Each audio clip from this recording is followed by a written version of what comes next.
Hi, chat.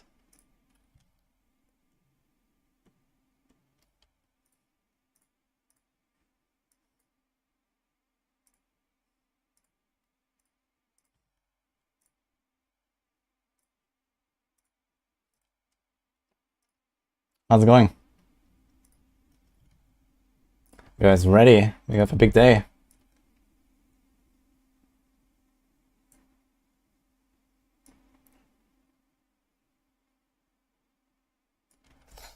Oh, der Bubble.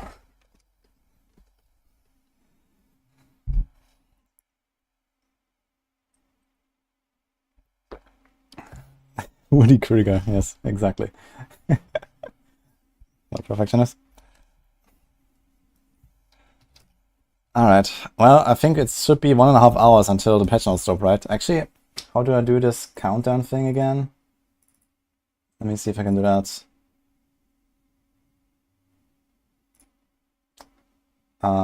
Fuck, tools.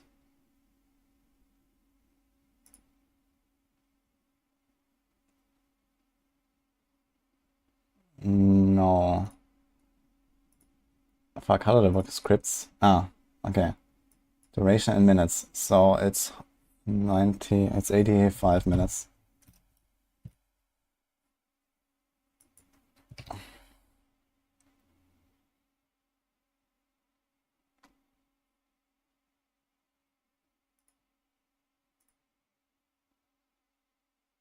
Wait. That is wrong.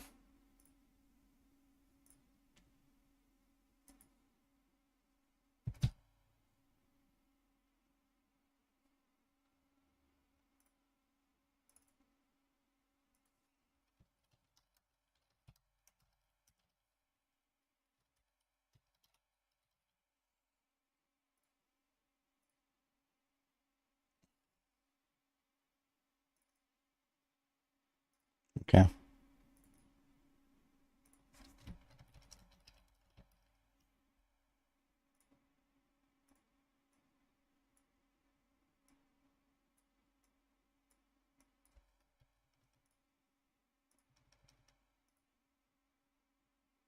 Let's do that. Before we get 1,000 questions again today. And log in. Hi, cheese kitters, by the way.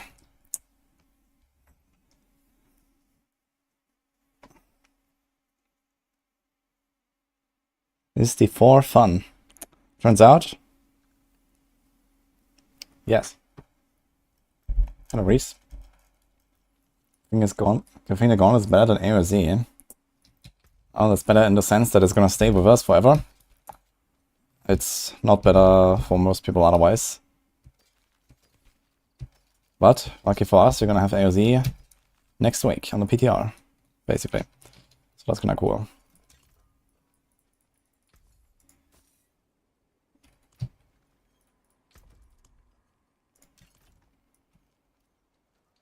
Tomorrow, Necropolis. Yeah, I'm gonna play some PoE tomorrow as well. Gonna be fun. I'll practice a bit.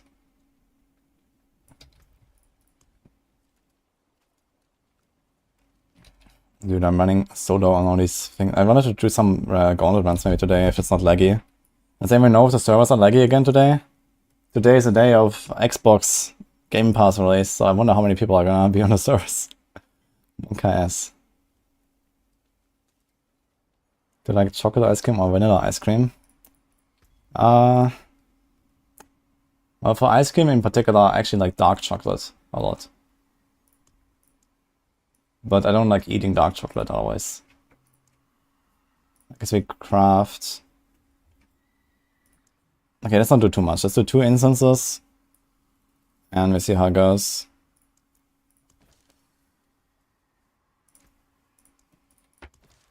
Because I also want to start preparing some default planners actually before the patch notes drop.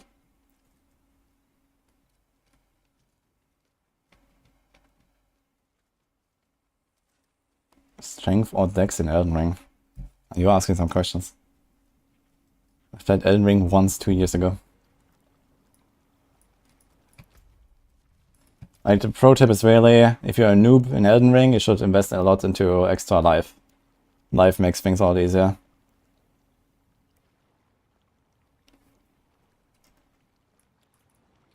How's it looking actually? Still number 1, that's cool. 820, how are they? Still 876. Okay, we're doing pretty good.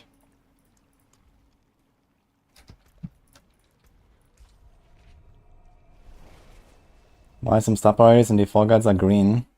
That means that these are like priority affixes that you should try to have.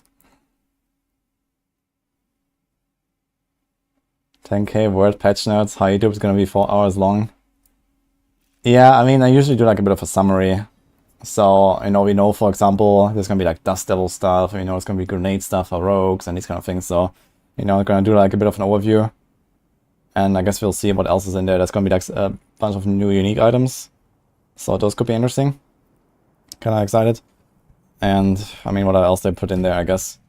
I mean, the high-level overview with like, you know, the crafting and the master working and the health high changes, they're already like previewed anyway.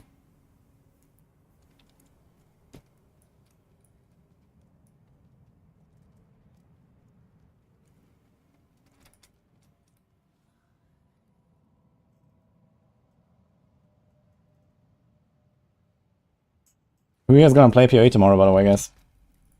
We have only like a few days. It's kind of sad that we have like, you know, a few days PoE and then we have the PTR. I wish that PTR would be like a week later now or something. So I could have blast more PoE, but I guess I can go back to it. But then on the 12th of April, we have D3 as well. So I was like, okay, after PTR, I'm gonna go back and blast more PoE, but really, I can't actually that much. Unfortunately, I guess. I mean, okay, after D3, we could do a bit more, but after D3, like 6 days later, it's like no rest for the wicked. I want to try that as well. Oh man. Suddenly, it's a very busy April.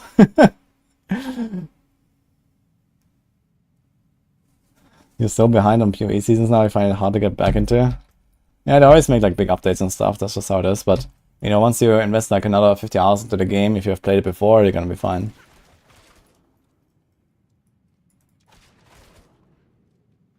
The defeat season is disparaged anyway? I don't think so. I think a lot of people will be very excited for Cube season actually. Maybe even more than Soul Shards, even though Soul Shards is way more powerful.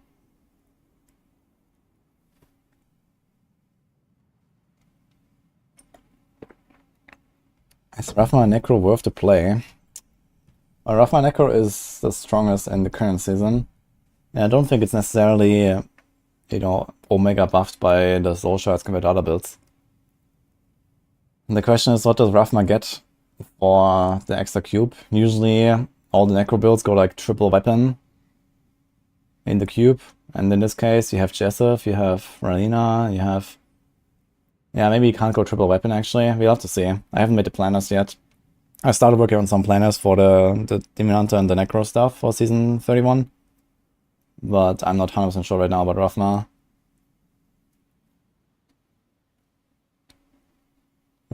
Patch notes at 11, at 10 AM. Yeah, usually they're at 8 my time, so.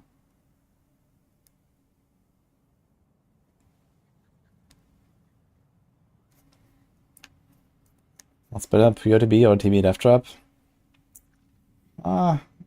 That's kind of similar in performance, I would say. Pure TB probably has a bit better boss damage, if you care about that.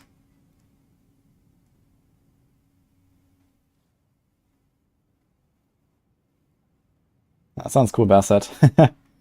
Especially like if you actually hang out with your friends, even though everyone's playing SSF, could be fun actually.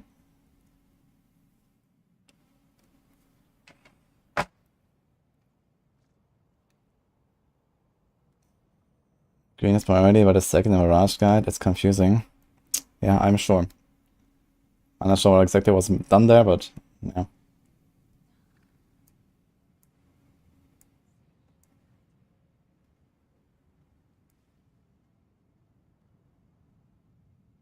$10 AM is in 19 minutes. Yeah, maybe it's earlier. I guess we're gonna do like 1 or 2 Gauntlet runs. And we'll see if it drops in 18 minutes or in 1 hour 18 minutes, I suppose.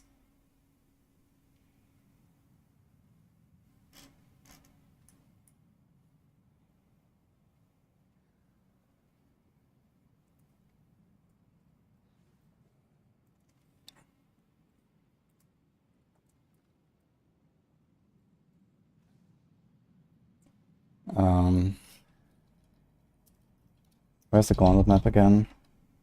Here. Okay. So let's just see if I recall this correctly.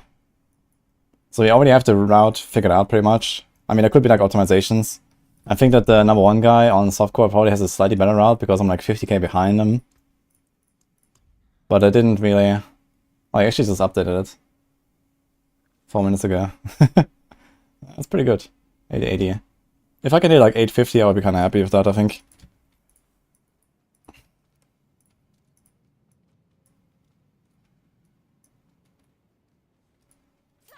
Who's spamming refresh on the patch notes page? Yeah, let me know when it goes live, guys.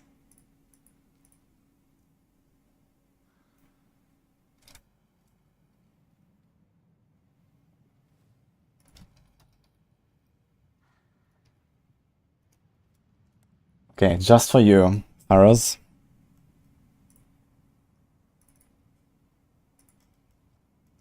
What are you talking about here?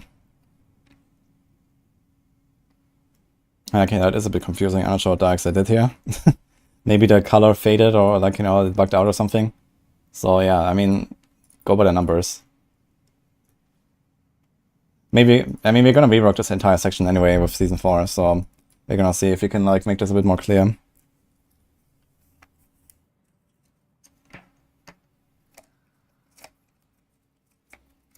We're doing PoE 50-hour blast tomorrow. Holy. Literally, holy. Exalted stat varieties. Yeah, we might actually do something like that. Where, you know, we can color it like golden or something, like the greater affixes.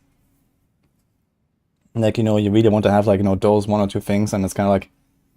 I guess it, especially with trade being open now, it also gives people like a bit of like a, you know, more targeted, okay, I should invest more into this slot and that, compared to that slot because there's better affixes to get as greater. These kind of things. Twisting Blades. Yeah, I think Twisting Blades of like the inner side stuff that they previewed is already gonna be like much cooler. Kinda excited for that again. Just playing like some old school Twisting Blade stuff of inner side.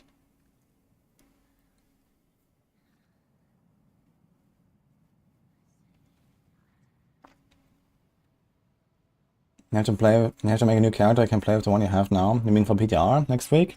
You get fresh characters, but I can boost them.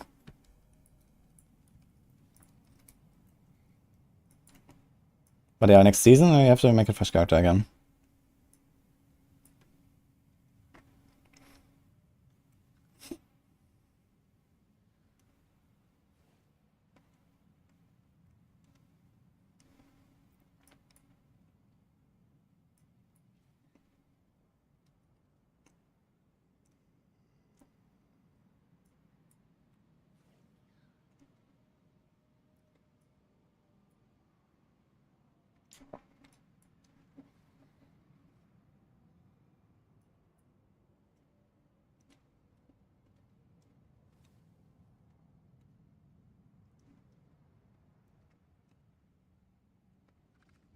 Okay.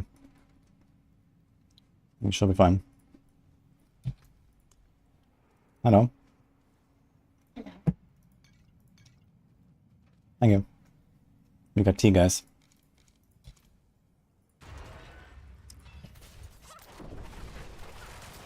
Let's see if I still got it. And hopefully the servers got it, man. Because yesterday it was awful, man. It was so laggy yesterday.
A lot of poison, holy.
Where's that horde? I saw enemy horde incoming.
Okay. Like something else here.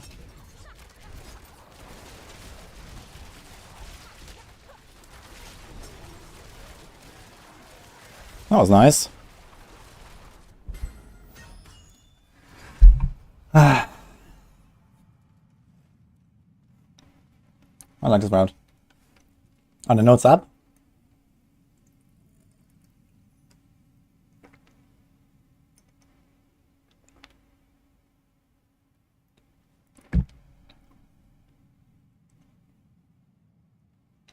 Almost beat a softcore score. I mean, this is still pretty early in the week, so... Yeah, basically if I now had like another 15 seconds from here, I could go and kill the boss and would have the same score there. So with a bit of extra, you know, time and a bit of extra speed.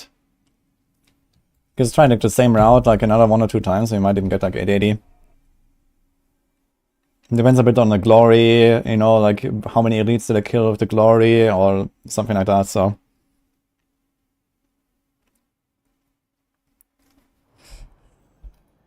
We still have instance running, let's do another one.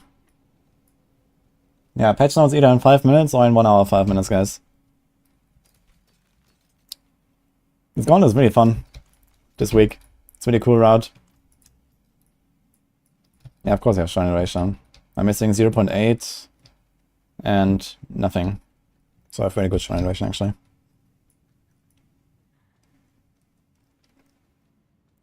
Not the best rope build. Yeah, right now it's pen shot generally.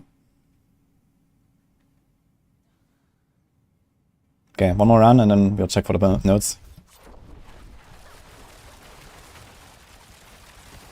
Sometimes these monsters do so much damage in this Gauntlet though. Wait, are we lagging again? Maybe we start this one. I think they'll list all tempered affixes today. 0 chance, I think.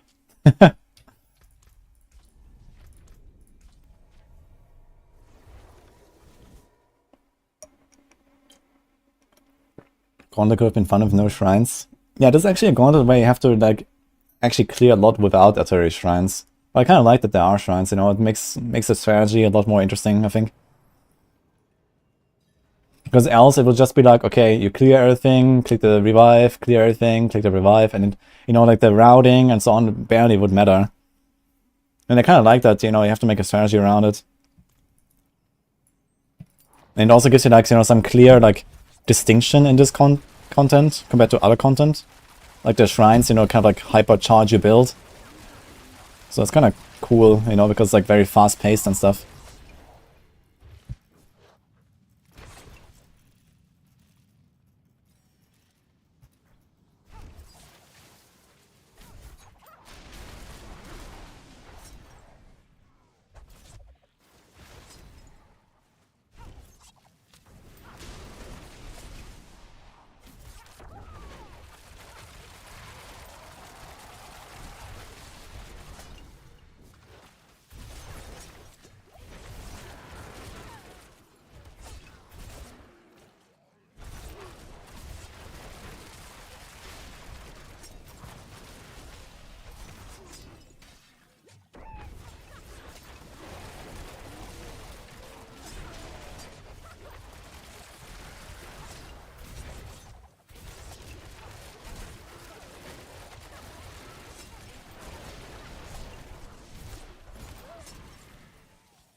That was a nice horde spawn there right behind me.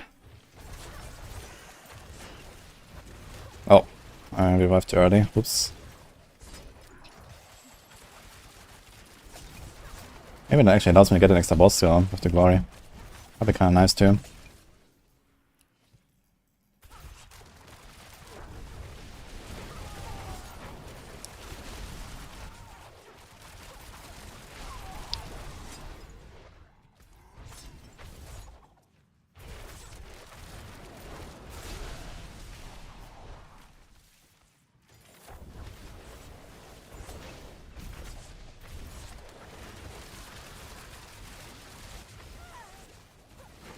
F.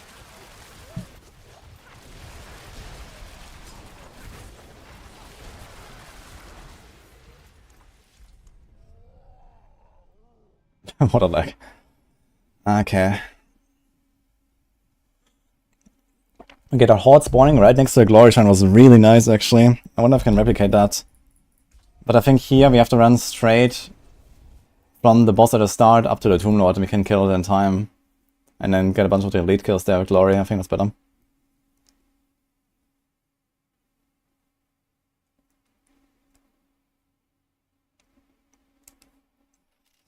Don't turn on ray tracing, crash the game and entering dungeons. I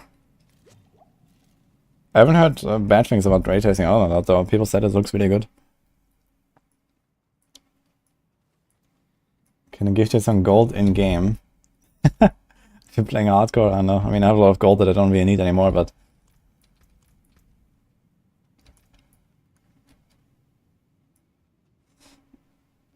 Have I given my thoughts on death evasion going away? I'm very happy about it.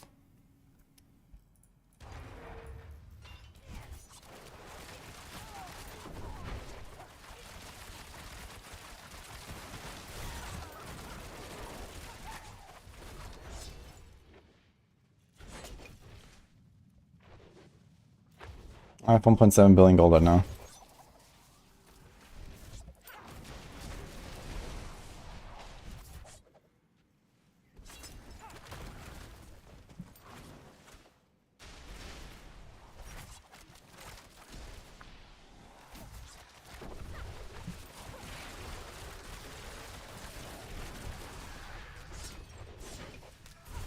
We're lagging. Yeah, we're lagging again. Fuck. That's not good. I have instants running, man. I want my instants to matter. Oh my god. I think this is over. So it's lagging because of patches now? Okay. Yeah, I'm like floating around, man. Looks super laggy. I don't think I can do another attempt right now.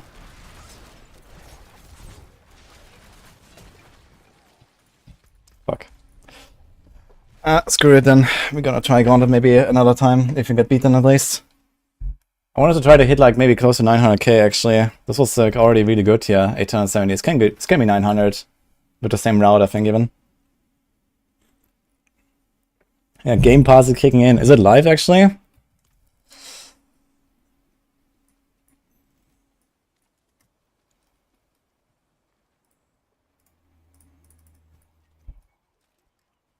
I'm using some kind of left click automation.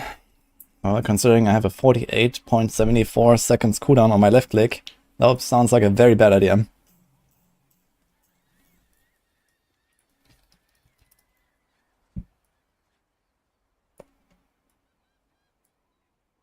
I think I'm gonna make some planners. So I wanted to start preparing a grenade rogue. They said that basically all of the grenade aspects are getting like, you know, extra bonuses and stuff, so I'm wondering what you're gonna play with it. Probably TB or pen shot and play like a death trap build. Oh shit, wait, it's up. Diablo 4 Season 4 PTR. Okay, well, I guess you don't make planners after all. All the fallen shit. Here we go. I'm gonna make the planner later, guys, I guess. Okay, can we... Okay, first of all, let's remove this countdown thing and this. Can we do full screen? Yeah, you see the text, right? It doesn't hide any. Does it hide anything? No, perfect. Okay. All right. Wait. Boss letter updates. Bit of artificers. Helltide. Wait. No items and class changes?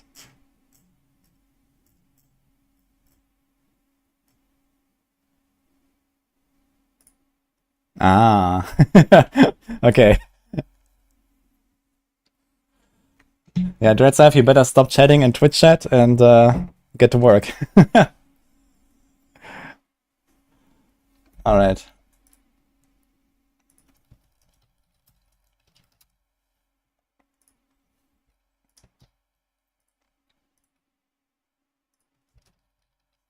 Gonna do exclamation mark PTR for that, I guess. Do we have a command for this?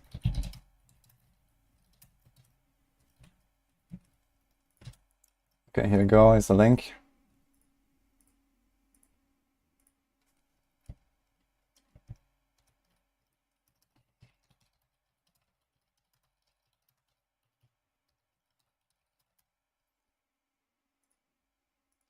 Let's check it out. Alright, so first of all, let's see if there's any big surprises here from, you know, this stuff, I guess. This is like all the stuff we've already seen in the campfire chat. Itemization. So I'm not gonna go through like every single like little detail. I wanna see more of the patch notes first. More around affixes, only sacred items. Okay, this is like all the stuff that we've previewed basically. If you guys find any surprises here, let me know. Gems are simpler, salvage, crafting rewards have all been tuned. Significantly reduced item drop rates. Okay. Uniques appear earlier.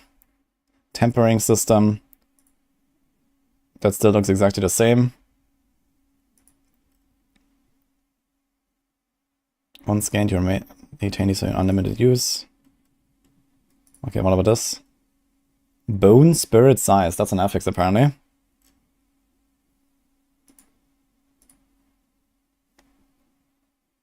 Yo, Sloppy, thanks for the sub. Yeah, we're not doing YouTube just yet, but they're gonna do a recording later for sure.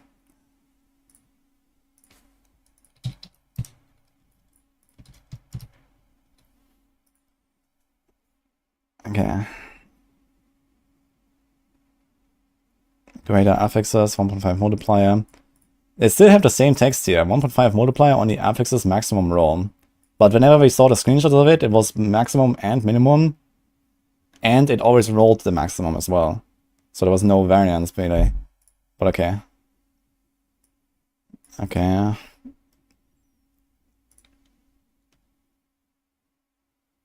What classes are hardest to execute? Rogue.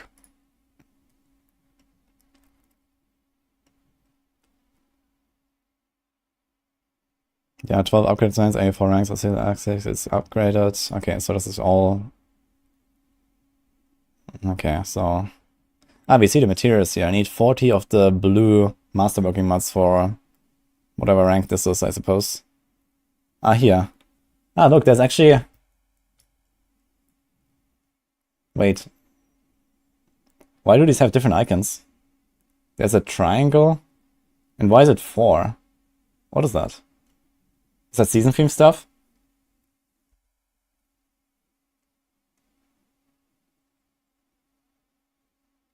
We don't see the materials. Yeah, okay. Here.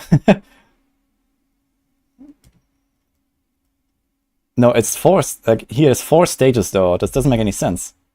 Like, masterworking has 3 times 4. But here there's 4 icons. So this doesn't make any sense. Because masterworking is, you know, categorized in like, thirds, basically, right? 1 to 4, 5 to 8, and 9 to 12. Ah, okay. I understand. So maybe it has different like shapes depending on how many masterworking ranks, right? So maybe 1 to 4 is like triangles, and then 5 to 8 is like circles, and then 9 to 12 is like whatever. Yeah, so this could be like this, actually. Yeah, you might be right. It looks very weird, though, these triangles. But okay. I hope that the last rank actually looks cool. Squares. Yeah, okay, so that's probably it. Alright, then. Codex of Power updates.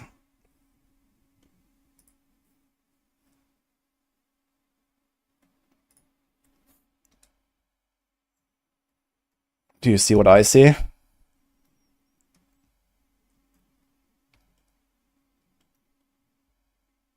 One, 2, 6. Okay. Alright. What else there? Assimilation aspect. Priority aspect. Okay. 6 resource from Umbral. What the fuck, man? Alright. This all looks like previewed, though. Okay, Helltide Reborn. Helltide Thread. See that screenshot? So there's a thread meter, basically filled up.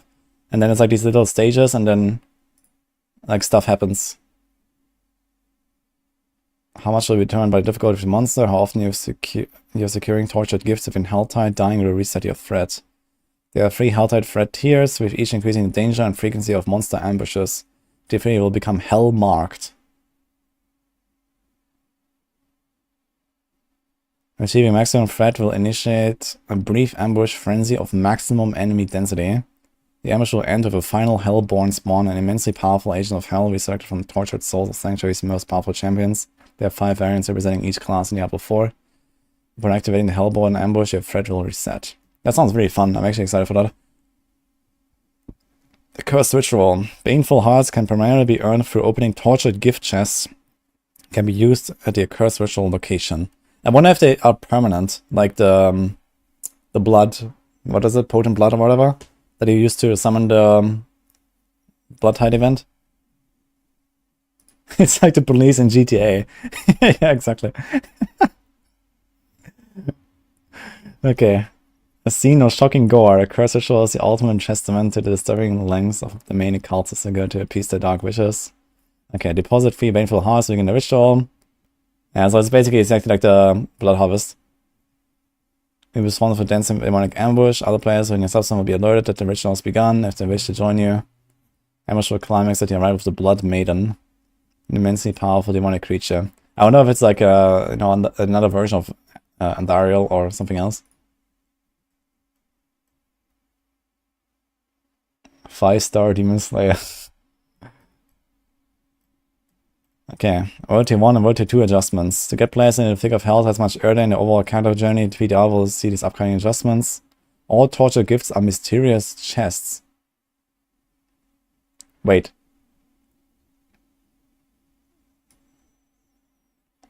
But it's only in World Tier 1 and 2? Everything is mysterious chests, so they cost 250 or what? Or they cost less and they're just like mysterious chests to give you a bunch of stuff. I think that's kind of weird. No roaming bosses or ambient meteors, less monster density. Okay. I wonder if like Helltide is gonna be better than Domain Tunnels. But we'll see. Okay, the pit. That's the Greater Rift basically. Upon entering road tier 4, receive a priority quest to complete a tier 46 dungeon. So this is like level 100 monsters. Okay, upon completion you begin collect rune shards during endgame activities. Okay, so I think what this means is you want to try to rush tier 46 as early as possible, which is not a very high bar.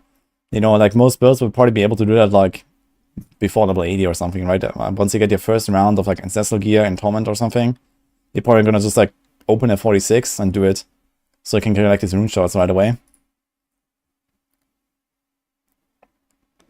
Activating Obelisk will send you to the pit. The goal will be slay enough monsters and 10-minute timer. Each player that removes time from the clock. Okay. Then you get to the boss. And you get masterworking materials. Okay, killing the boss with 4 to 6 minutes to spare grants you an additional tier unlock. Killing the boss with 6 or more minutes to spare grants you 2 additional tier unlocks. Okay. The pit has hundreds of tiers of difficulty. Alright. The pit can be undertaken with groups up to 4, with the player who opened the pit receiving the lion's share of materials. Yeah, now imagine they do the same treatment to the bosses. Is it that hard? Maybe they do. Okay. Only a player who opened the pit has a chance of receiving the materials. Look, it is literally what we want from the bosses, man. Please. At least for the Ubers. Fuck, okay. Boss ladder updates. Here we go. The Echo of Andariel. They don't want to ruin the multiplayer component.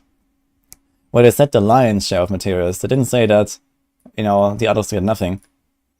This is exactly how it should work, I think. You know, the guy who pays gets more, and the other leechers, they get less. I think this is, you know, it's still better to do it in group, but it's not like everyone is left in the dust who doesn't want to do group. Okay.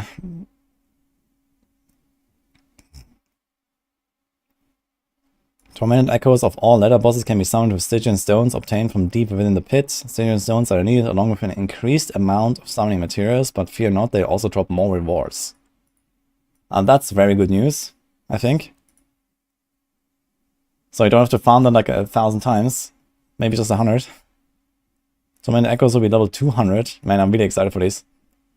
Like, this is gonna be one of the first things I'm gonna try on PTR. Well, first of all, we have to farm the mats for it, I guess. Let's see. All line slots are 925. Defeating your first Tormented Echo drops 1 Respawn and Spark as a first time reward. Defeating your first Tormented Echo. Oh shit. I thought you get 1 per boss, but you only get 1. Really? Okay. I thought you get 1 per boss.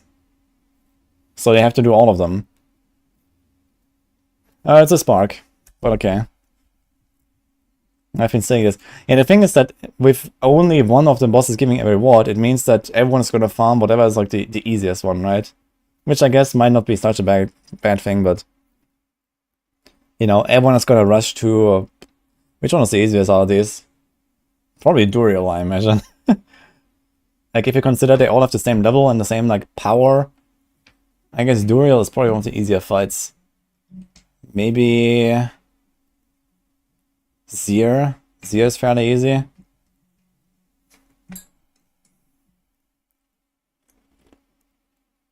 You farm all at some point. Yeah, I guess to some degree you're gonna farm all of them because you're gonna get like, you know, some mats here, some mats there, and apparently there's also gonna be like random boss mats dropping all over the place, right? From like whispers and whatever. So we'll see. Coming in hot. Fucking Dreadsive, man. Look at that guy. Okay. How are you so fast? Yeah, I think Varshan is gonna be the hardest out of these, to be honest. Level 200 Varshan is probably the hardest out of... And this Andariel is super hard. But I think Varshan is gonna be by far the hardest. But I wouldn't underestimate Grigor. Grigor is actually a pretty tough fight when you fight him. I did like a... like, I don't know, level 55 or something, or level 60 Grigor kill him from Barb once. That was like a 5-minute fight, and that was really tough. Okay, I guess we do this here. I can lower the music a little bit, I guess. Yeah, it's not that Varshan doing a lot of damage, and Varshan also constantly drains your resources, which makes it very hard.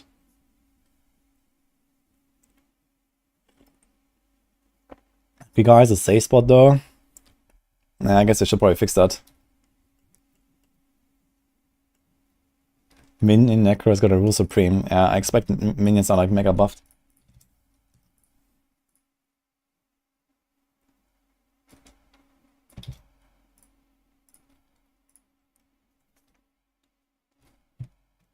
Hashtag D4 good.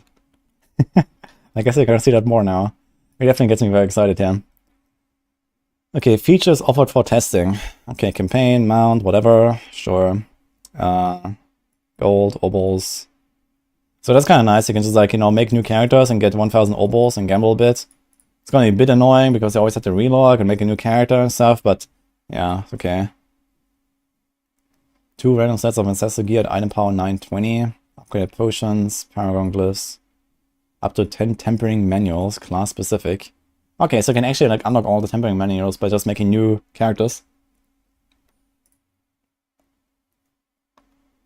Alright. Base amount of all consumable materials. Does not include materials for resource specifically earned from masterworking, skilled prisons, and resplendent sparks. Okay, whatever, we don't really need Ubers. Materials to enter the pit and 9% are granted. Okay.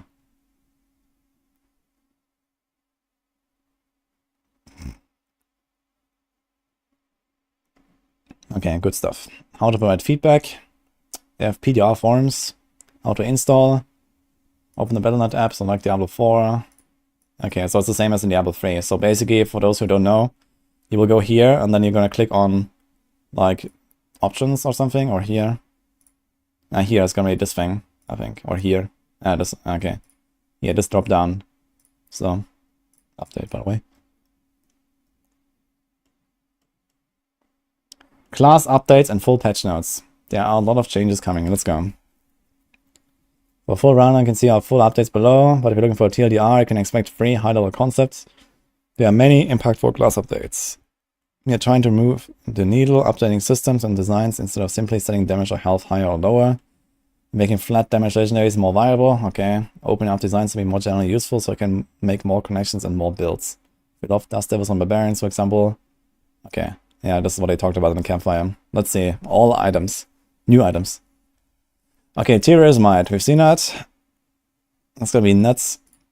Okay, Yen's Blessing. Unique boots. Casting a skill has a 20 to 30% chance to cast a non-mobility, non-ultimate skill that is currently on cooldown.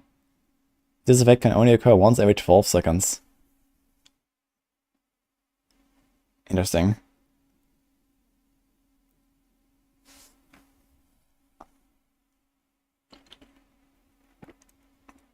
I kind of like this item. I wonder what the stats are on this. Unfortunately, we don't see the stats. Yeah, this can be kind of interesting with some builds, I guess. Like, you can do like a, you know, a double flame shield, or you can do like a, you know, an imbue on a rogue and another imbue after that.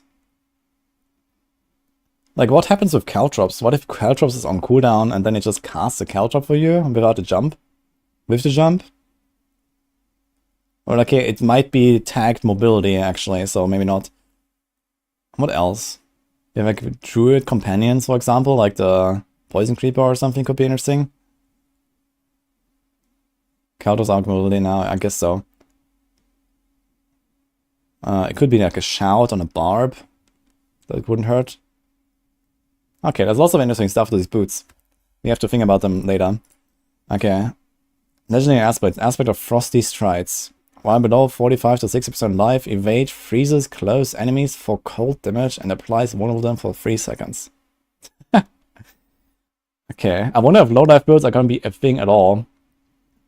I kind of doubt we're gonna have damage reduction while injured still in the game.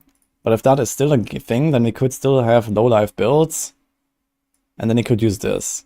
And I mean, a guaranteed freeze is kind of strong on some classes like Rogue.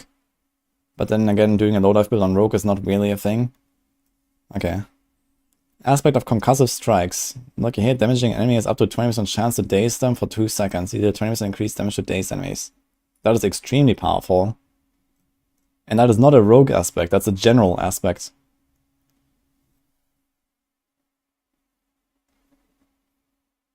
What this thing really does is it makes Stagger a lot more powerful, actually.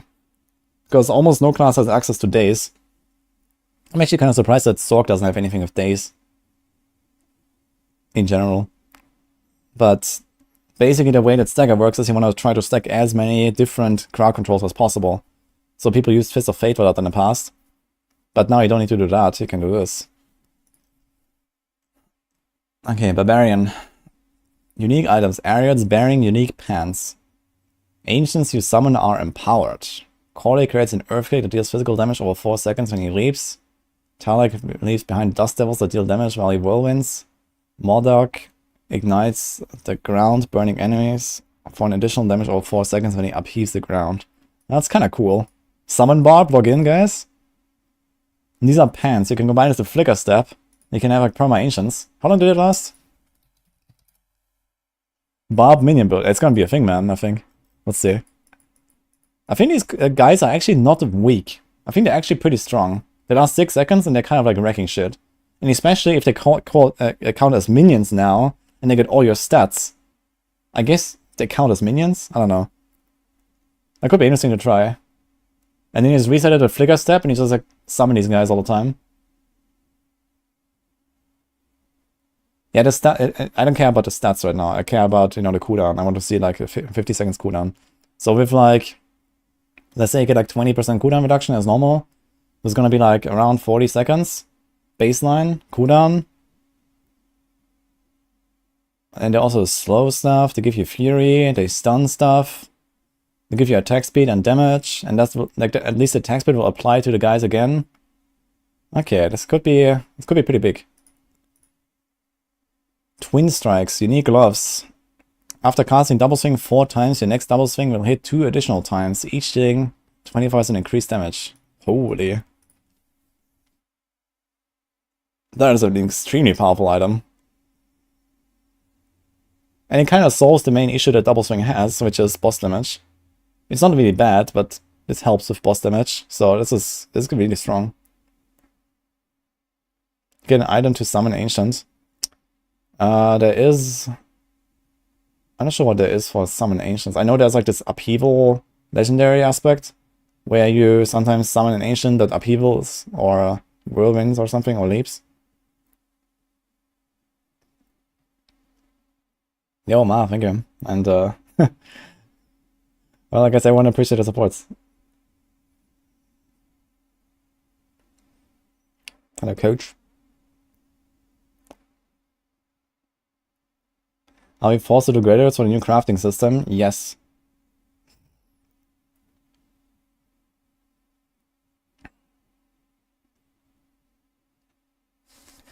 Okay, let's see what else is there. But I wonder if, like, these unique pens also have some interesting stat, like, you know, plus 200% Ancients damage or something like that, or minion damage or something like that. So let's see. I'm kind of excited for this. That's kind of cool. I like the Call of the Ancients. Like, I remember back in the beta, like 1 year ago in March, and then the server time, I was actually using Call of the Ancients quite a bit. And it felt really fun to like press the button and they would just like wreck shit. But since then, they have not really been useful. So that's kind of cool. And then Dust Devil stuff, the new double swing, log in, man. Like, it's gonna be another season of double swing for me as well. Fuck. Okay.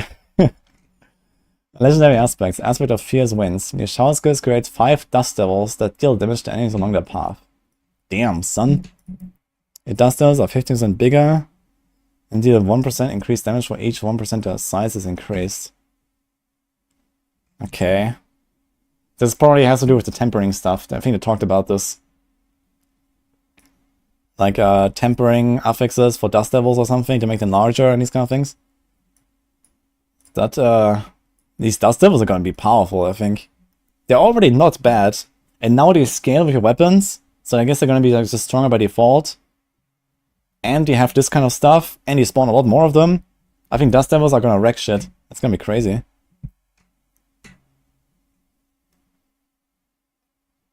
Shout Barb Inc. Yeah, I kind of don't like that this is connected to shouts. But we'll see. I was already running like 1 or 2 shots sometimes anyway on double swing. So, sure, I guess. Druid. Okay. Earthbreaker, unique ring. Landslide causes the ground to erupt in tectonic spikes, which continue to deal damage over 2 seconds. Casting landslide in this area has 20 to 30% chance to cause additional landslide pillars to spawn within. Interesting. Now the question is, does this work with like the trample slide and the creeper slide? It kind of sounds like it says casting, so it probably doesn't, but I need to see the wording. Trample. Trample now summons 6 landslide pillars, so this probably doesn't work. What about Poison Creeper?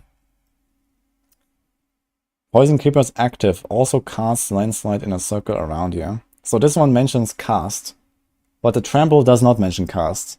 So it might work with this, but not with trample. But I think they're trying to make like a more like active playstyle out of landslide or something, because the way to play trample slide these days is you just never press landslide. Some builds don't even have it on the bar. So I guess this is why. But 30% chance to cause an additional landslide pillar to spawn. If that only works with manual casts, this is kind of weak. And then this is also kind of weak, I feel. Unless this does a lot of damage. We'll see, I guess. I mean, okay, if like each single landslide does like tectonic spikes and they overlap and they do like a lot of damage in the area, that could be pretty crazy. We'll see, I guess.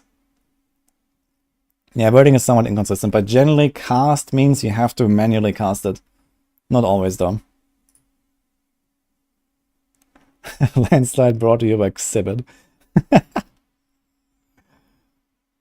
Okay, let's see. Trample Slide is a pretty good build, actually. I played it this season. It was really fun. Wild Heart Hunger. Unique boots. When you shapeshift into werewolf or werebear, you gain Wild Heart for 5 seconds. Wild Heart grants you 1.5% increased damage with shapeshifting skills every 2 seconds, stacking 20 times. So you get 30% damage on your boots when you shapeshift into werewolf or werebear. Okay, so you can either shift between them all the time, or you can shift human and animal all the time. One of the two you have to do. And you have to do it every 5 seconds. That's pretty rough, to be honest.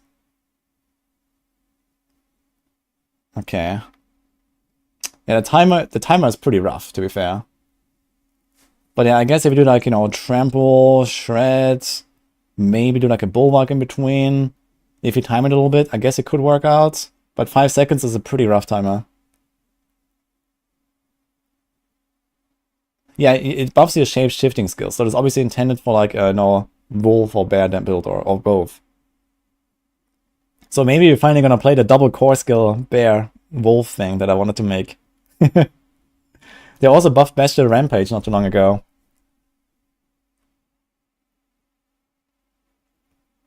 It wouldn't work with the unique chest.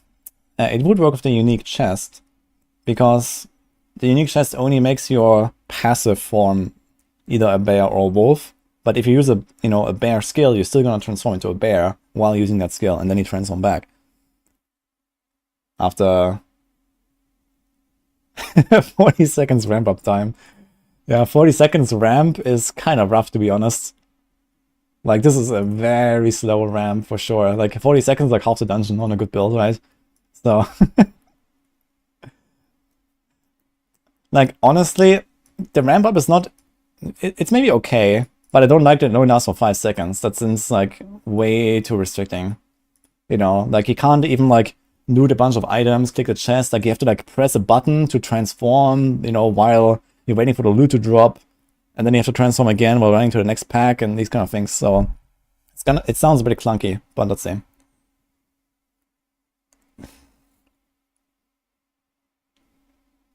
Okay, let's see. Legendary aspects. Aspect of Fevered Mauling. When you hit at least one enemy with maul, increases attack speed by 2% and you gain 3% damage reduction for 5 seconds, stacking up to 5 times. Now, is that an offensive, a utility, or a defensive aspect? I have no idea. Or resource, even. I mean, technically it would fit into any of these categories. I imagine it's a defensive one. But it gives you attack speed. It gives you 10% attack speed, only for maul though. And 50% damage reduction. Yeah, I'm not too impressed, to be honest, but okay. It would definitely help with this here. So you can kind of like maul a bunch of times and then do this. So you can like maul for resources in melee and then shred around or something. Yeah. But it's also 5 seconds timer. I don't like it too much. And the aspect is okay, but you have to like continuously attack, you know, and you have to stack it and so on. So like very often he's gonna run around for 5 seconds and the buff is gonna drop, and even if you find enemies in 5 seconds, you're not guaranteed to attack them with more. You're gonna like shred into the pack, shred a little bit, and then you do other stuff. So 5 seconds is kinda rough.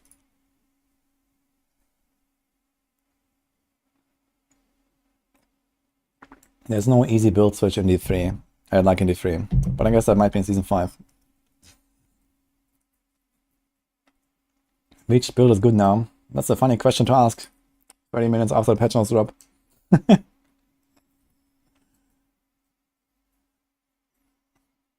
Druid definitely got the worst stuff here. All other classes are insane. Yeah, I mean, Druid is also like one of the best classes in the game already, so I think it's fine if they don't get like crazy stuff. But I'm kind of excited for like more shapeshifting stuff, so let's see. This is it for the items? Okay. Yeah, it's not that crazy, but we'll see. Necromancer, unique items. Ebon Piercer, unique amulet. Blight also shoots 4 smaller projectiles that pierce enemies and deal shadow damage over 3 seconds. Okay. So I guess, does it like apply a dot to an enemy? It's not like a ground effect, I guess. This could be interesting if this can shotgun bosses. I think this could be very nice. Because then you have like this pull-in for AoE, and you have like better boss damage, I guess. This might be one of the downsides of Blight. Thanks, Scanner, for the prime. Cruel's Embrace, unique gloves. Blood Surge consumes corpses, cause mini novas, dealing damage. Damage is increased by 10% per target drained by the initial cast up to 50%. Damage is also increased by 20% for each corpse consumed. Wow. Okay, what the fuck? Dude, they already buffed Blood Surge to the moon. And now this. Wait, isn't this literally the same effect as the base skill? 10% per target drained. Necro. Blood Surge Nova is increased by 5% per enemy drained up to 50. Okay, so here I need 10 enemies for 50% buff, and here I need 5 enemies. Okay.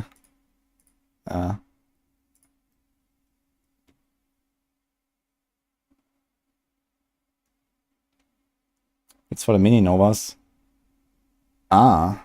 Okay, maybe the mini novas only get buffed and not the initial cast. Yeah, I wonder what the mini novas means here. Dude, you can make so many Blood Surge novas now. Like, there's the amulet for Blood Surge, and then there is this.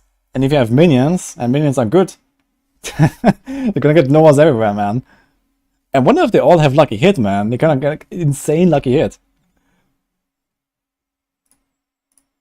Do these... I guess Macro knows, but maybe... Do some Necromancers here know? Do these mini novas have lucky hit? Ah, they actually have the same effect here. Damage is increased by 10%. So it's the same scaling, actually. So I imagine the mini novas might also be similar to this Death Speaker Pennant.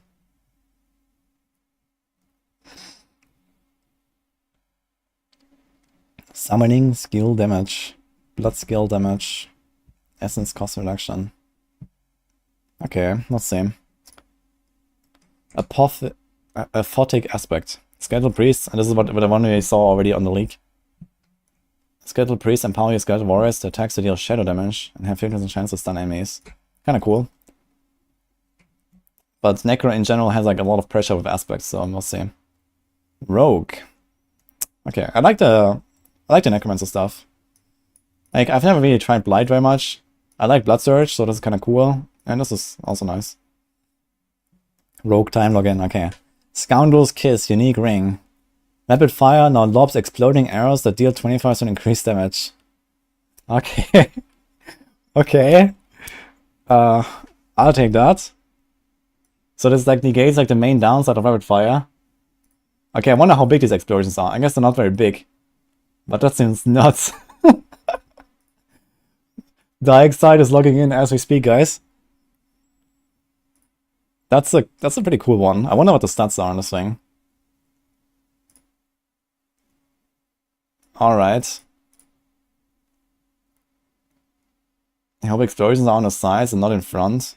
No, I guess it says the arrows are exploding. So I guess you hit a target and then they explode in AoE.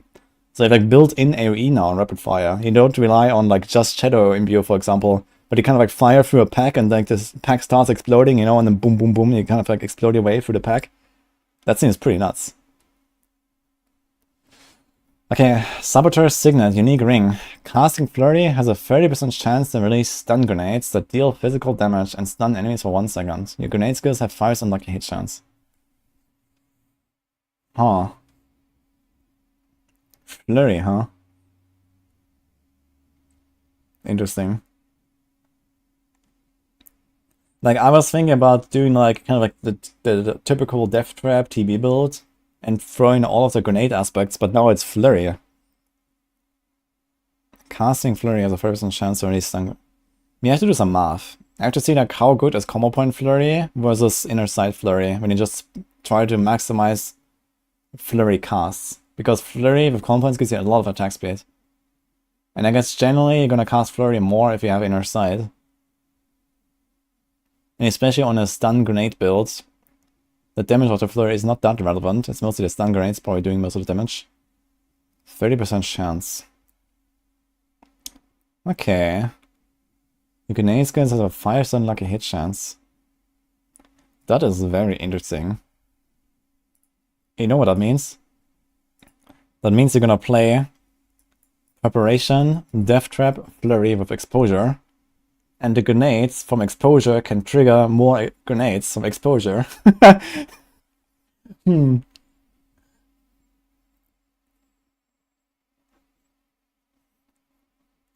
a lot of other grenades from other sources. Okay, wait. Grenade. When you evade or shadow step, you leave behind grenades. Okay. Counters throws a cluster of grenades. When you break stealth, you drop a cluster of grenades. I think they actually changed this to be like when you enter or break stealth. Art for initiative, when you spend 100 energy, you drop grenades. You automatically drop a smoke grenade. Okay, whatever. Actually, I wonder if they're gonna buff Aspect of Quickening Fog as well. But I guess I mean mostly the grenade stuff. Whenever you armor drop grenades, you gain... Okay. Shield enemies hit by a grenade gives have a chance to be frozen. Okay. Well, we'll see. So I guess Artful Initiative and Exposure are gonna be like the two main sources of grenades here for a build like this. And the rest is just like to buff it. It's like PoE, Trap, Mine, Sabo now.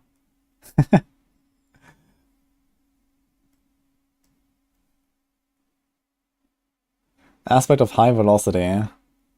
Barrage arrows now pierce through one enemy. Oh shit, they're doing it, man. Multi-shot, log in. They actually added pierce. You can put this on a two-handed and get 2 pierces. Actually, I wonder, would it upgrade to 2 if you put it on the amulet? Maybe. Like, probably not, but maybe. If that works on amulet, that would be really sick. If you can get 2 pierces on the amulet with this. Barrage has 30% increase. Okay, this is nice, man. Holy. Multi-shot is in the game now.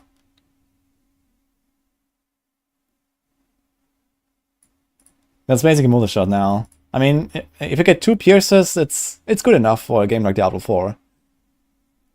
And a lot of attack speed as well. But you can't run Sky Hunter. And if you don't run Sky Hunter, you're gonna have a bit of trouble, I guess. We'll see. Maybe 1 pierce is fine, actually. I wonder how this interacts with the ricochets. Like, does every enemy hit ricochet? I guess so, right? Each arrow has a 20% chance to ricochet off an enemy up to 1 time. Do the ricochets also pierce? Like,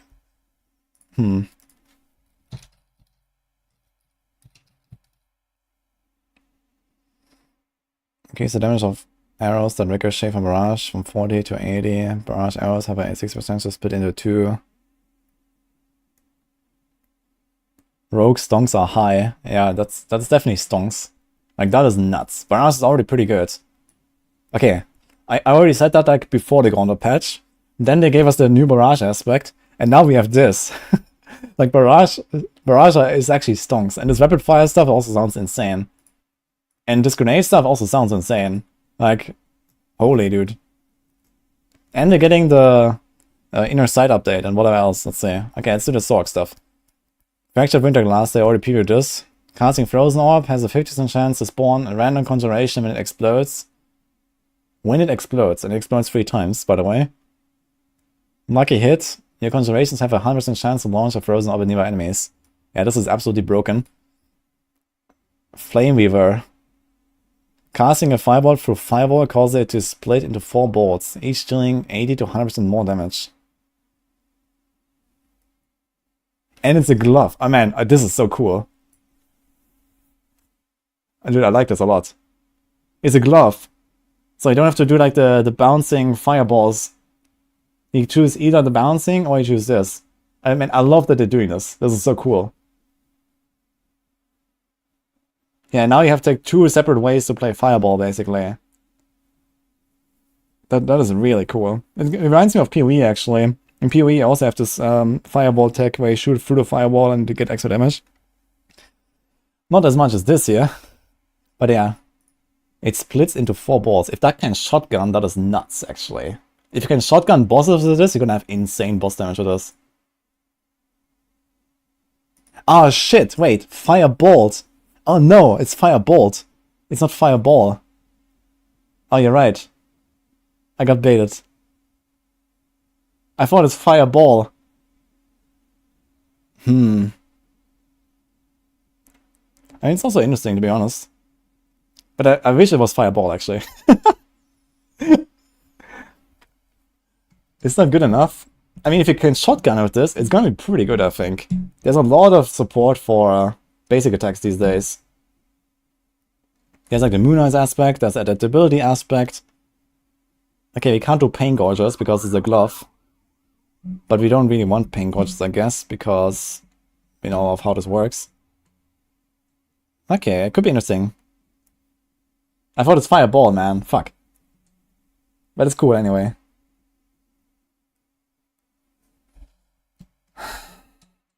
Heron, thanks for the sub, man. Okay, aspect of 10 years destruction. Deal 25 to 40% increased damage while you have no defensive skills on your action bar. Okay. Conjuration, login, I guess. What they really have to do is they have to like give more ways, similar to like the Meteor Helm, to like convert some of your skills into cooldowns. Like instead of having defensive cooldowns, you're gonna have like, you know, your Meteor that you drop here.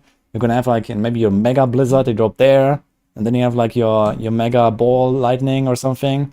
And they're like, you know, if you convert them into cooldowns, it could be kind of interesting. But I guess for this, it's mostly gonna be like a conjuration aspect. Yeah, no teleport actually. That's right. No teleport is a defensive skill. At least it's in the defensive category, but I guess it's also class. Yeah, it says defensive. Yeah, no teleport. No teleport is just not fun. I mean, if you can get to like capped movement speed without it, and especially for like higher end content like the pits and the bosses, you may not really need teleport on your bar necessarily. And then something like this might be like the way to squeeze out more damage basically. But we'll see, like no defensive skills also means you're gonna be squishy. And on boss fights, you probably want defenses.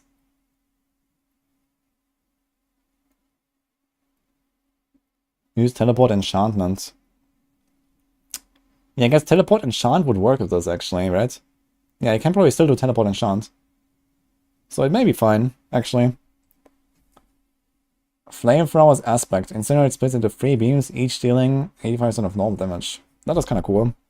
Also, I wonder if the shotguns as well, if you stand right on a target. If you can like triple melt a target, that's a lot of damage.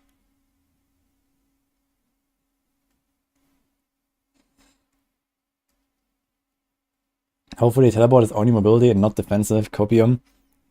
Yeah, I don't think so. I mean, you still have these categories of skills, right? They're not gonna like move teleport somewhere else suddenly. I mean, where would they move it even, right? It's still in the defensive cluster. Like, this is the defensive cluster. Everything is defensive, defensive, defensive. Same here. Everything is mastery, mastery, mastery, and so on. So it's gotta keep the defensive tag, I imagine. But who knows?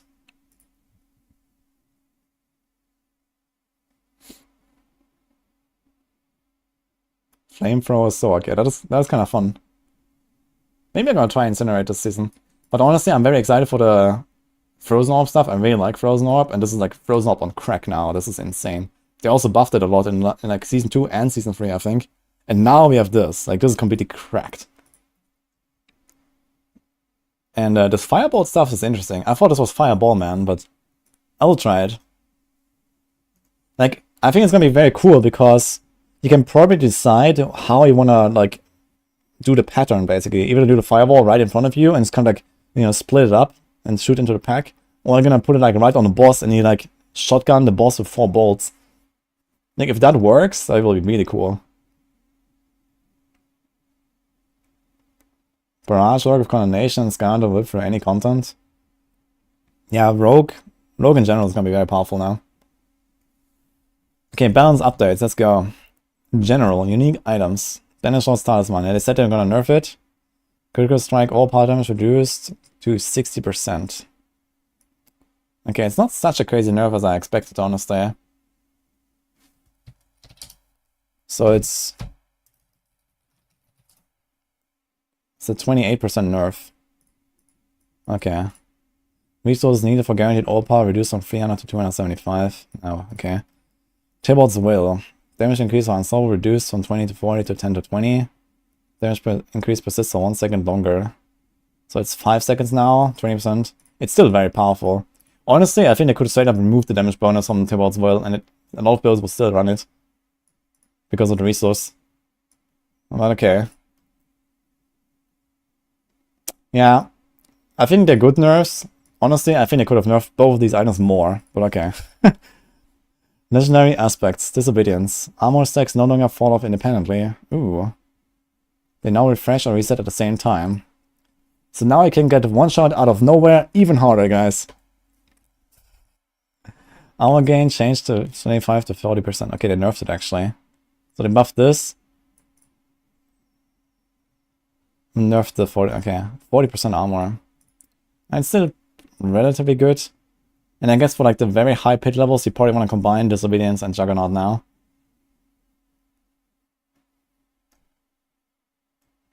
Okay, Assimilation. This is a ring wheels aspect. You have 8% increased dodge chance when you dodge 45 for 5 to 20% of your maximum life. Okay. So I suppose this is a defensive power now and not a resource power anymore. Because they removed this line. That's actually not bad. Like for rogues, for example, you have a decent amount of dodge. And you fortify. And you don't really fortify on a rogue. So this is kind of okay for rogues, for example. And also gives other classes an alternative way of fortifying. If you can't fit like any fortifying in your build as a barb or something, just do this.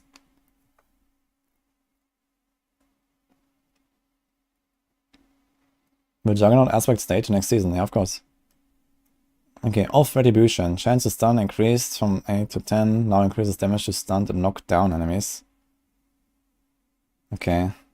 Who knocks down? Rogues knock down, I guess, with trick attacks. Is there something on Bard that knocks down? I guess there's like something, but I can't really remember right now. Inner Calm. Deal 10% increased damage, triple this bonus after standing still for 3 seconds. Okay, they slightly buffed it and slightly nerfed it. Because they buffed it to 40% maximum, but it was never active until you stand still. And now it's always active a little bit and then triple. Okay. I guess it makes it generally more useful because you get a bit of a demo buff. It's kind of like, okay, do you want to throw in Edge Masters as my last thing, or I want to throw in Inner Calm as my last thing? And especially if you need maybe boss damage, then you're going to do this. It's kind of nice. Definitely makes it more useful, I think. Thanks, Darth, by the way. Trample can knock down. Now, Trample is just a knockback, not a knockdown. Kick knocks down. What else knocks down, guys? I never really paid attention to that. Kick. Enemies who are knocked back in the terrain take an additional and are stunned. No, this is a stun. Nah, here. Enemies damaged this way are knocked down for 2 seconds. So here is knocked down.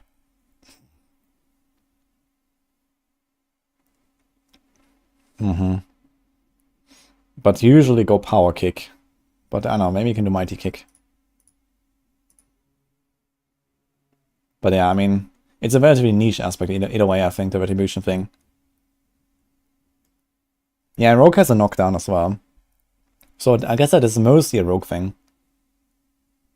Mole knocks down, but that's like a 20% chance only or something, right? Yeah, 20% chance to knock down for 2 seconds.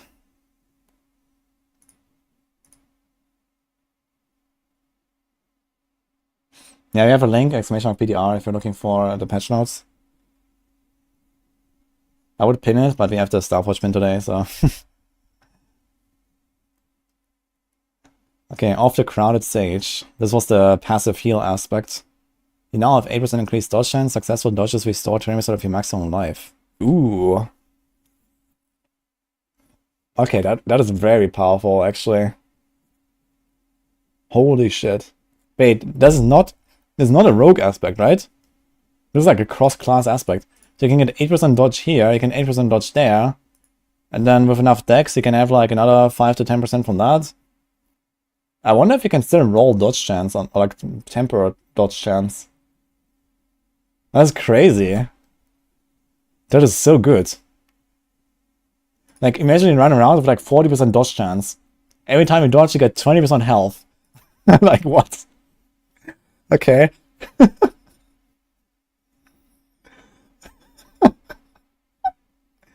That is crazy.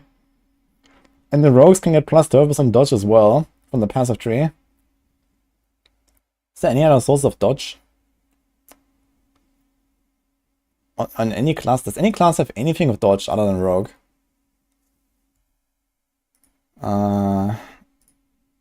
I don't think so, right? Dodge is like a very rare thing. Barb also doesn't have that, right?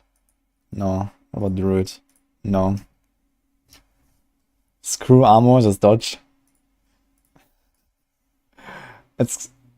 I mean, the thing is also, like, Rogue has a bunch of aspects for dodge. There's like, Escape Artist. I actually used that for a while here and there, for like T100 dungeons back then and stuff like that. Escape Artist was kind of nice. Yeah, when you take damage, you get 7 guaranteed dodges. For example, these kind of things. What about Paragons? Paragons doesn't really have any dodge. Actually, there's Lyrana's Instinct. It's 100% dodge.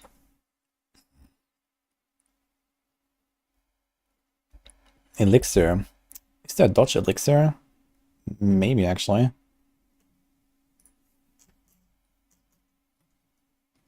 Slaying, acrobatics is evade, right? Third eye. Here. 10% dodge chance, huh? Okay. I will see. Like, if you can hit like 50% dodge chance, like, that's nuts. As long as you don't get a one-tap by like big attacks, like a Bolton Explosion or something. Like, this is crazy.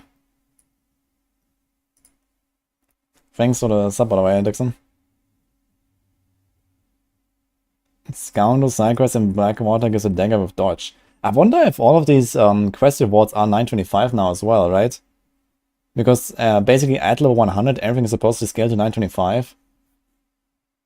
Oh, that's actually interesting. I wonder if they nerfed the rare items from the rare monsters. Because the rare items are now supposed to have only 2 stats. And legendaries are supposed to have 3 stats. But like all these quest rewards and all this kind of like these like rare unique items, or like rare NPC items, they all have 3 stats. So they actually comparatively got better. And some of them might even have stats that don't exist anymore. Like... Yeah, I can actually go here, right? Okay, let's see. How to install new items, bounce updates. Okay, let's go here. We were on... Wait, where were we? Yeah.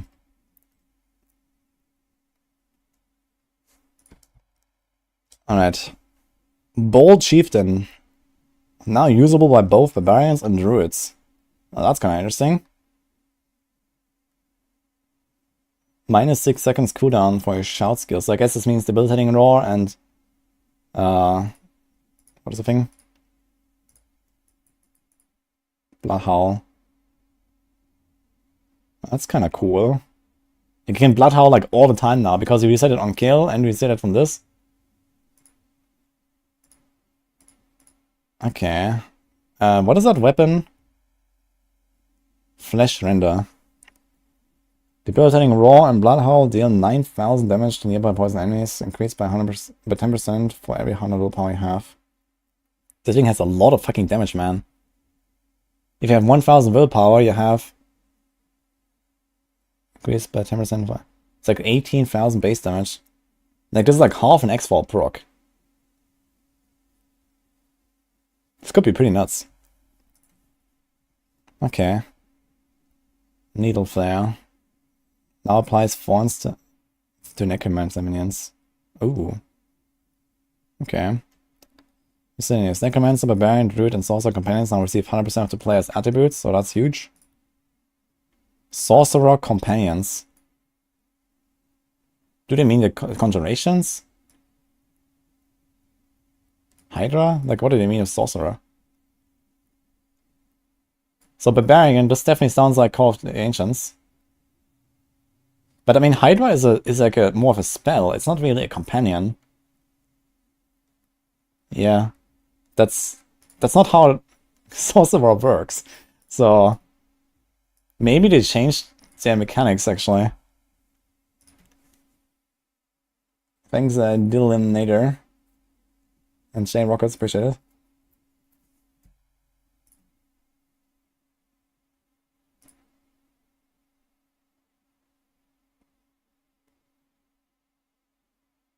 First certificate will also give a respend in Spark. Oh, that's kind of cool. Get one of your first kill of any time in Echo, so you can get one there. We have a few other ways that won't be in Season 4 that aren't noted in PTR notes, that isn't present on PTR. One will be the first Echo of Lilith kill. Ah, that's cool. And a few other ways. One on killing the Curator, one on killing Elias. I wonder what the other ways are supposed to be. But okay. Maybe like from Season Journey, maybe from the last chapter or something like that. Could be interesting. Okay. One in the Season Pass, yeah. Could be.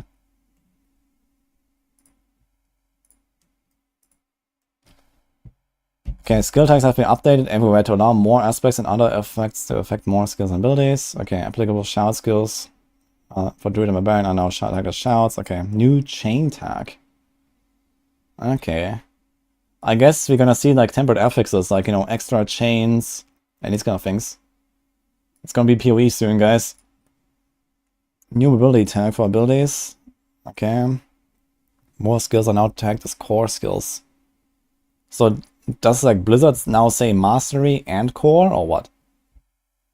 Or is it just called core anyway?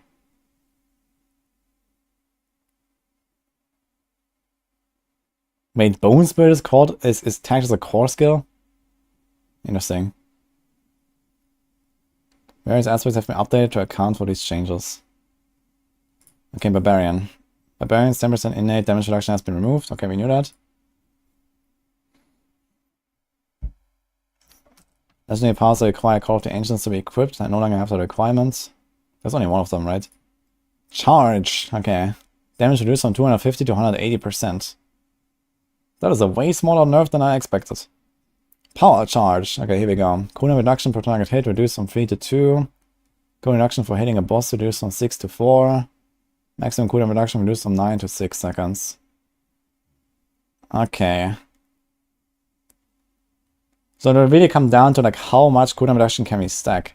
But if I had to take a guess, we can stack more cooldown reduction now than we could previously, at least for specific skills. Wait.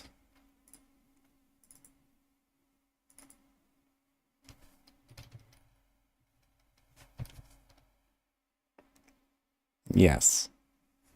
Look. Yeah, I found it. 16.6 charge cooldown reduction. And the maximum upgrade you can have is times 2.2 with Masterworking. Wait, this is not actually how it works, right?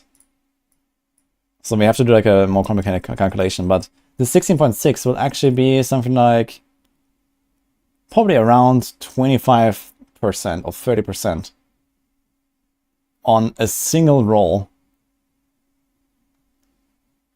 So let's say we can get something like 50% cooldown reduction for charge. The base is 17. It's going to be 8.5. And you can get minus 6 seconds. Okay, it's still not really permanent. Oh wait, also extra skill ranks improve it, right? So...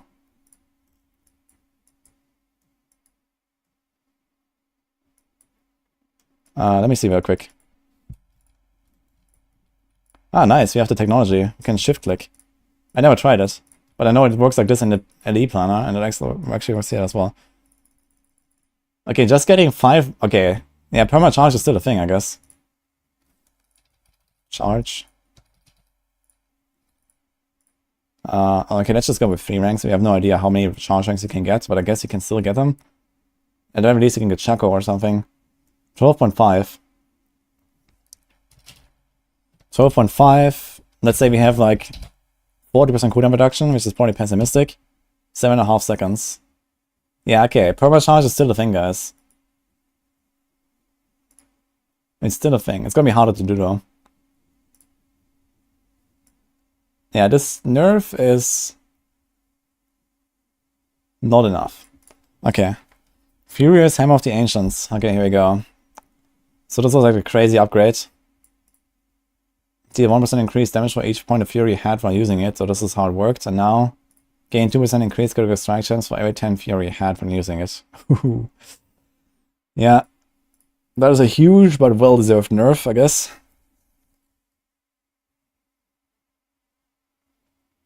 Did they increase monster HP by 400% yet? Yeah, they kind of have to, I guess. So you have to see like how it feels, but in general, this entire patch is huge power creep, right? No more one-shot kills. Yeah, that is a huge nerf to Hodar. And very much needed, to be fair. 2% increased critical strike chance for every 10 fury. So they have like 200 fury, you get 40% crit chance. So you're gonna have like guaranteed crits all the time, which is also kind of cool. Or near guaranteed crits, basically. Which still has like really good interaction with the Banished Lord's Talisman. If you play Unbridled Fury, for example.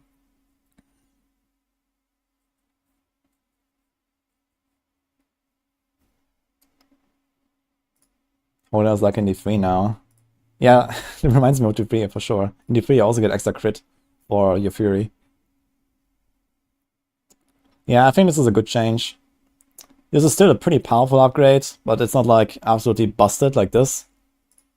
And Hodar is still gonna be pretty solid, I think, with this upgrade.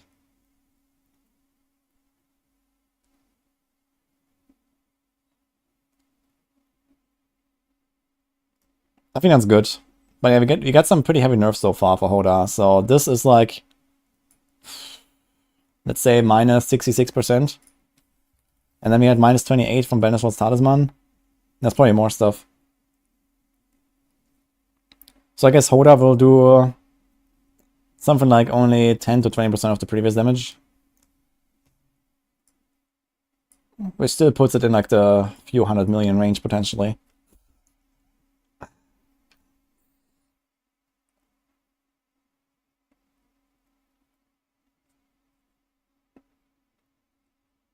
In the game will just turn it into farming Ubers. I'm not sure if you have been around the last 2 seasons, my friend. But the answer is the opposite.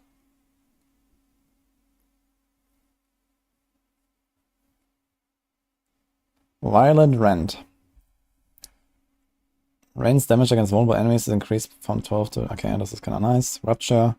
Initial damage dealt from Rupture is now guaranteed to overpower. It's kind of cool. Now, it does very little damage. It's only 30%. But what I really like is Decimator. Each time I make an enemy vulnerable, the damage increases and overpowering and vulnerable enemy increases. I wonder if you can proc both on the same attack. If you proc Exploit Glyph and this. That would be cool. If you can proc both from a single Rupture, that's kind of nice. Rupture is pretty powerful. I like this. Call of the Ancients. Oh, mega buffed, mega buffed, mega buffed, mega buffed. Okay, cool. Dude, Call of the Ancients is gonna be so sick on low levels, especially. Like, you walk into a boss room, you press the button, the boss is dead. Instantly. It's gonna be crazy, actually. Dude, look at this. Like, if you're like level 20, and you have like no aspects, this guy does a leap that does 156% damage, man. This guy frenzies for 60% weapon damage. Like, this is crazy. Whirlwind, 100%. Like, 300% upheaval. That's insane. Look, your base upheaval does like 77. Your frenzy does 24. It's like a third, man. These guys do triple your damage. Like, you just press the button, the boss is dead. Okay, kick. Range of damage increased from 2.2 to 3 meters. That's kind of cool. Additional damage when enemy is knocked down into a wall. Okay, power kick. Damage per turn fury. Oh, nice. Yeah, the kickstart was nice. Okay. Unbridled rage. So 100% more fury, 100% more damage. Yeah, kind of fair, I'd say. It used to be 200, right? Or how much was it on launch? Run Flicker Step. Yeah, Flicker Step and Call of the Ancients is gonna be insane, I think. I wonder what the stats are on the unique pants.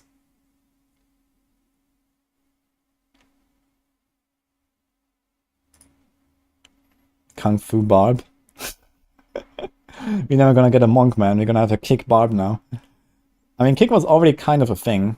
It was just never really good enough to Hoda, compared to Hoda. But yeah, now that Hoda is like Omega nerfed, and kick is getting buffed, kick is gonna be pretty good.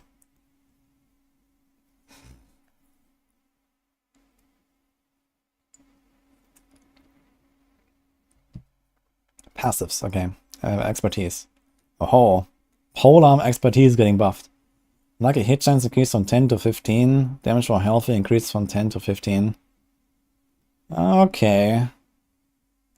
Maybe we're gonna use polearms. Damage for healthy. I mean, this is kind of nice.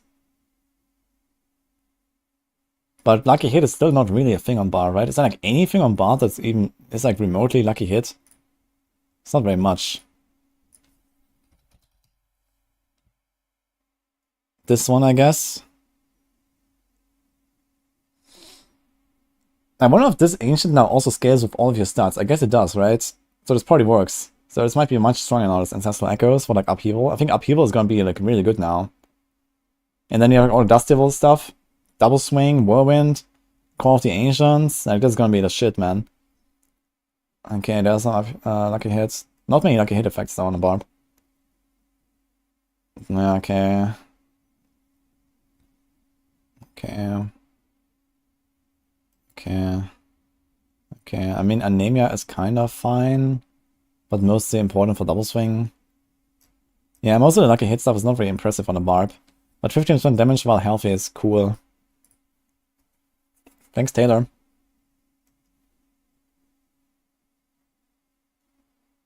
%50 multi-beats X now. Let's see, 200 and expertise, vulnerable damage reduced from 15 to 10. Okay. How do we see the expertises?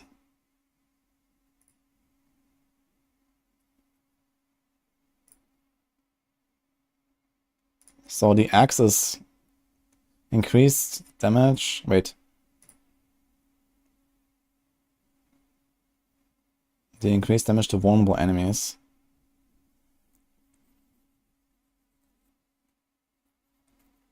But there's still this crit damage. Wait, this is mace. He increased critical strike chance against vulnerable. There's still 10 crit though.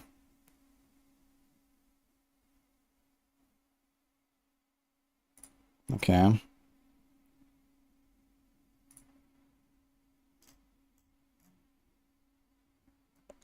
Where's the pole arm? Actually, let's do this here. So we have Arsenal system, it should be here. Okay, so This Polearm is kind of nice now, I gotta say. The lucky hit. If you need any kind of lucky hit, I think Polearm is kind of nice. With the buff here. Okay, then and usually we have like two-handed axe. 10% crit chance against vulnerable. And increased damage to vulnerable. So axe is still pretty powerful, even with like a little nerf here. Because the crit is kind of nice too. So if you need like raw damage, axe is still better. I guess, because of the crit. But you have to make enemies vulnerable first. So if you one-shot them all, then you don't make them vulnerable. So for one-shotting stuff, Polearm is going to be really good. And Polearm also has damage against... No, damage against injured, right? Not damage against healthy. So it's kind of the opposite. They need to switch axe and Polearm implicits.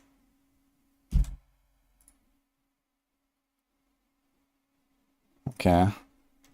Let's see.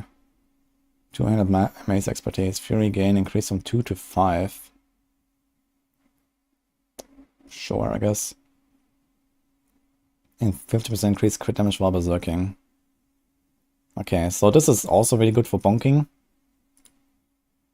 Okay. Yeah, I think this is generally good changes here. One-handed axe. Critical strike chance against injured.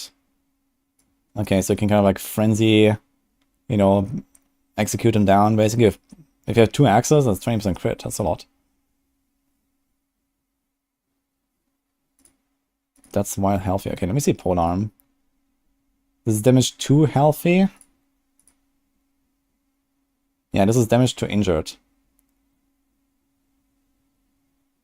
So yeah, you know, with like the new Polearm expertise, it would make a lot of sense if damage to healthy enemies was on the Polearm, I feel. And, you know, if those two were swapped or something. Or maybe they're gonna change them anyway. I guess if the itemization changes, they might actually change some of the base types.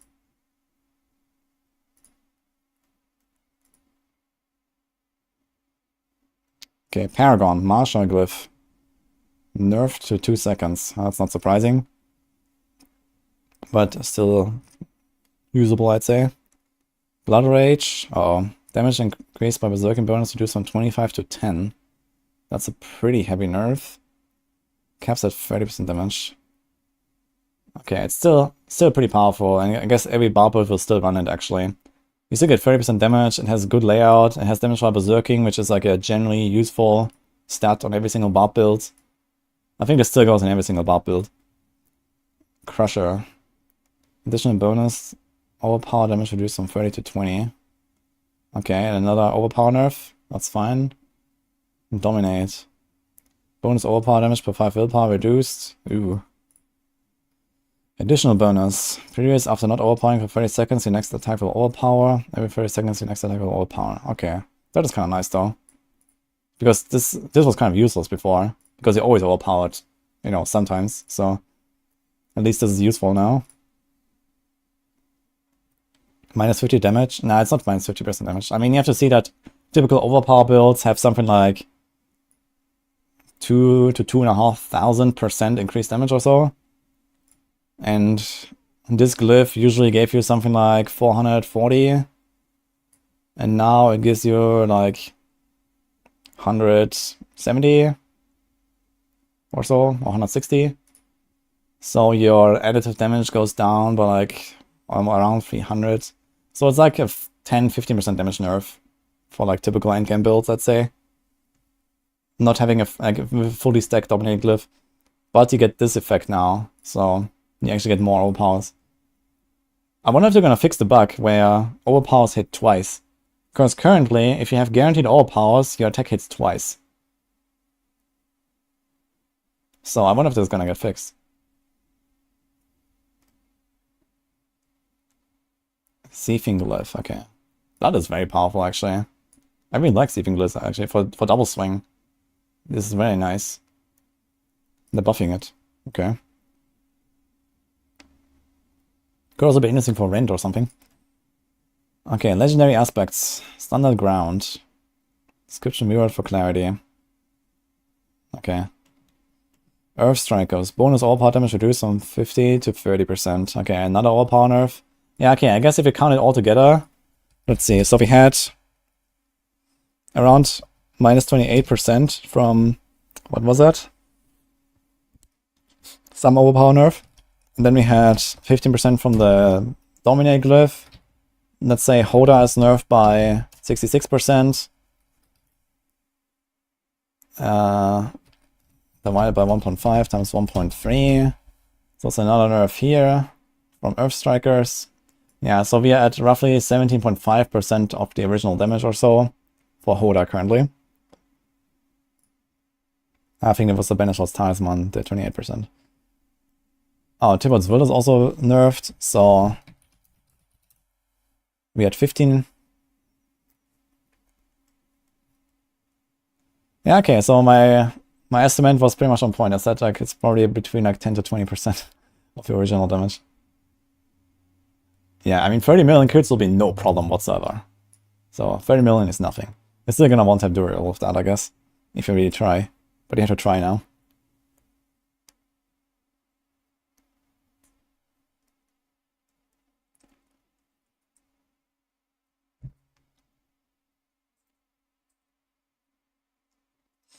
It's 15% of 2 bill. Yeah, I mean, most people did not hit for 2 billion just like that. You need to have like, you know, all-in damage buffs and everything, basically. But yeah, I mean, you can definitely hit like multiple hundreds, I guess.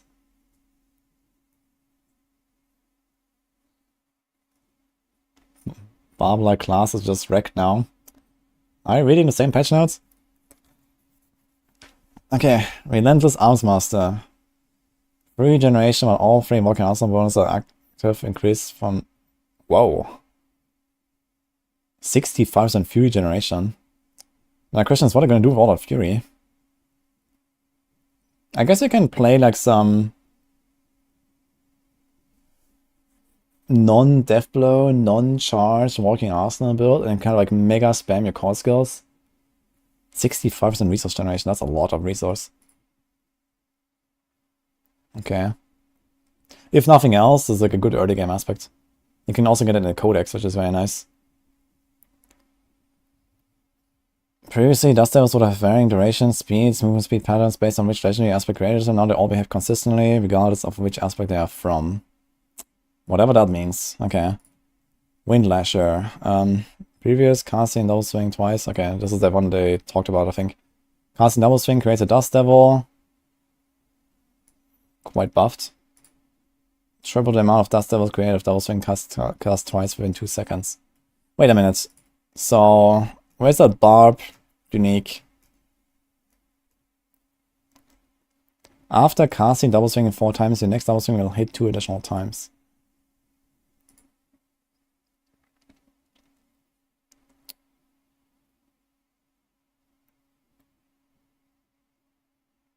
So this only works with casts, so I guess it doesn't interact with the gloves. So you don't get like insane amounts of Dust Devils.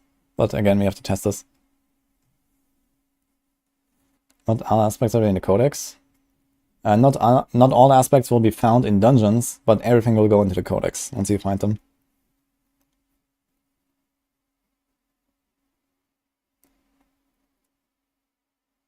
Hello, Amarema. Will it proc more Dust Devils? Yeah, I doubt that the unique loss or double swing will proc more Dust Devils, but we'll see.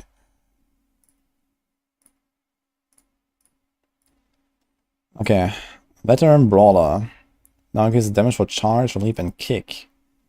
Previously this was no kick, I think, right? Yes. Okay. Timer on the buff has been removed. Ooh. That's nice. You can, like, carry your mega kick around and kapow. Giant Strides. Okay. Reduces cooldown of leap by 2.5 to 5 seconds per enemy hit up to a maximum of 9. Hitting boss of leap provides the maximum cooldown. Okay. That is a pretty big buff. You can basically like perma leap. This is actually, mate, this is really good for Leapquake. That is really good for Leapquake. You missed the Whirlwind aspect? Wait. Devilish. Oh. Oh yeah, true. Wait. Dust Devils. Whirlwind leaves behind Dust Devils that deal damage to enemies in the path. One Dust Devil every 0.575 seconds. Okay, so twice the amount of Dust Devils and they're twice as strong. This might also be very good for boss killing for Whirlwind, because the main weakness of Whirlwind is the boss damage. And if you can kind of like whirl around in the boss and just spam Dust Devils on them, that could be pretty good. After generating 100 Fury, next direct damage deals 3 Dust Devils. Okay. After generating 100 Fury.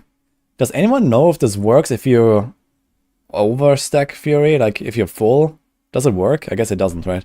You have to, like, spend it and generate it, I guess. But if you just have to generate and it can be full resource, that could be kind of nuts, actually. Tornado Barb. Yeah, that's gonna be a thing. Whirlwind. Leapquake. Double Swing. Upheaval. Call of the Ancients. There's a lot of cool stuff, man, that I want to try now. You just spend and generate, okay. Alright. Anemia. Like a hit, damaging, bleeding, or vulnerable enemies has a 30% chance to stun them. So they made it also vulnerable. Okay. That is actually kind of nice. Because now you don't need to apply bleed anymore on double swing. You get an extra aspect. Because previously I was running... what is it called? The bleeding aspect, whatever. On double swing for this. That's kind of cool. Of vocalized empowerment. Previously accessing fury. Now equipable with both barbarians and druids. Your shout skills generate 10 primary resources per second while active. Whoa.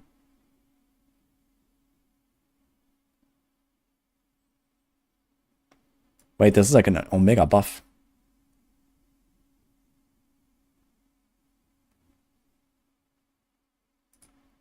Yeah, this means Roar and Bloodhowl. But the thing is that Bloodhowl doesn't have any active time. But I guess you can make it an active time with the aspect. So Bloodhowl doesn't have any lasting effect. The building Roar is 4 seconds.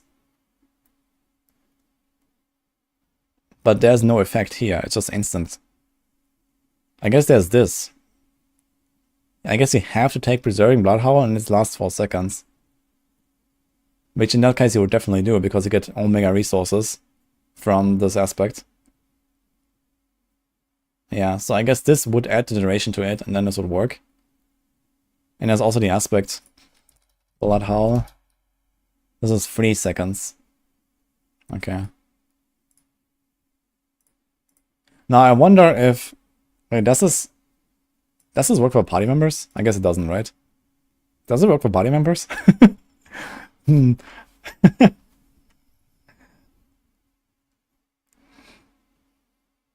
an aspect to make Bloodhowl a shout. Oh. The aspect makes it a shout skill. Okay, so debilitating roar is always a shout, and Bloodhowl only if you have the aspect, or what? Get Rage of Harrogate. Slightly nerfed, I guess. Although, who knows, maybe there's a functionality change and it might work with the bleeding aspect now, because previously that didn't. Azarath. For some reason it's still in a Barbarian category. But they said that it's going to be like a cross-class item. Above the freeze damage, can trigger from non-core skills. Yeah. Fields of Crimson Bloodpool now makes enemies take increased damage from all damage types. Oh. That is kind of nice. But I guess Grandfather exists, so... I should make Petrify a shout. Yeah, okay.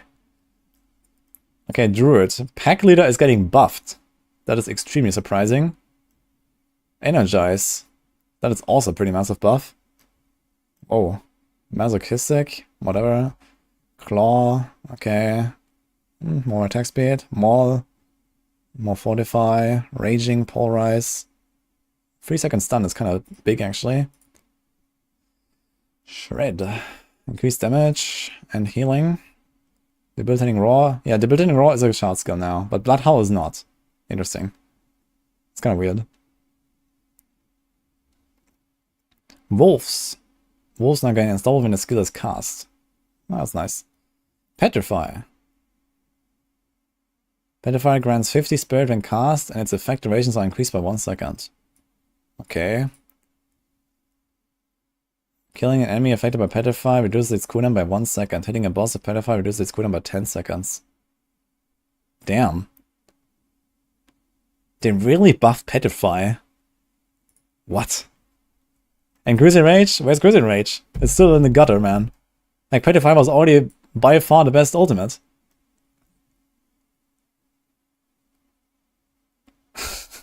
That's kind of strange, but okay.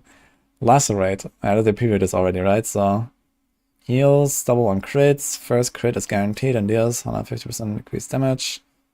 Whenever Lacerate crits, your champion skills deal 4% increased damage for 10 seconds up to 40%. Wait a minute. So it can stack 10 times, but there's only 7 attacks. Oh no, it's 10 attacks. I thought it's 7 for some reason. 7% lucky hit. Okay. Alright, if you have 100% crit, then you get 40% damage for 10 seconds. That's kind of big. And the cooldown baseline is only 35. And if you can get like Flicker Step in there, you can use it like easily every 10 seconds. It's 12 attacks? Wait. Is that one of the upgrades or something?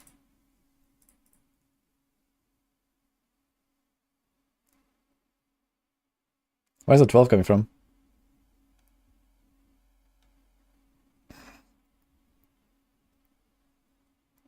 Now Lesser is viable. I wonder if it's actually gonna feel good to use though. Like, you don't want to press Lacerate and just get a buff. You want to press Lacerate and actually kill something, right? And get a buff. So we'll see, I guess. But if nothing else, this is gonna be a very good way to play Pulverize. Like, you can walk up to the boss, you press Lacerate, you will have Bestial Rampage up, and you have 40% extra damage, and then you do kapow, kapow, and the boss is dead. So that sounds really fun, actually.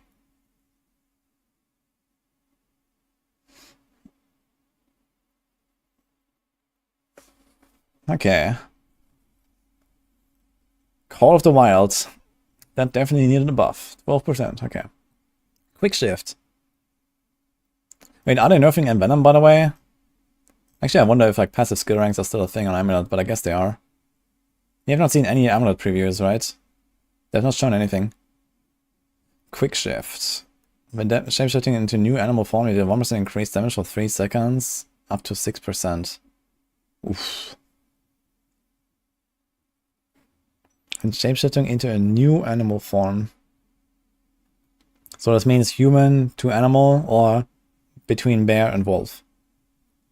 3 seconds though, that is very short. But definitely way better than it was. It's a slight numbers nerf, but like way more useful now. So this is pretty powerful. I mean, you have to stack it actually. Okay, wait a minute. Okay. Yeah. How's the pathing? Quickshift is the first one. Okay, so you have to go through it. Fuck.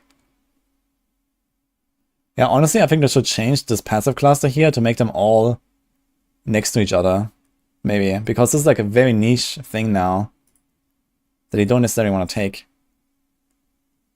Like, you need like a very specific build for this. Thanks, no yours, by the way.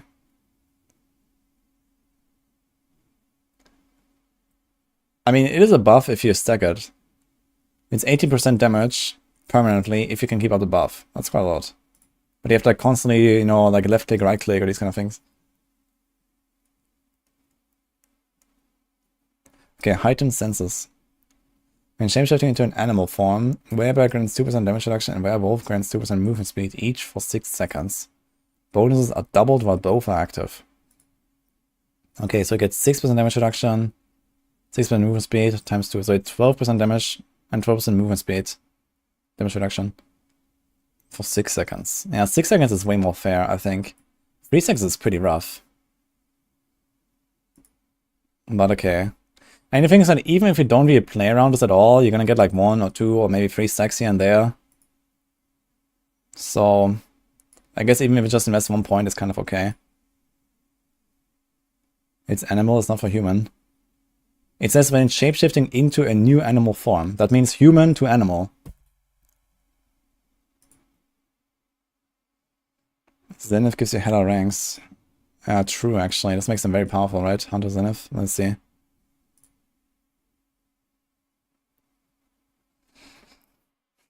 Damn.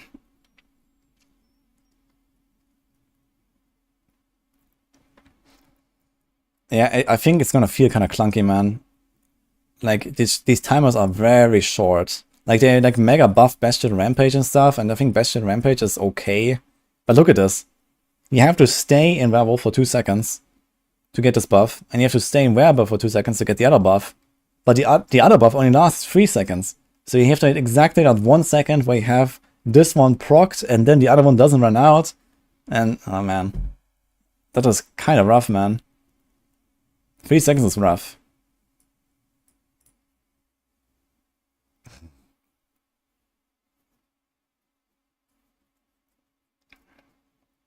You're not always werewolf, Mad Wolf's Glee. You're just passively a werewolf. If you use a bear skill, you're still a bear.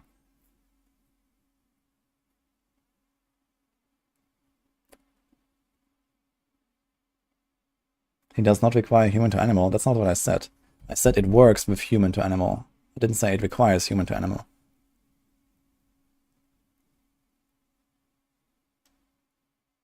Clarity. Okay. After casting companion skill, the next core or wrath skills damage and critical strike chance are increased by 5% up to 15.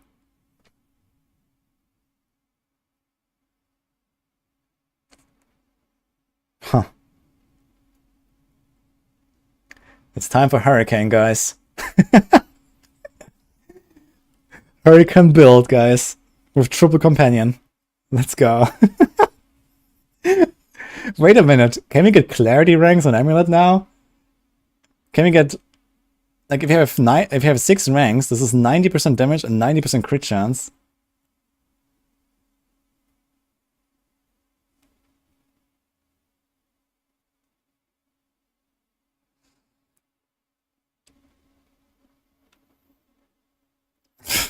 Thanks, Smoothie. But that's not my name.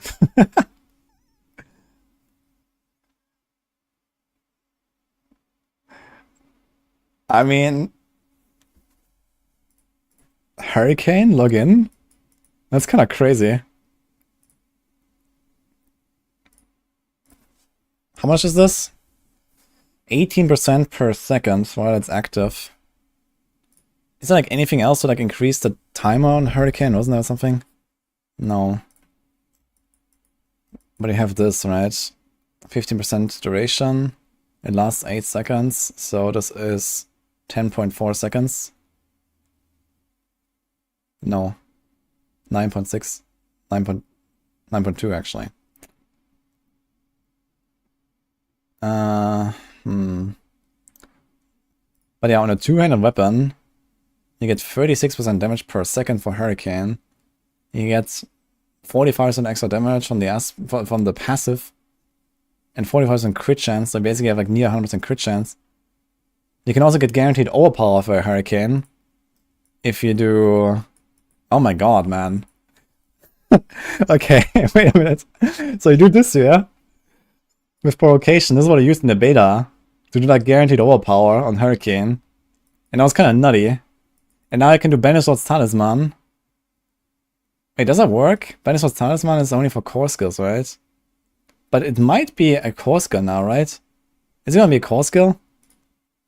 If you can combine this with Banishword's Talisman and get guaranteed crits and guaranteed overpower on every single tick, and every second it gets like 30% stronger. That sounds kind of nuts. Boulder Arcane with Dolmen Stone. Ah, no way, dude. Like, first of all, your Hurricane is gonna accidentally consume this thing all the time, and the Hurricane does no damage in that build. And then also you spam boulders way too much. I mean, maybe we'd still do it to get like one extra powerful boulder or so, but this only would make sense if you play Shepherds. You have to play Shepherds. Wait, where's Shepherds actually? Did they change it? Now Wrath skills also gain. Okay, here we go, man. Yeah, so you play Shepherds. Yeah, maybe it's a thing. But it's only for one boulder, so I don't really like it too much. But for Hurricane though, dude, this is like a Hurricane thing. Or Rabies, man. Like fucking Rabies. But the crit chance doesn't work for it, right? It's just more damage. Huh. I need to try a Hurricane build with this. Clarity seems strong for Creeper Slide. Well, the only thing that will really be buffed is Trample, but yeah, Trample Slide actually does a bit of damage, but most of the damage is the Landslide. So it's pretty irrelevant, I'd say. Like, yeah, you can like charge into a pack and you can kind of like one-tap something small with Trample, but your landslides will not get buffed by Clarity. So this is pretty pointless, I think.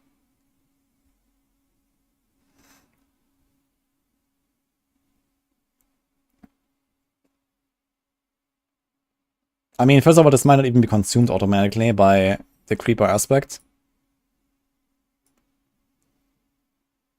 So even if you cast Creeper, and the thing is that even if it gets consumed by the Creeper aspect, if you cast Creeper, then it casts like 10 landslides around you or something, and I guess only one of them is buffed. So it sounds pretty shit for the Temper Slide if you ask me.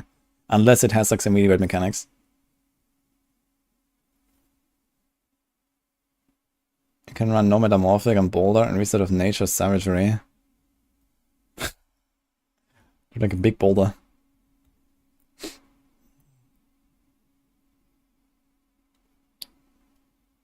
Digitated Gate. Move and speed. Wait, they buffed this? Okay. Legendary aspect. Changing stat. Okay, let's see. You do 4% increased damage while hitting a poisoned enemy as a werebear or crowd control enemy as a werewolf. How do you crowd control? Hurricane, I guess.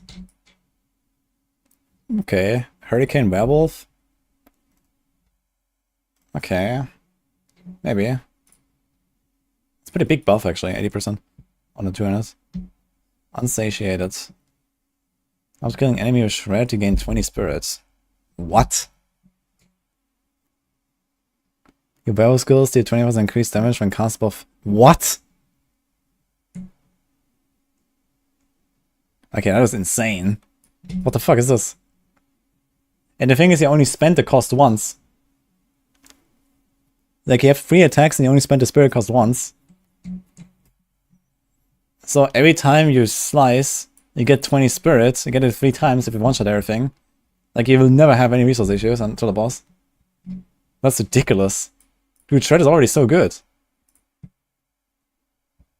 Okay. Free Stormclaw damage.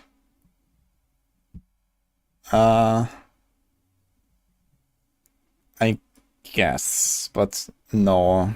Like, there's no way you're actually gonna use this aspect on Stormclaw. Like, how many slots do you have? Gloves, ring, amulet, and that's it.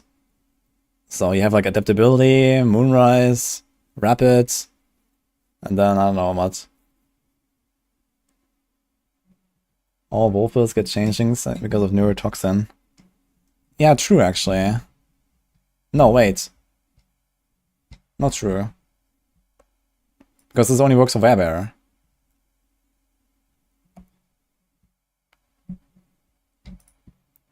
But you get this, I guess, with the slow. Yeah, this is slow, I guess. Okay. But only in the second hit, I guess. But okay. Yeah, okay. But you don't get it on the boss. For Werebear, it works on the boss, but not for the wolf.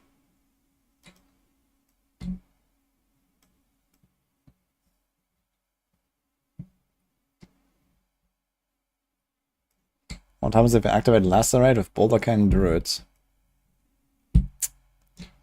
I don't know, I guess the boulders will keep flying around you wherever you cast it.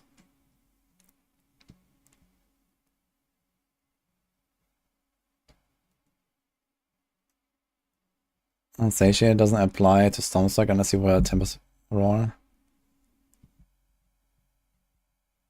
Your Storm skills become Werewolf skills, right? How does the Stormclaw work again? Claw is now a Storm skill. Okay, so it's the other way. Yeah, okay, so this Unsatiated is kind of whatever then for this build. But this is like nuts for like Shred in general. Like Shred is already nuts, and this is just crazy. Like infinite spirit, man. You just need to figure out the boss somehow. And there's Lacerate for that now. There's Bestial Rampage. You play Bestial Rampage. You like walk into the boss room. I don't know. With like you trample into the boss room. Wait 2 seconds. lacerate, and then just shred down the guy. Boom. That's it.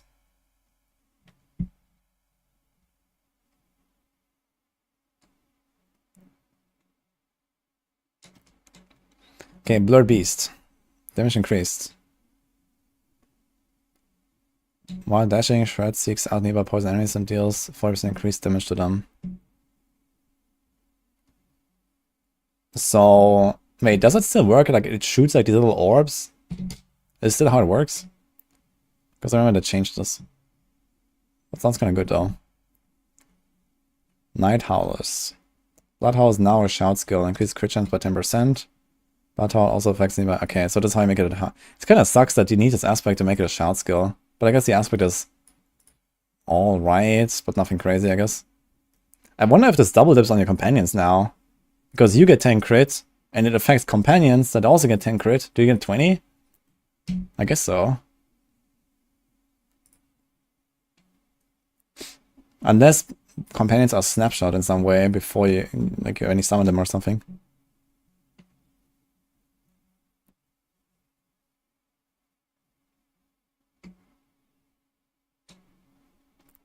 Raw Might. Now all shapeshifting skills contribute to the buff stacks. Okay. But then only your next werebear skill deals more damage and stuns enemies.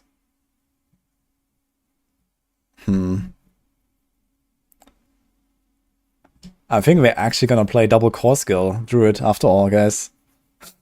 Like, you're gonna play Shred. You're gonna get like infinite spirit here. And then you do like a big shockwave, overpower, like... It sounds kind of interesting. I wonder how good it will feel. But okay. Shepherds. Now rough skills also gain damage from companions. Okay. Mangled. While in wearable form you gain 25 spirit every 8 seconds. I mean, that's way better than it was before, I guess. But every 8 seconds. That is very little. I think it's gonna be an aspect that's kind of like cool if you find it while leveling. You know, but later on it's gonna like solve it other ways, I suppose. 8 seconds is not very good, I feel. But it's basically like one free cast every 8 seconds, so... And realistically, if you play like Earth and Might, you're gonna get some nice resets here and there as well. But 8 seconds is kind of rough. Mending Stone. Killing enemy of any skill now replenishes the barrier as well as Earth skills. Okay. And I can Fury thing, okay. Unique items, Fresh Render. Here we go. Damage bonus increased from 10 to 15. Okay. Casting and defense skills deals damage to nearby poison enemies. Increased by 50% for every... Wow. So it works with all defense... You can play defensive skill piano now. Okay. That sounds pretty good, actually. That sounds very good. I mean, you have 40. Like, what about Cycling Armor? But they knock everything back. It sounds kind of shit. But at least those three. And you can also reduce the cooldown now, both with the kills and with the shout aspect. Okay.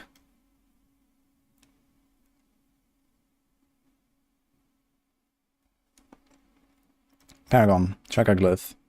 Buffed, okay. Bane, buffed. Shapeshifter, buffed. Okay.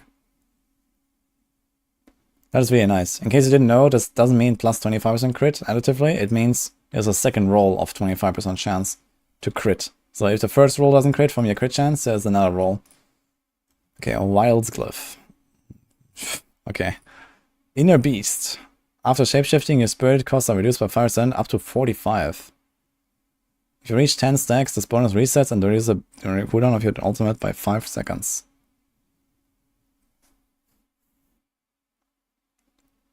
Okay.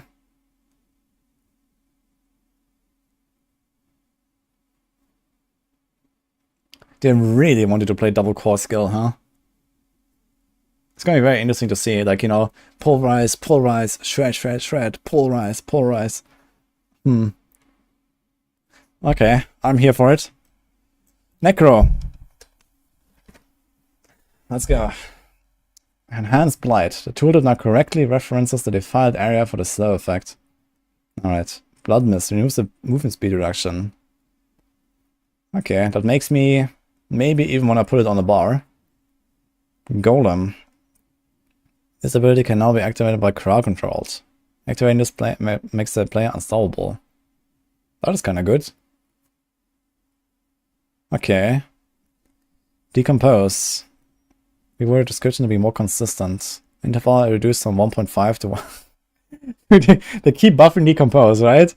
1 second now. That used to be 2.5 seconds. Holy. Increase channeling resource generation to 10 per second. Targets now activated spawning corpses instead of channeling.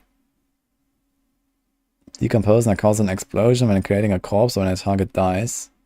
Okay, there's an aspect that you get triple corpses. So I guess you get triple explosions.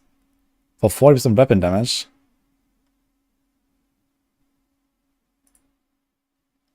Generates 10 essence when creating a corpse. Okay, so you channel for 1 second.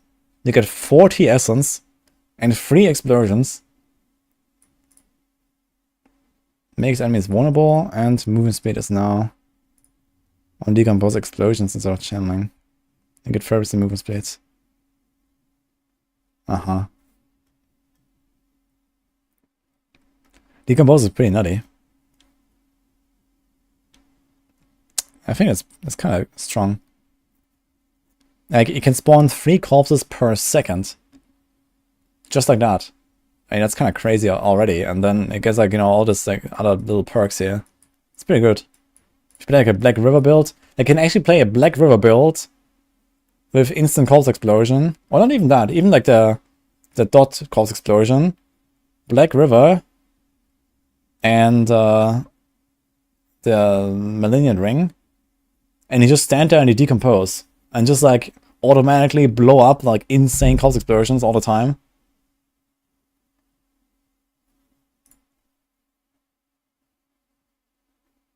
It's D4 down. I'm not surprised. That's probably like 1 million people logging in right now.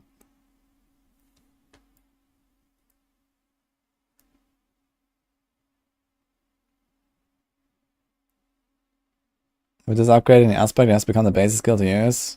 I mean, you still need to sacrifice an aspect slot, which is kind of a problem. Is that actually a resource aspect or what? Decompose. Can chain and burst 2 additional targets. It's an offensive power, actually. Why is this an offensive, not a resource one?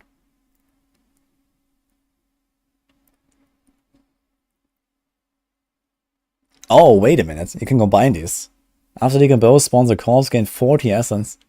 So you can get 40 essence on channeling for 1 second, and then you get 120 essence again. That's actually crazy. For 1 second. Okay. Wow. Alright. Army of the Dead. Increase spawn rate of volatile skeletons by 50%. Supreme Army of the Dead spawn rate adjusted. Okay. It's not categorized as a summoning skill. I have no idea if this really does much, but I guess it's something. Passives. Inspiring Leader. While you're healthy, you gain 12% increased critical strike chance, and your minions gain 18% increased critical... Whoa. That is a huge buff. Like, crit is definitely better than attack speed in my book. Well, in most cases. But especially for stuff like bone builds, this is very powerful. And your minions gain 30% crit, basically. Okay. That is kind of strong. Kalan's Edict. Your minions gain 3% attack speed for each active minion. So previously you had 30%. And you were not forced to have more than 7, and now you need to have all of them. How much can you have? It's like 3 warriors, 2 mages, 1 golem baseline or something. So it's like 6 baseline plus 2 from the aspects, so it's like 10. Okay. It's 7 base. And then 8 if you choose like the +1 from the defenders or something, or from the skirmishers. 4, 3, 1. Okay, it's 8 baseline actually. Okay, let's see. That's quite a lot actually. Book of the Dead. Skeletal warriors will now run ahead after Necromancer more often initiate combat. Okay.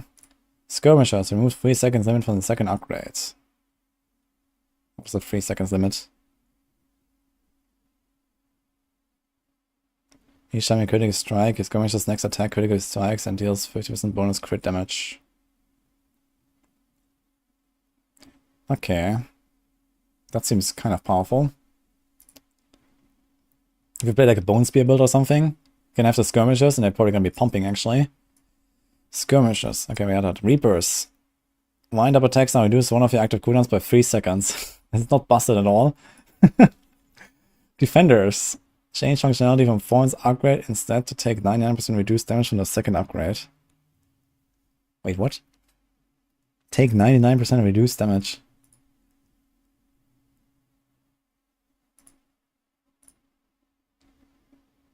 Interesting, okay. So they basically just never die. Okay, Shadow Mages. First upgrade. You deal 3% increased damage for each active Shadow Mage. So you have 3 baseline, plus 2 from the aspect, is like 15% increased damage. Okay. Additional Shadow Bolts occurs every second attack after the second upgrade. Okay. Cold Mages. Attacks now gain 3 essence on the first upgrade. Finger plus 2. Attacks now apply vulnerable without condition. Okay. Bone Mages. First upgrade. Bone Mages have a 25% chance to cast Bone Splinters or Bone Spear if it's on your equipped skills. I wonder if that scales with your Bone Spear stuff or with like their stats. I guess it still counts as a mage attack. So potentially a minion Bone Spears might be stronger than your own Bone Spears if you buff your minions enough. Yeah, I think like a Bone Spear minion build could be really nuts. Like you can have the skirmishers that get like constant guaranteed crits. If you just spam Bone Spear into a pack or something. And then you have this as well. And your Bone Mages just casually throw Bone Spears everywhere.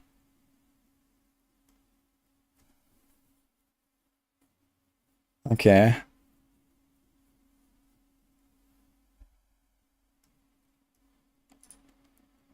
Sounds really fun. I'm gonna try this.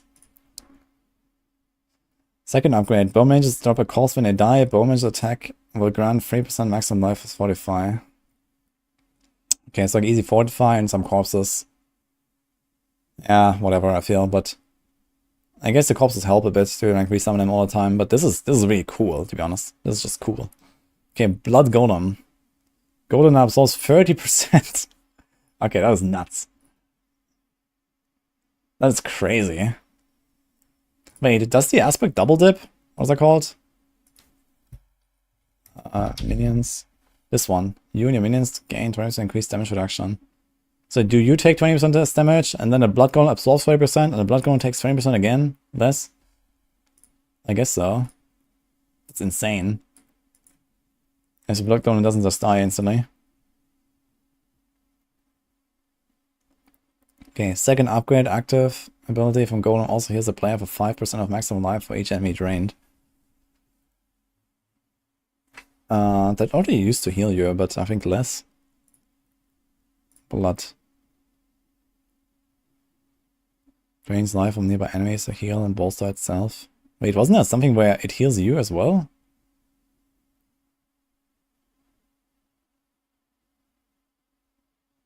Okay.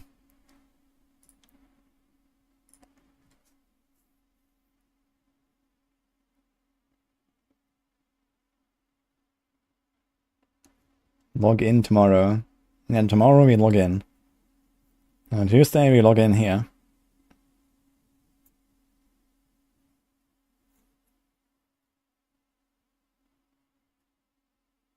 Do invocations benefit from a percentage of the character's resistances? Well, it says that they benefit from 100% of your stats. So I would imagine this means crit, attack speed, armor, res, everything. But on the other hand, I mean, there's like very, very powerful like resistance bonuses and these kind of things on, like, you know, unless they change them, I guess.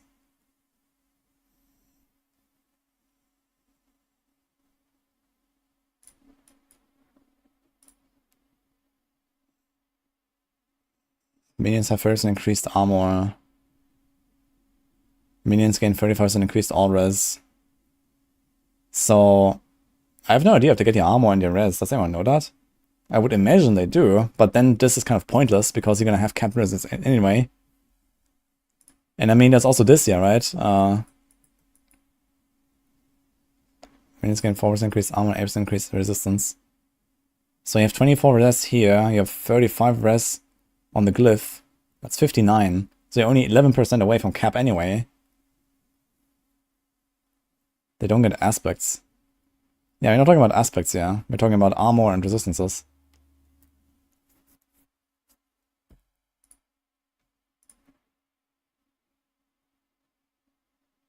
They get 100% of attributes, not stats. Oh, wait, what?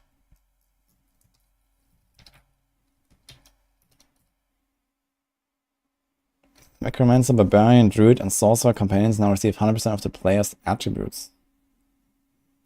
I wonder if there's like a wording error, or if they only mean the main stats.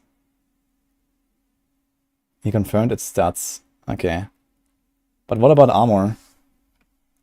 What about res?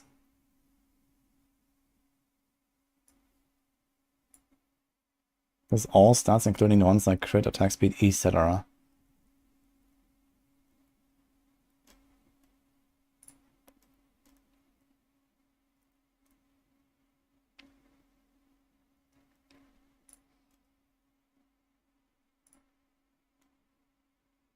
Okay. Well, we'll see, I guess.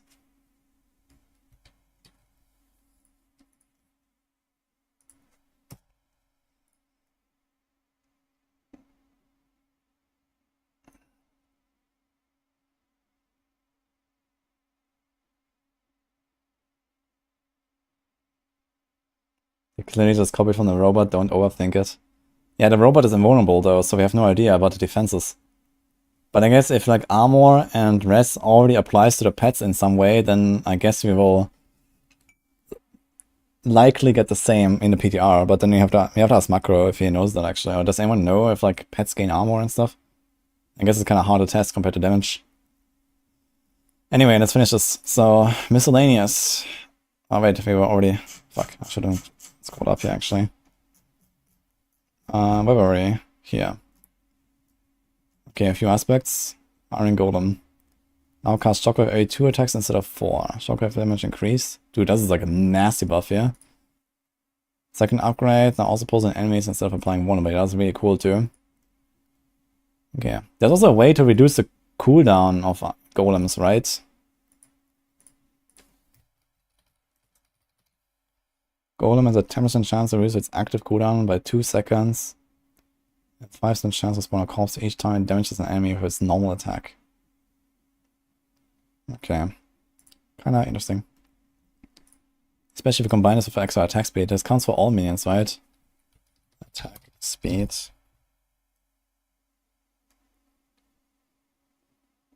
Each time one of your summoning minions damages an enemy, they gain... So this works for Golem as well, I suppose, right? While armor to that is active, your minions... Wait, does summoning count only for the skellies? Or is that for all minions? Because it says summoning minions, and this one says only minions. It does count. Ah, yeah. Okay. So that's kind of good. Blood-soaked aspect. While in Blood Mist form, increase movement speed by 20%. Okay. Wait, that's an offensive power?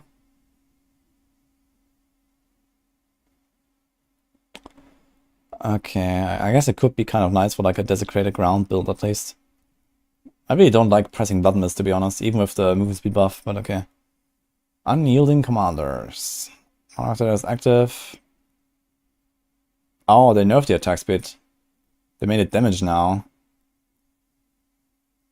Well, okay, I guess that's technically a buff, because damage can just scale up.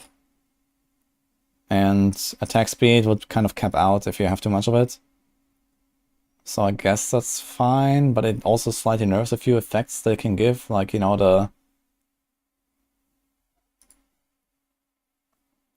the Exile, like Reap, Corpses, and the cooldown reduction, and Golem Slams, and these kind of things. Wait, what? Wait, you get both? Oh. Oh. So you get only one aspect for all of the skellies. That's very strong, actually. That's a huge buff. Okay. Bloodgetters. These Getter Beasts also empower you at 70% effectiveness. Okay. Can we see what the skelly does exactly? It's like 30% damage buff or something, right?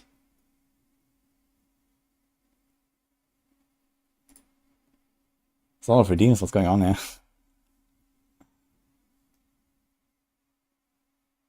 Alright, this is really good, man. This minion stuff here.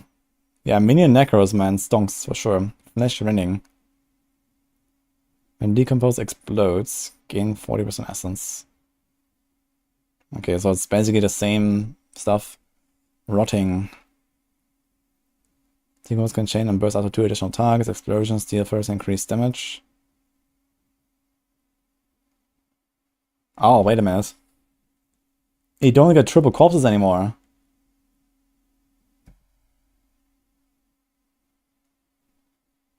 But doesn't matter. You still get this. Wait, I need to see the decompose stuff again.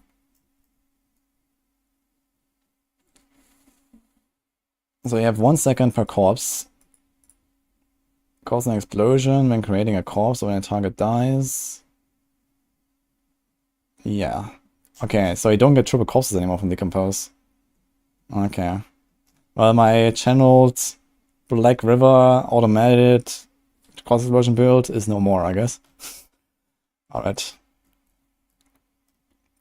Damned. You did 15 increased shadow damage to enemies affected by any curse. That's a mega buff. Okay. Untimely death. Each percent of your maximum life you heal beyond 100% grants you 0.5% bonus critical strike damage on the next crit, up to 6% bonus. Okay, that makes it better, I think.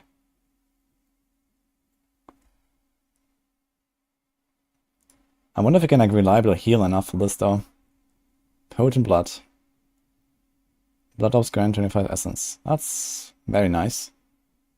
That is very good for Bone Spirit, actually. Potato resets, thank you. It is, actually. Yeah, damned, only 1 curse is crazy. 50% damage for 1 curse, that is really good. I wonder why they didn't nerf the number. They could have easily nerfed the number a little bit. This is insanely powerful. But okay. Unique items, Mandel. Every 6 attack from each minion is empowered, exploding for X physical damage. Okay, so it's not like lucky hit bullshit anymore, but it's more consistent. I kind of like this change. I think that's cool. As long as it's still powerful, and I guess it will be. Also has minion attack speed. Oh, they didn't change this thing. It has thorns and lucky hit, and both of these are relatively useless with this now, I guess. But the minion attack speed and minion life is good. Okay, Paragon. Control Glyph. You and your minions deal tremendously increased damage to crowd control targets. Just like that. Okay. That's kind of strong. Dead Razor. Bonus, maximum bonus buff to 15. Whenever your minions deal damage to an enemy, that enemy takes increased damage from you and your minions. Okay, that is also really good. Cult Leader. Your minions deal first increased damage for each 100% attack speed bonus they have, up to a maximum of 100% attack speed bonus. Okay. Alright, Rogue. Let's turn this emote only off. Stun grenades granted by various aspects, base stun duration is increased to 1 second. That is already crazy.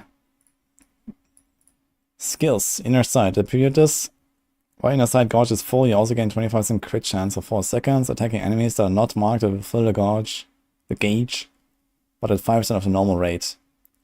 That is really nice, actually, because one huge problem that inner sight has currently is that the game is so fast that sometimes we one-shot packs without ever marking anything in them. And even if we do, it might mark some little guy in the corner that has like 0 HP and you get nothing anyway.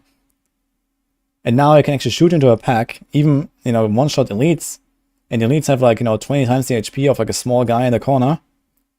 So you're gonna kill that elite and maybe the other elite next to it, and you're gonna get like way more gauge than you would get from actually hitting the marked guy.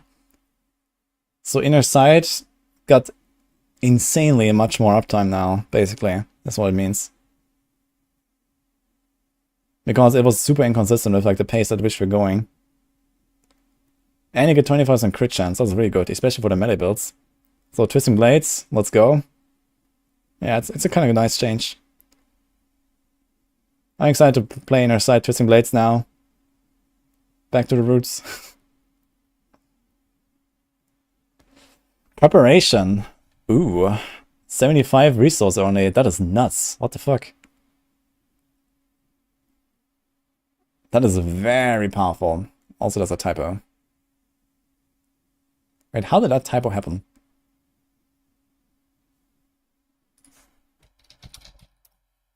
Dread Scythe? Wait, is that in the patch notes like this? Preparation, here it's correct. Oh, I know how the typo happens. Because, okay, a little behind the scenes, but in our embed tools we have preparation, and for some reason the rogue specializations are in caps lock, because this is how they're written in-game, and I guess Dread Scythe manually wrote it without caps lock and misspelled it. What a noob. Okay. Flurry. Damage increased. Okay, they buff Flurry again. Volley, that's the dismount ability. Can now be cancelled slightly earlier. Whatever. Passives. Victimize. Oh, here we go. Fix an issue where this wasn't affecting and scaling from certain instances. Okay, so... Okay. Increase chance to proc from 45 to 50. I'll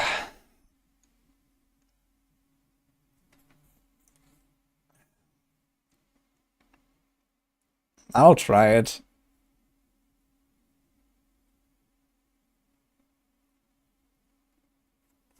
I don't, man, why is it lucky hit, man? Can you just remove the lucky hit at some point instead of just buffing the percent to infinity? Just remove the fucking lucky hit. Please. But okay. Like, it's kind of interesting that lucky hit can scale it up, but it could also just like make this a thing, right? They can just say, okay, it has 20% chance to proc no matter what, and it's increased by lucky hit chance percent, you know, or something like that. If you really want to have some kind of lucky hit effect in there. But we have the same problem as always. It just buffs penetrating shot by far the most, and the other rogue builds are just kind of like whatever, victimize. And if they ever make it good enough to be used for penetrating shot, it will always be too bad for all the other builds. And if it ever becomes viable for the other builds, then it's way too good for penetrating shot. Like, it will always have the same problem. As long as it remains lucky hit. But okay. Maybe at some point, guys. Lucky hit chance should be removed months ago. No, lucky hit, like the lucky hit mechanic in general is good for the game. But for this passive in particular, and the same thing with Wind Force. We have not seen Wind Force yet. But Victimize and Wind Force should not have lucky hit. Because it just, you know, it does the opposite of what lucky hit is intended to do. Lucky hit is supposed to balance out skills. You know, some skills hit more, some skills hit less. The skills that hit a lot have low lucky hit, the skills that hit little have a lot of lucky hit. You know, this makes sense. But then you have Victimize and you have Wind Force that scale with the damage of the attack. So high damage skills have a better effect with Victimize, and high lucky hit skills have another higher effect with Victimize. So it does the opposite of balancing out the skills. It needs to be not being lucky hit for this to make sense. So this will never be useful for Rapid Fire. This will never be useful for Barrage. This will never be useful for Flurry. And Twisting Blades either. So, yeah. Maybe in an expansion. Paragon. Exploit weakness legendary note. Maximum damage bonus increased from 15 to 25. Holy shit. Okay. That is pretty nasty. Lyrana's Instinct. When inner sight gauge becomes full, you gain 100% dodge chance for 2 seconds. Your core skills deal increased damage equal to 10% of your core skill damage bonus while inner sight's gauge remains full. Okay, previously it was only 3 hits, and now it's the entire time. That is very good, actually. Now, the thing is, we have no idea how much core skill damage bonus you can get. But Starless Skies has it, and Starless Skies definitely goes into a build like this. Actually does it. I'm not sure. Does Starless Skies go in an inner sight build? It lasts 3 seconds. And inner sight lasts 4 seconds. So for the last second of inner sight, you will drop the buff. And then you have to restack it afterwards. Yeah, maybe not actually. But okay.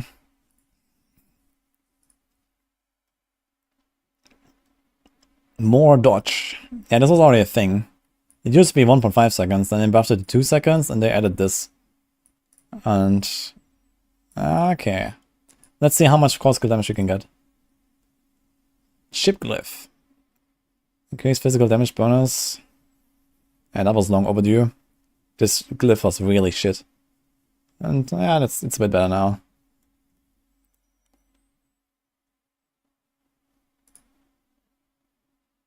Smack Souls DB when hovering them. Yeah, this is from the planner. And Circling Blades. Okay, buffed. Opportunists. When you enter or break stealth. Okay, they previewed this. Grenade skills deal 40% more damage. Tricksters. Grenade skills deal 40% more damage. Surprise. So this is stealth. This is caltrops. This is evade or shadow step. Okay, so evade and shadow step will be kind of good tools to proc it. The problem is evade drops them behind you, which is fine, but shadow step also drops the grenades behind you, which is not fine. Like, if the shadow step would proc the grenades where you arrive, that would be really good. Like, imagine you shadow step into a pack and everything is stunned and you drop like omega grenades. That would be cool. Like, shadow step leaving grenades behind is kind of shit. Artful Initiative. When you spend 100 energy and release a cluster. Stun grenades. That's also fine. Okay, so you have 40, 40, 40, 40. Wait, is there more of them?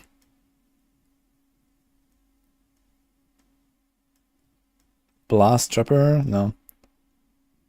Okay. So I assume they're gonna be all upgraded, right? So this is like times 5 damage for your grenades almost. That's nasty. That's gonna do a lot of damage. But it's 4 aspects, so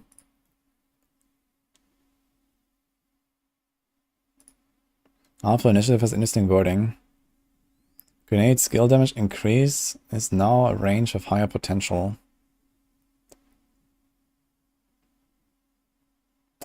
I mean, the thing is that all of these aspects are relatively weak, besides this one, but this is like the hardest to proc, because it's based on stealth. There are ways to enter stealth often, which is... Fuck, what is the thing called? I think it's called Lethal Dusk aspect, where I use an agility skill. And I use evade. Okay, that's this. Yeah, Lethal Dusk is with evade. So you have to shadow imbue an enemy and then evade through them to go into stealth. So move. Could be good in the pit though. And what is the other one? It's like the agility skill. Here, dealing direct damage to a dazed enemy with an agility skill grants stealth for 4 seconds. Breaking stealth of an attack grants you crowd control duration. Yeah, I mean, for a defensive aspect, this is relatively useless. But it's a lot of stealth. So this stealth aspect is very powerful. But realistically, most of the grenades will come from exposure, I guess.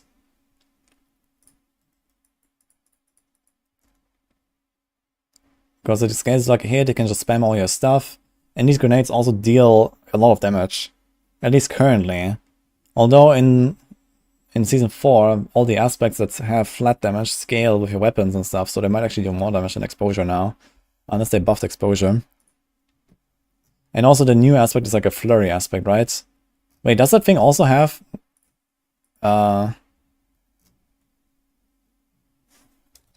flurry.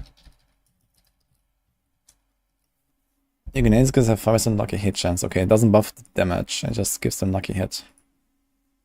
So this is somewhat optional, I'd say. It depends on how much damage these things do. But realistically, I think I would probably still play this with Twisting Blades for the most part, but we'll see. I'm gonna try this.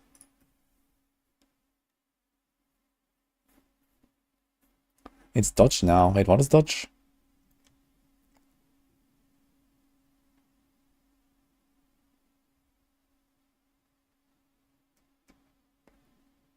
Ah, here. Uncanny Treachery. Dealing damage to a dazed enemy if agility skill grants stealth and stealth breaks. You gain 100% dodge chance for 2 seconds. What?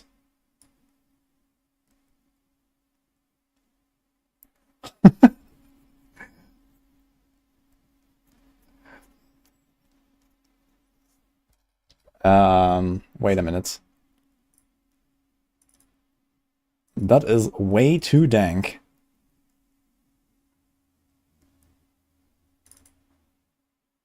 Let me open this. Season 0, Uber Lilith. Where is it? So, we're gonna press stealth. You're gonna press stealth, and then you just like shadow step on Uber Lilith and just chill, I guess. And you just tank all the skulls for 2 seconds. I mean, that's pretty insane, actually. Okay.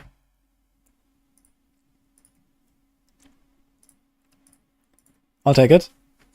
That is really insane. That is fucking insane. Okay, Siphon Victuals. Damaging a vulnerable enemy of a non-basic skill that has a 20% chance to drop a healing potion. Okay, it's just like not a core thing anymore. Okay, Frostbitten. Enemies hit by grenade skills have the same chance as your critical strike chance to be frozen for 2 seconds. Oh. They don't need to be chilled anymore. That is insane. They really wanted to freeze shit now as a rogue. That's crazy. I wonder if passives on Amulet are still a thing. I kind of hope they are, because passives are kind of cool on the Amulets.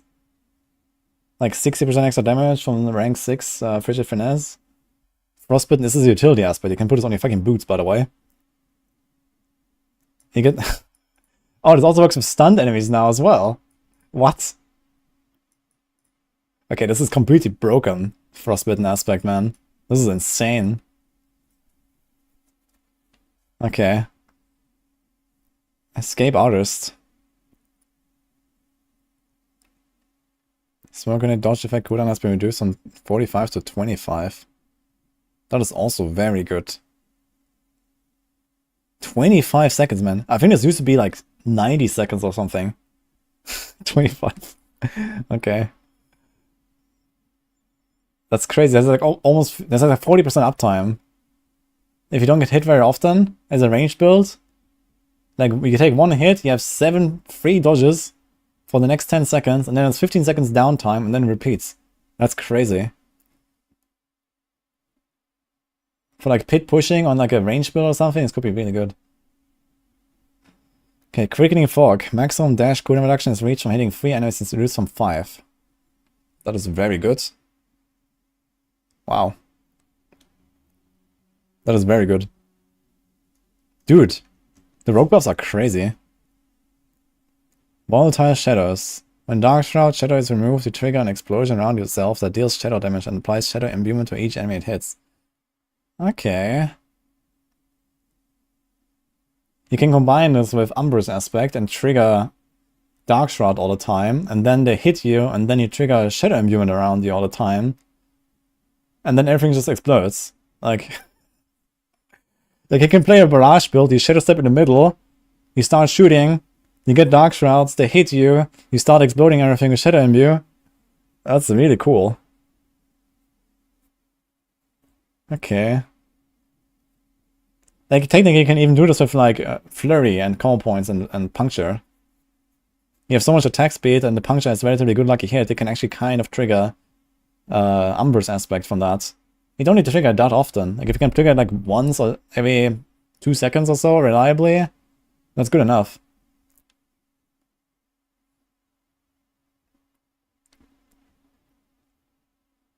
Small shadow imbue for evade through and stealth. Yeah, this whole, like, evade through is... Okay, the thing is that shadow imbue is very good when enemies have low HP. And it's kind of bad when enemies have a lot of HP. But if enemies have low HP, they usually just die when they're shadow imbued. If they have high HP, you usually don't use shadow imbue. But I guess it could be a way to kind of make that combo work, even in, like, you know, high tier pushes in pit or something. Would be interesting to try. But yeah, I could, like, you know, shadow imbue with this. But you need 2 aspects for this. You need 3 aspects for this, actually. It's a lot of aspects. And I don't really expect you're gonna survive in the pit very easily. Like, I don't think that as a rogue in particular, you can really give up, like, defensive powers and, like, you know, defensive slots or something to have random bullshit like this. We'll see, maybe. It could be nice though.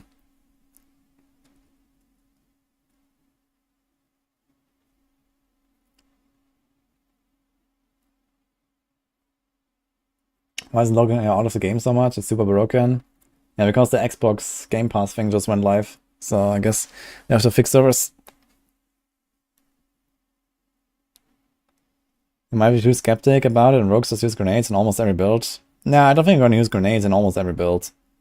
Like, grenades are still, like, a relatively slow-paced mechanic, you have to see that.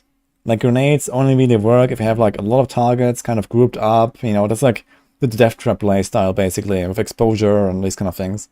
There may be other, you know, cases where you might want to use stun grenades. You can also combine maybe, like, 1 or 2 good stun grenade triggers just for the stuns. Or with Frostbitten Aspect, for example.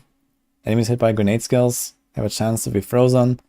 So if you can, like, reliably get a few grenades off here and there from, like, a Caltrops, for example, and you combine this with a Smiting Aspect that gives you, like, plus 40% crowd control duration, suddenly these things last 1.5 seconds, they're gonna be frozen for 3 seconds. Like, that's kind of good stuff. Even as a kind of like a support tool for, like, 2 aspects or so. But I don't think that every build will suddenly run grenades and stuff.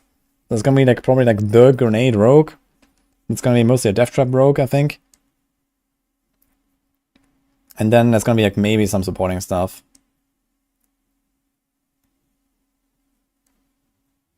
On pre-season to Nightmare Dungeon 100, you had to have grenades. Untrue, but yeah, grenades were relatively decent there as well, because people played Death Trap a lot and stuff like that.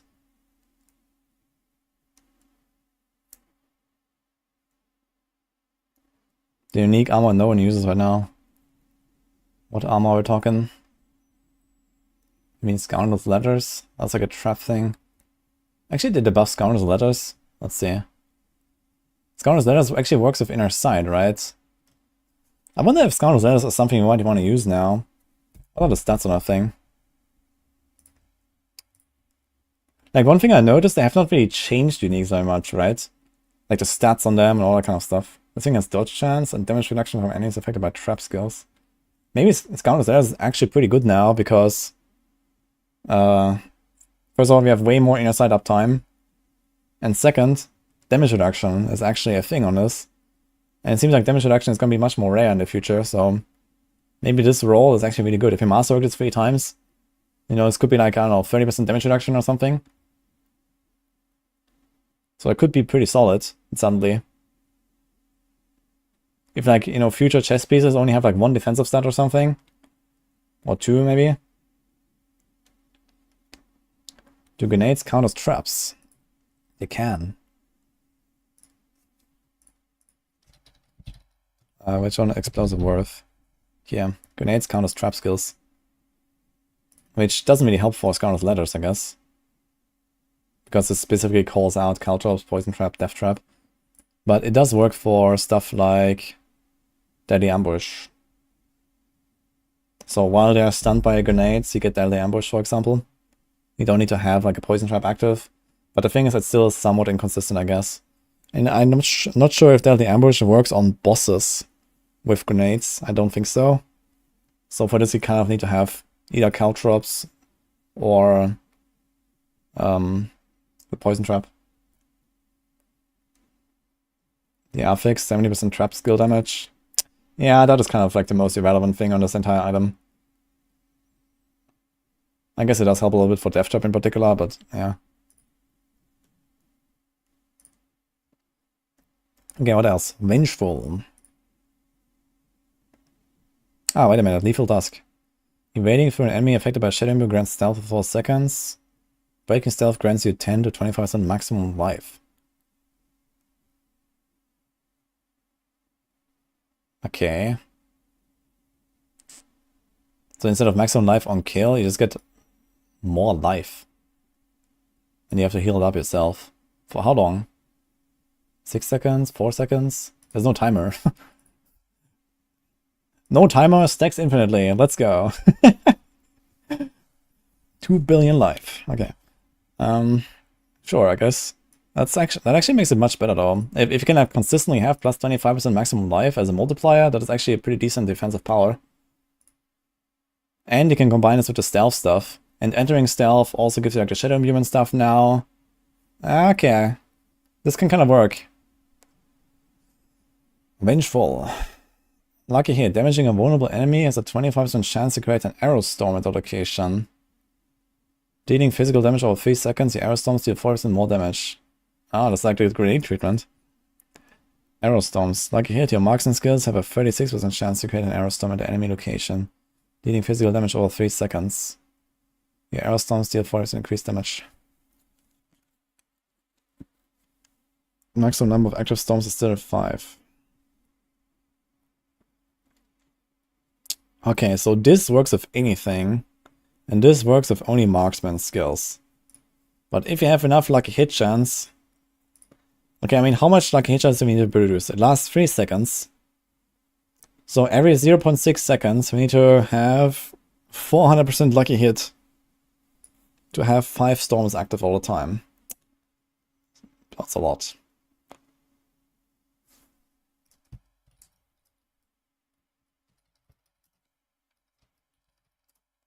So we need 666.66% lucky hit per second. Okay. Yeah, I think this is not realistic.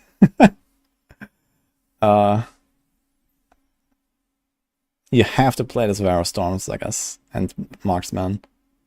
Like, I was thinking maybe you can do this as a melee build, but it seems not realistic. Unless you have, like, really large packs. Got Blast Trapper. Oh shit. Wait, what was that?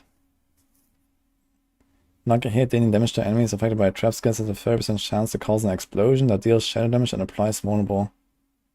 Oh.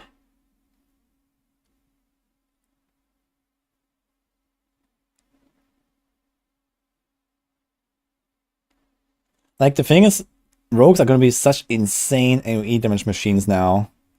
But what you really need in the pit is boss damage.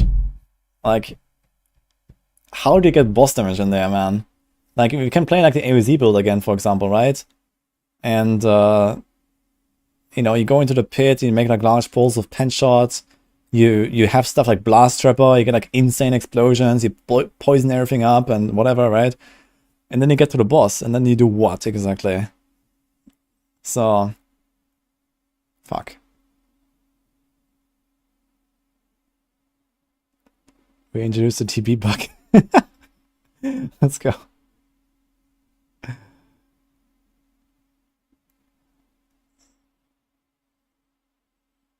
These rogue changes confuse me.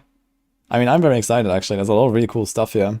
Like, Rogue is actually changing in many interesting ways, I think. Like, this grenade stuff is cool, the arrow storm stuff is cool. Marks and skills have a 36% chance to create an arrow storm. So this means, even without stacking Lucky Hit whatsoever, if you play a combo point flurry build, every time you do one combo, 1, 2, 3 flurry, you're gonna get an arrow storm. Actually, a bit more than that. So let's say you have a little bit of Lucky Hit, you get like 1.5 arrow storms per flurry combo. How fast can you do it? 1.5 seconds, maybe? Yeah, let's say 1.5 seconds for a full combo point flurry. So the arrow storms last 3 seconds. You can get 2 arrow storms that way on a single target. Which is not that much, but it's 2 arrow storms. And they deal roughly double damage from these two things. Almost exactly, actually. So... I wonder how much Lucky Hit we can get.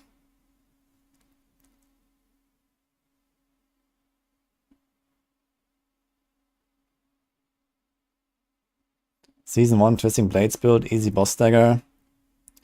Yeah, if you rely on stagger to kill bosses in the pit, you've already lost. That's the thing.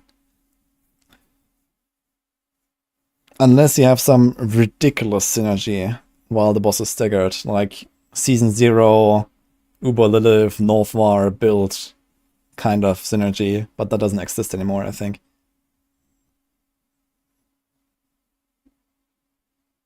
Yeah, I mean, realistically, if you want to push the pit to like high levels, you need insane amounts of single target damage to kill the bosses. And you can't rely on stagger. Because the boss fights will be like half the timer or something, most likely. So this is at least my expectation. If you go like pit level 300 or something, the boss fights, you know, the boss is gonna have like 2 billion life or something. You're not gonna just stagger and kill him. You're gonna fight him for 5 minutes and that's it. So... that's gonna be the main problem to solve on basically every single build that wants to put high in the pit. Which is not really required, you know? Like, if you want to be efficient, you're probably gonna farm pit runs in like, 5 minutes all day long. And it's gonna be like your typical efficient, pathing. But for pushing, if you wanna go to the maximum, that is how it's gonna work at least. Make it 20 billion if you want. But yeah.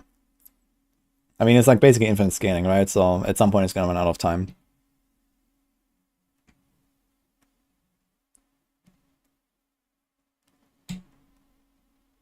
I can't log off tonight and sleep until I read Discord. Oh shit. What is going on? Mr. Pass Radar. Oh, I see.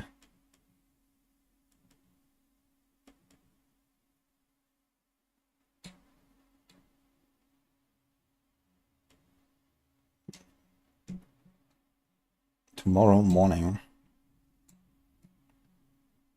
Wait a minute.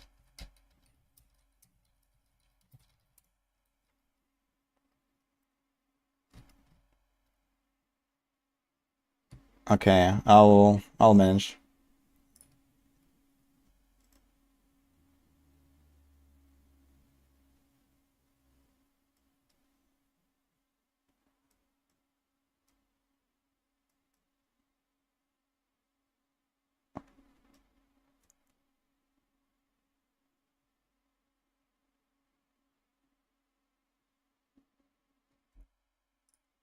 Sure.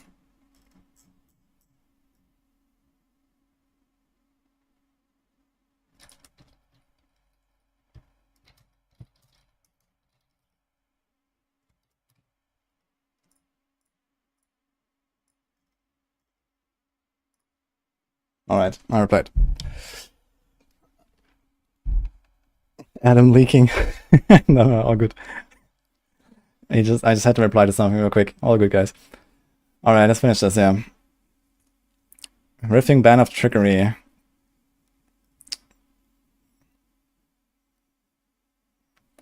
That's pretty powerful, actually. Every 6 seconds. So you can basically get this like every time you throw down a poison trap or something, pretty much. Every time you enter stealth. Could be interesting now to try this again. Has crit and crowd control. Actually, I just realized they barely changed the stats on any of the unique items, right? Like, they all have pretty much the same stats that they already had. So I wonder how much they actually changed the stats on other items. Or if, like, unique items just have, like, this wild combination of stats that you cannot find anywhere. The range seems very low. I mean, you don't use this for the damage that much. It's mostly for the taunt, to group up enemies. It's kind of like a pseudo death trap with a short cooldown without playing exposure. So that's mostly what it does. Like, you walk in and you press poison trap, for example, and then everything kind of gets taunted in the middle, and then you like pen shot into the pack and boom or something. So that's kind of how you use this ring.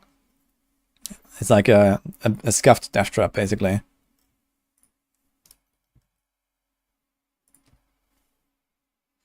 How will Blizzard scale? Well, the way I know Blizzard, the skill, is it's pretty OP. And it's just about to get more OP, I guess. Are those stats updated? Well, they didn't say that they're updating the stats. So usually they put it in patch notes like, you know, replace this stat with another stat on uniques. But almost no unique has actually changed, at least not from the patch notes.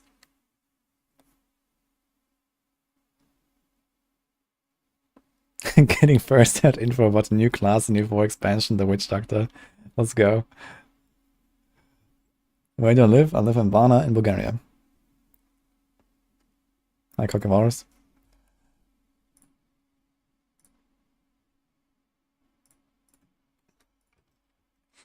Okay, Sorcerer. Master skills and I also consider core skills. I wonder if they actually say like mastery and core. I guess they do. How many tags are I gonna put on the skills? Yes.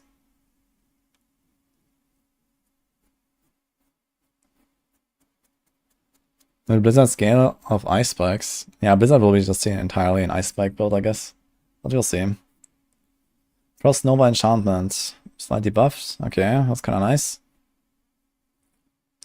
Now it's gonna get interesting, actually. What about you play what is it called? Fractured Winter Glass to proc 1 billion conjurations, and they proc 1 billion Frost Novas, and they proc 1 billion ice shards. That could be kind of interesting. Frostbolt enchant, whatever. Flame Shield enchant. Okay, they lose the Chi Death.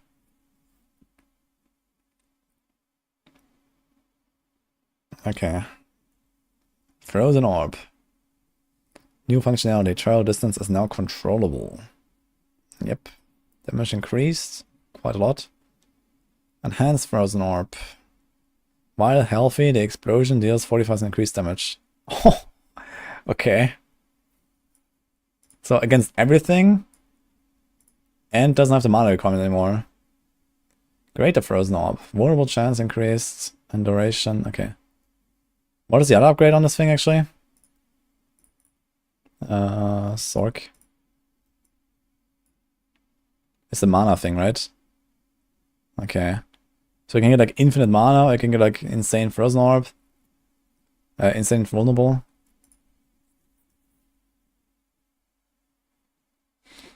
Okay. Ice Armor. Mana. Does Ice Armor mana region still double dip, by the way? And what about the... what is it called? Flaming Surge? Fiery Surge? Does that also a double dip still? Frozen Orb needs projectile speed. That might be a thing soon, I guess, since they're like changing how everything works of like AoE and projectiles and chaining and stuff. I guess they're gonna get these kind of things. It does double dip, okay. Interesting. I wonder if they fix that. Shimmering Ice Armor. While Ice Armor is active, reduces its cooldown by 2 seconds for every 50 mana you spend. That is pretty good. To be honest, I really liked Shimmering Ice Armor, actually. I always took that. But this is also really nice. What about this one? While Ice Armor is active, you periodically chill close enemies for 20% and deal 50% increased damage to frozen enemies. That's also pretty good, actually. Wow. Both of these upgrades are really cool now.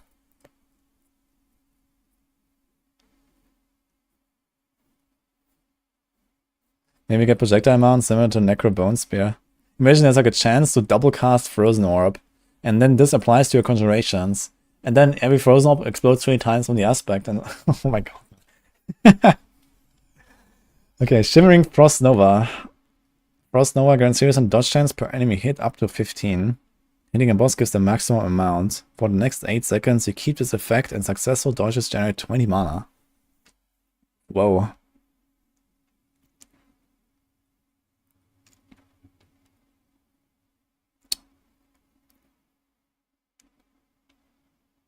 I like it. And there's 2 8% dodge chance aspects now as well, right? One that fortifies you, which is relatively bad for a Sorc, but one that the other one heals you, right? Okay, they're both kind of bad because you care about barriers. But you can actually make like a non-barrier build, I guess, of this, because you get lots of dodge, and you get the healing and you get the fortify.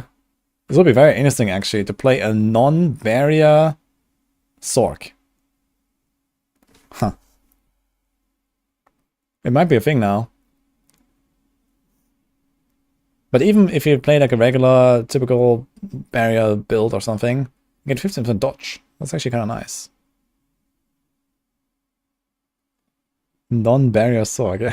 It sounds kind of wild, but it's kind of possible, I think, with these dodge aspects.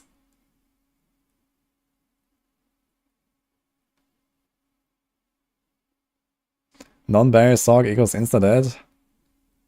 I mean, Sorc has become basically one of the tankiest classes these days, so I think it'll be fine. You have lots of damage reduction from different sources. There's like the mana shield, and then there's like a bunch of glyphs. There's like territorial glyph and whatever. There's like the damage reduction from burning enemies. Let's see if that's gonna be a thing still, and like the items. So there's a lot of defense you can get, and you can get lots of dodge. You can like get like 40% dodge chance or something, and then you heal for 20% of your life every time that you dodge. You also have stuff like warmth. For each nearby burning enemy, you heal almost 1% of your life. If you have like 10 enemies nearby, you get 10% of your life per second, just like that. And then every time you dodge, you get 20% of your life. So you probably get like, you know, 20, 30, 50% of your life per second in some cases, and you have like a bit of a pull. Could work with Selic. Actually, does Selic only protect you for your life or also your barriers?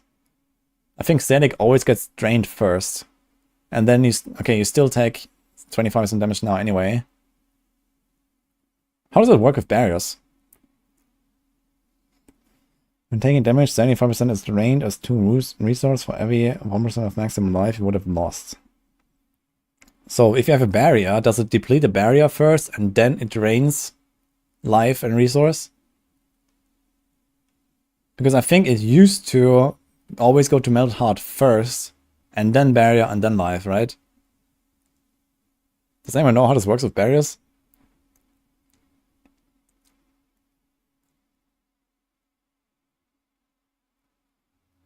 Always life.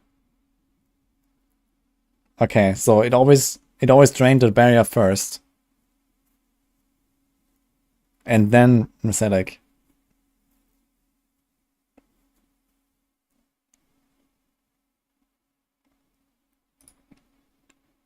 Where was the patches released? We have it on Max roll here. I hope Sorc will be good. Yeah, Sorc looks really good. Let's see what else is here. I mean, honestly, every class has some crazy shit next season. Enhanced Flame Shield. Flame Shield now has a 50% larger burn radius. Okay. Sounds a bit like a downgrade. Mystical Flame Shield. After Flame Shield ends, surrounding enemies are stunned for 3 seconds, and your next skill within 10 seconds is a guaranteed critical strike. That is really good, actually. I wonder if this works with Starfall Coronet. Meteor now has 2 charges and drops 3 additional meteors around the target. It kind of sounds like it's all one skill, right? It drops 4 meteors and they're all one skill. So if it gets like a guaranteed crit, that's kind of cool. And the 3-second stun is also kind of cool. That's very powerful. What is the other upgrade on Flame Shield? The heal, right? It heals you. Okay. That remains. Teleport. Enhanced teleport. You gain first and move speed for 3 seconds after teleporting. That's basically the aspect. But you don't get a teleport cooldown reduction anymore. Okay. I think that's fair. Mystical teleport. Teleport deals 5% increased damage. So it goes from 25 to 150. That's actually relatively high weapon damage, to be fair. It also forms a crackling energy for each enemy it hits up to 3. That is pretty cool. What's the other upgrade here again? It's a damage reduction, right?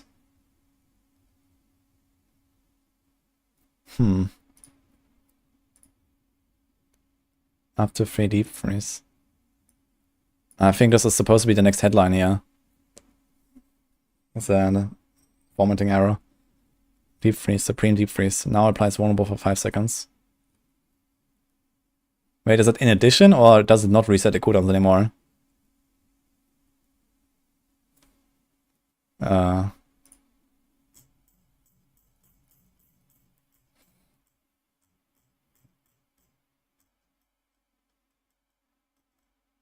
Hydra, passives. What is it? Teleport. Nah, here, look. That's just formatting error. Okay, so I don't know. It might be a nerf. But we'll see. If it's a, maybe if it's an addition, it's pretty good. 5 seconds vulnerable, just like that, it's kind of nice. In addition to the reset, but does it reset? I don't know. Yeah, if it's just 5 seconds vulnerable, it's actually really bad, I think. Ice shards. Oh, they buffed it quite a bit actually. 28%. Enhanced ice shards. Ricochet chance increase from 40 to 50. Okay. But mostly you freeze them anyway, so yeah. Hydra baseline maximum amount increase from 1 to 2. Oh. That is really good. This makes Hydra a really good early game skill again, I think. Like, you just level up a Sorc and, you know, like when you have nothing, you just pop Hydras everywhere. That's gonna be really good. Ice Shards, what a blast from the past. Yeah, I loved Ice Shards, actually. I played it in Season 1.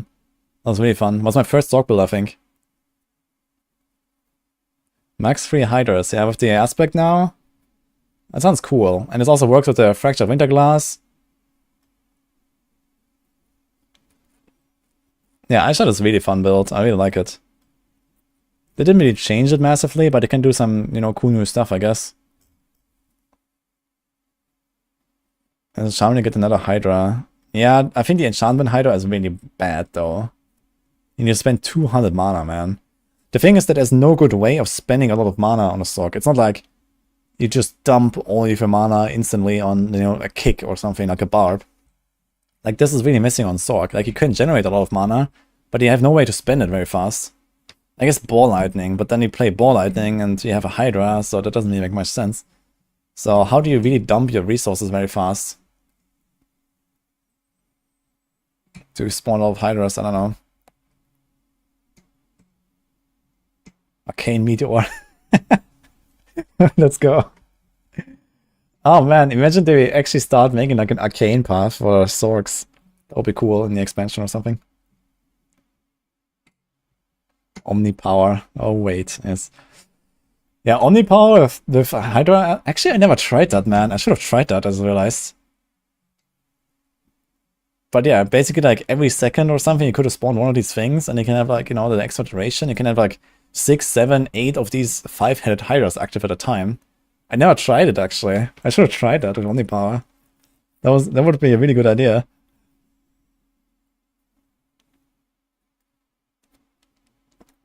We need Unbridled Rage for Sorcs. Yeah, basically like that. Wait, you can't stack them? I thought you could stack them. Oh, if it despawns? No, I'm pretty sure the enchantment effect stacks, no? Really? I tested it. Oh, shit. Yeah, it's literally 5-head Hydra. Okay, that's a bit sad.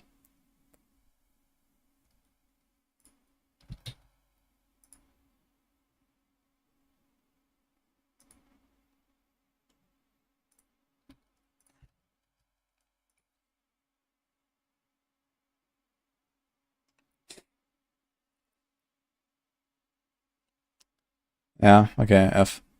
Lightning Spear, damage increased, okay. Greater charge bolts, damage increased. Oof. This is not what charge bolts needs, man.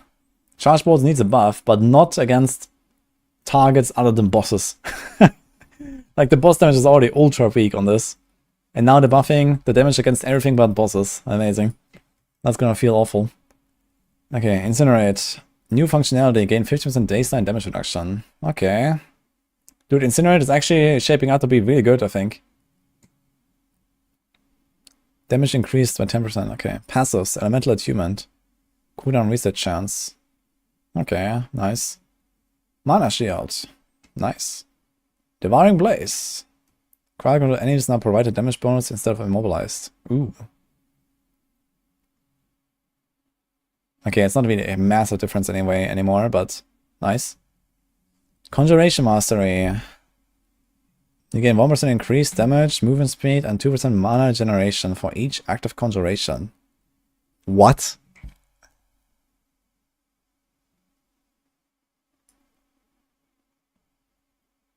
Okay, that is busted.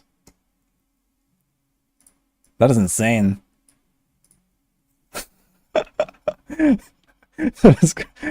What? I mean, how many conjurations can you have? You can have two Hydras now. Then you have, I think, up to 6 Ice Blades. And then you have like infinite amount of Lightning Spears. So especially if you play unstable currents and mega spam like Arclash right now does this a lot, right? You just spam Lightning Spears everywhere from unstable currents. You can easily have like 10 plus. In a Fractured Winterglass, yeah, you're gonna have like, you know, at least 10. So get like 30% damage, 30% movement speed, 60% mana generation when you have 10 conjurations. And we can have this as a passive as well, right? Imagine you have like 6 ranks of this. Then you get 60% damage, 60% movement speed, 120% mana regen. This can get really wild. Yeah, with the ultimate, that's pretty crazy. Yeah, like, who needs teleport, man? Just go movement speed, man. It might make using 200 mana a lot more frequent. With what?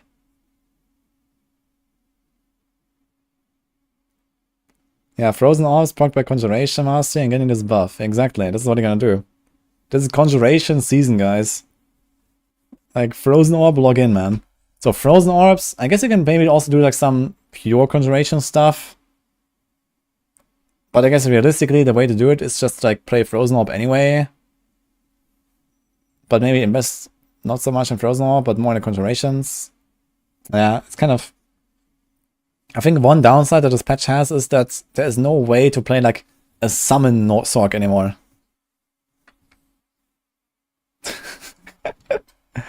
I think one is enough. But we'll see. Thanks for the donor.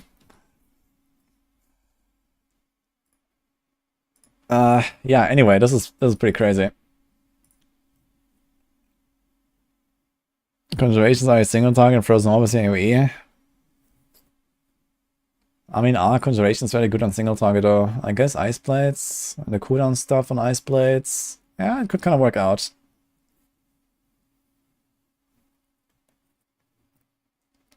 Convulsions. Short skills are up to 3% chance to stun enemies for 3 seconds. What's getting buffed? Okay, quite a lot. Shocking Impact. Damage increased by 100%. Wow. Still kind of sounds awful, but okay. Maybe early game could be nice.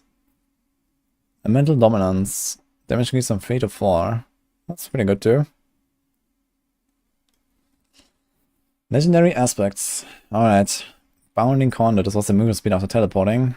Teleport cooldown is reduced by... Oh, wait. They actually like just changed the two, right? So Enhanced Teleport gives you movement speed now. And now you need an aspect to get the cooldown reduction. Okay. So now I have a question. Does this apply to the enchantment? I guess it should apply to the enchantment, right? What about the current enhanced teleport? Does that apply to the enchantment?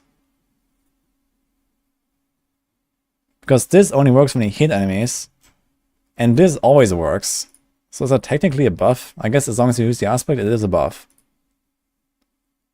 After teleporting, crack energy hits 2 additional enemies for 5 seconds. No cardio right now.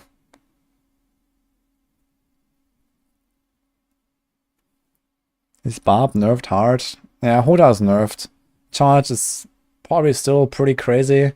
And everything else on Barb is pretty crazy as well, so. There's no minimum cooldown on teleport. Nope. Yeah, okay. Bounding Gauntlet is... That is kind of strong. Like, the base cooldown on teleport is only 11 seconds. So...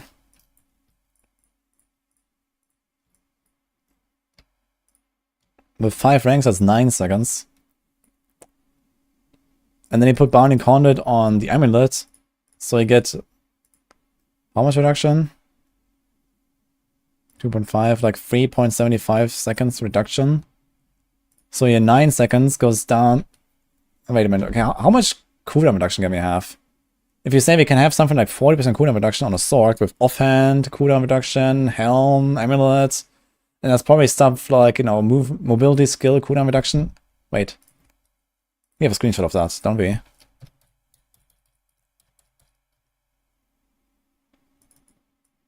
Mobility cooldown reduction. 8.7. Okay. I guess you can reach something like 50% cooldown reduction for teleport or so. But let's say 40, pessimistically. And let's say we have a few extra ranks. Let's say teleport ranks are still a thing. Only 4, which is basically just a Shaco. So our teleport is 8 seconds base cooldown. And then we get 40% off, 4.7 seconds. And then we get 3.75 seconds off from Bounding Gauntlet aspect, so it has a 1 second cooldown. And it could effectively reach 0. Without really going too crazy, I think. So it will really depend on like how much cooldown reduction can we stack from items in the future. But I think it could effectively reach like a permanent 0 cooldown teleport, actually. Without the need to hit anything, or without having unstable currents and evade cooldown reduction on your boots or anything. So it will depend a bit on like how much cooldown can we get from gear in the future. But if that is like something like 40-50% from mobility skills, then GG, yeah. Maybe it's applied before CDR. Okay, if it's applied before CDR, then it makes it significantly worse. That could be actually, yes. I'm not sure how it usually works with these aspects. Is there like any other instances? Any other examples? Where a skill gains like a flat cooldown reduction?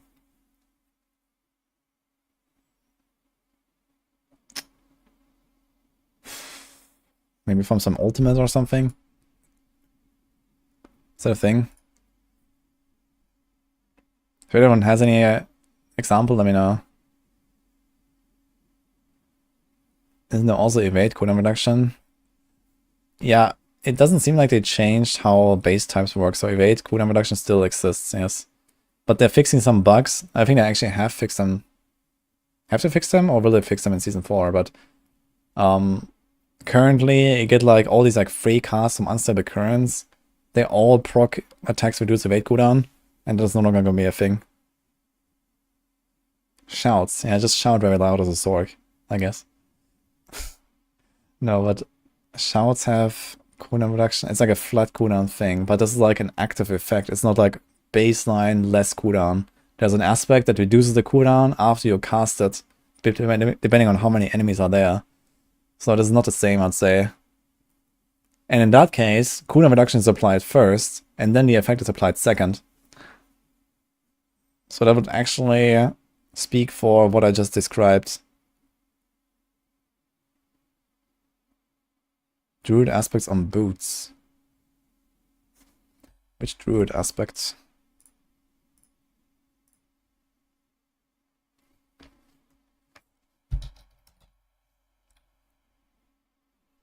This one, symbiotic mean? After casting 5 basic skills, one of your active cooldowns reduce. I'm not sure which one you mean. Charge CDR per enemy hit is close. Yeah, and that is also another case where cooldown reduction is applied first, and then the flat cooldown reduction is applied second. So if that works, okay, we don't know. Because here this is like a passive effect. So it might reduce the base cooldown of teleport by 2.5 seconds, and not first apply a percent cooldown and then this. So that depends on the order of operations. This is much stronger if it applies after the percent cooldown reduction. But we'll see, I guess. Frozen Orbit. Damage increase from 40 to 60. Okay. It's really Frozen Orb season, man. Concentration. Casting Conjuration skill grants you 25% damage reduction for 5 seconds. Wow, that is a big turnaround for this thing. What the hell? It goes from like a resource thing to this. Okay. So I guess it's a defensive aspect now. But it doesn't say so, but I guess it's defensive. 25% DR is quite a lot though. Abundant energy. Chance to chain to an additional enemy increased to 50%. Okay. That helps with cooldown reduction. Snow Guard damage reduction. 30% damage reduction, dude. It's crazy. Singed Extremities. Now both immobilize and stun trigger the slow effect. Okay. Conflagration. While channeling Incinerate, your burning damage is increased by 40%. Enemies hit by Incinerate explode, burning all surrounding enemies for over 6 seconds. This effect occurs once per 3 seconds.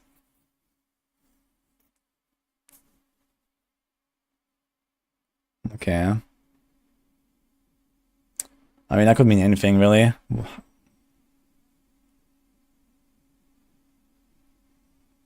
It sounds relatively powerful, though.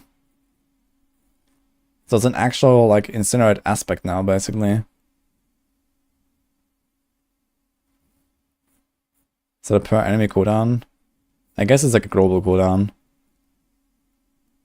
Yeah, I wonder if Incinerate is gonna be actually good now. There's a bunch of stuff for Incinerate that might make it really strong. Yeah, you get like also the extra damage reduction now, and there's like inner calm aspect now, and like all this kind of stuff. Yeah, who knows how big that explosion is, I guess. Okay, splintering energy. Casting Lightning Spear always spawns additional Lightning Spear. Whoa. And increases your damage with lightning skills by 25% for 3 seconds. Okay. Okay. That's quite an upgrade. Shattered. Damage increase from 40 to 45%. And no longer need, enemies no longer need to die while frozen. That is a pretty big buff. Whoa. Okay, Shatter is like an insane AoE machine. You guys remember AoZ? Like, I really wonder if you're gonna have like a group meta where you have like one AoE guy, like something like a Shatter Sorc, and then, you know, like one huge single target guy. At least 2 men or something, I could imagine something like that. Or you do like, you know, one AoE guy, like some super crazy hyper scaling build, and like 3 single target guys to kill the boss. That might be a thing, actually. Like, you just have like some guys that clean up some elites, and then kill the boss. And the other guy just goes around and makes like mega pulls.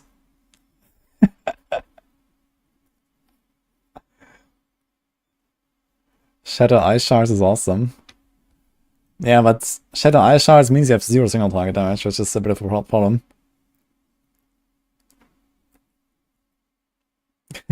Raw Dog, thank you man for that nice. Gonna get a support Druid in there. Yeah, support Druid actually just got a mega buff as well, right? Because now you can reduce the debilitating raw cooldown much more easily. With the shout aspect from the barbs. It works for Druids now. So you can like have debilitating raw all the time.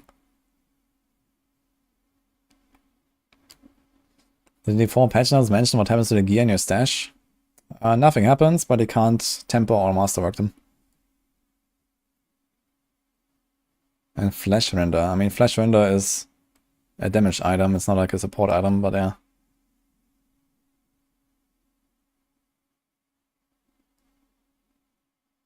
Okay, unique items. Staff of Lam Essen. Damage to close enemies you place with ranks of charge bolts. That is cool. Okay, Paragon, Tactician Glyph. New functionality. Now lasts 4 seconds longer for each defensive skill not on your action bar. Did they ever fix this, by the way? It used to be additive damage. Is that fixed? But that's kind of nice change. Winter Glyph. Cold damage increase, maximum raise from 15 to 18. Whenever you chill or freeze an enemy, you deal increased cold damage for 10 seconds. Okay, pretty strong. They fixed it in a patch, okay. I like this change to the Tactician Glyph. Loot updates. Okay, we went through all the balance changes. Alright, so I guess TLDR, Barb, Holder, Mega Down, Perma Charge, probably still OP. Call of the Ancients might be a thing. Whirlwind good, Double Swing good, Dust Devil's good, Leapquake maybe. Like Barb is kind of crazy, I guess. Okay, then you have Druid. They didn't really get much, but they were really strong already. Landslide might be pretty top tier now, and this double shapeshifting stuff, we'll see. I'm kind of excited to try it, but we'll see. Okay, then we have Necro, Minions, Stonks. Across the board, there's gonna be like pure minion builds, there's gonna be golem stuff, you can like combine a lot of things, and you can even make like core skill builds that also work with minions, like a Blood Surge and a Bone Spear. So that's cool. Shadow builds, mega buff, there's a curse. Okay. Anything else? Yeah, then we have Rogue. Rogue, rapid fire of the explosions, it's gonna be insane. Inner sight, twisting blades, grenades, barrage stonks. Barrage is gonna be like the new multi-shot finally. It's gonna be fun. What else? I mean, pen shot is gonna be kind of crazy as well. Maybe victimize even and stuff like that, like AoE machine for sure. We'll see. Flurry also mega buffs. Arrow storms buff. Like Rogue has a lot of crazy stuff now as well to try. And then you have Sorc. It's frozen orb time. Fire bolt. Could be interesting with the new unique. Conjurations. Teleport might be like D2 Sorc now. Okay. Crazy stuff. Omega Shred buffs, yeah. Okay, I'm not sure how problematic resources were before in Shred. Shred was already really fast built. Yeah, Incinerate might be a thing now as well. This is nuts. Yeah, there's a lot of nutty stuff in there. I mean, I guess they also buff monsters quite a lot to compensate. But just the effects and the combos and all that, you know, even if we don't just go around and one-shot everything, it's gonna be kind of cool. Okay, elixir updates. Existing elixirs. All weak, strong, and potent elixirs have been removed and replaced with the following. More powerful versions which are available at level 50. Okay, so the resistance elixirs has... Oh, this is what we saw in the screenshot. There was like a screenshot or two. From the... I think from the Helltide.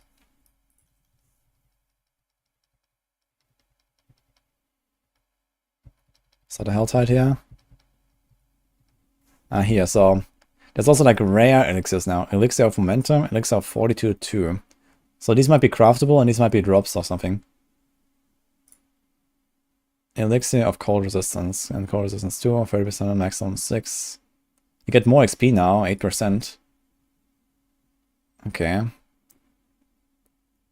Resistance, Iron Barb. Okay. Fortitude, 20%. Elixir of Destruction. 15% overpower damage, 15% vulnerable damage. Now, is that additive or multiplicative?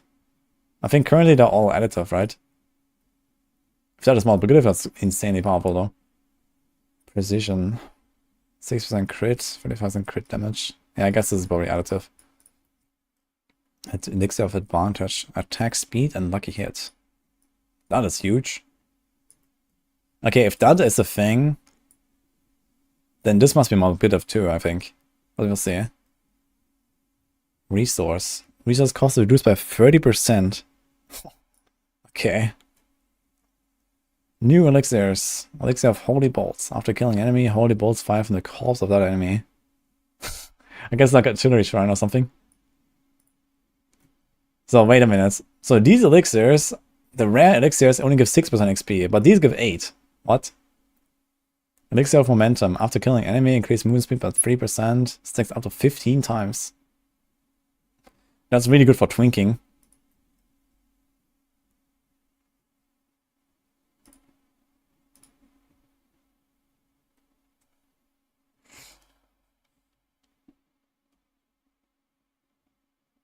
While giving the same XP was more chill. I mean, not that it really matters, I guess. You know, it's like such a tiny difference anyway, and, you know, whatever. But, yeah. It does give these other elixirs a bit more of a purpose, I guess. But realistically, I guess you're still going to use like the small ones for the most part while leveling.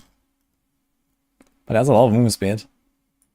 So, you know, early game, while there's not movement speed capped, this is pretty nice. You know, you go into a dungeon, it has a 5 seconds timer. This is like pretty easy to keep up.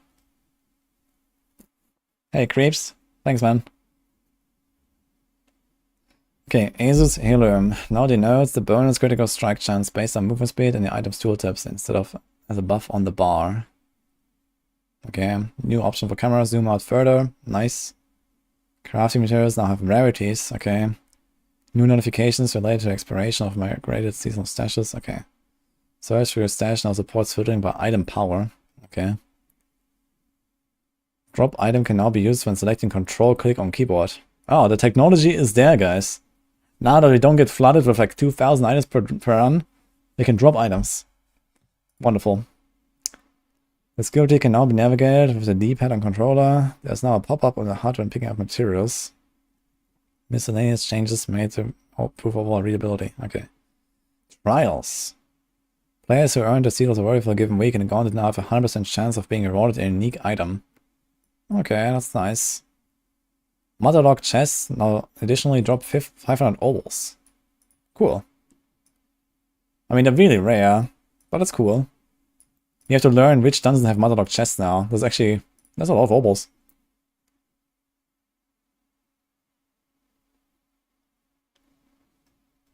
Okay, Nightmare Dungeon Rotation. Wait, that is a long list. What the fuck? Oh, they're doing a lot of Nightmare Dungeons. Wait, how many is this? 10, 2, 4, 6, 8, 10, 12, 14, 16. Okay, this used to be 15. 2, 4, 6, 8, 10, 12, 14, 16, 18, 20. 2, 4, 6, 8, 10, 12, 14, 16, 18, 20. 2, 4, 6, 8, 9. 16 and 49. Why? I'm triggered.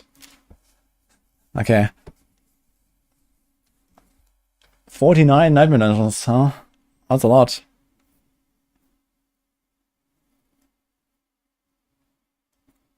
Yeah, so like farming the dungeons you want is gonna be way, way harder.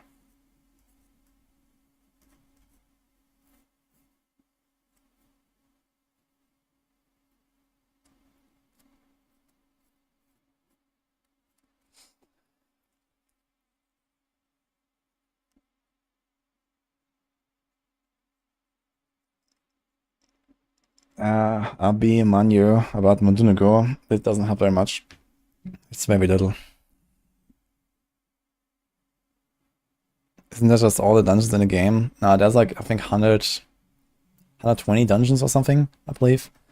So we have a very large Nightmare Dungeon rotation. We have like over a third of the dungeons. That's a lot. So I guess like they wanted to add a bit more variety and stuff. Previously it was always 30. It was always 15 here and 30 here. And now it's like, yeah, Nearly double, actually. It's quite a lot. No nodes on Glyph XP increase. Yeah, they said to increase it in Season 4, but it's not on the PDR. So I guess it's gonna be like the final patch notes at some point. Thanks, Mineral, for the Prime, by the way.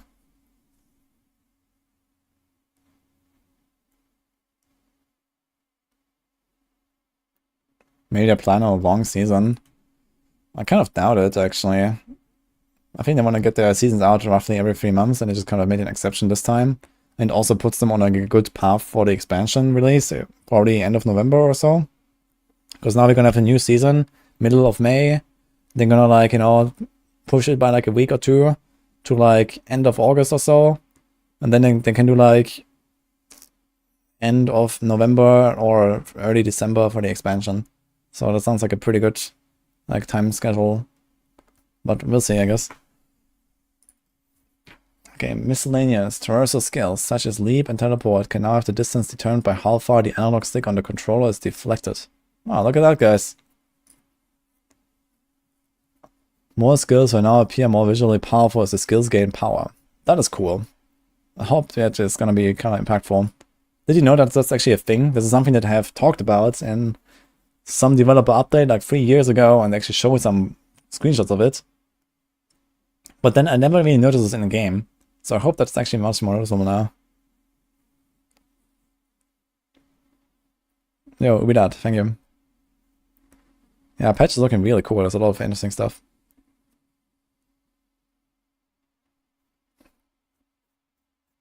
Blue fire for Sorc is the only noticeable effect. Yeah. Additionally, existing visual scaling has been improved. Imagine you fire like a rank 15 pen shot, man. You know, it's gonna be a bazooka. Okay. Experience rewards from completing dungeon events has been increased. Interesting. I wonder if this is gonna be noticeable. Damage over time effects will no longer interrupt channeled skills. Nice. This means you can actually pick up your stones in peace now. Channel times for interactable objects such as picking up bloodstones or activating switches has been adjusted from various times of 1 to 2 seconds down to 0.75 seconds. Nice. Legendary items and uniques can now be traded. Okay. We do that. Bug fixes. Okay, a lot of screen reader issues. Barbarian.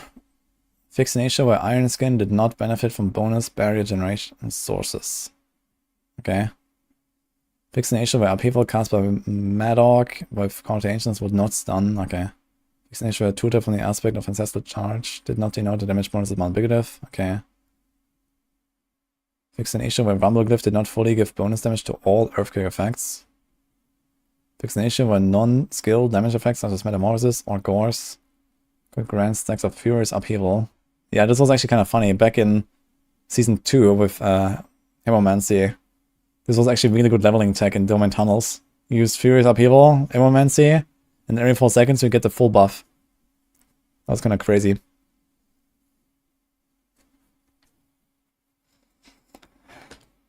Am I looking forward to getting greater unique on PTR and none on season? That's fine.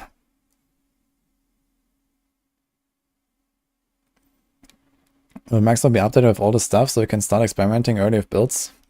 Yeah, we intend to data mine everything on Tuesday and have it in the planner.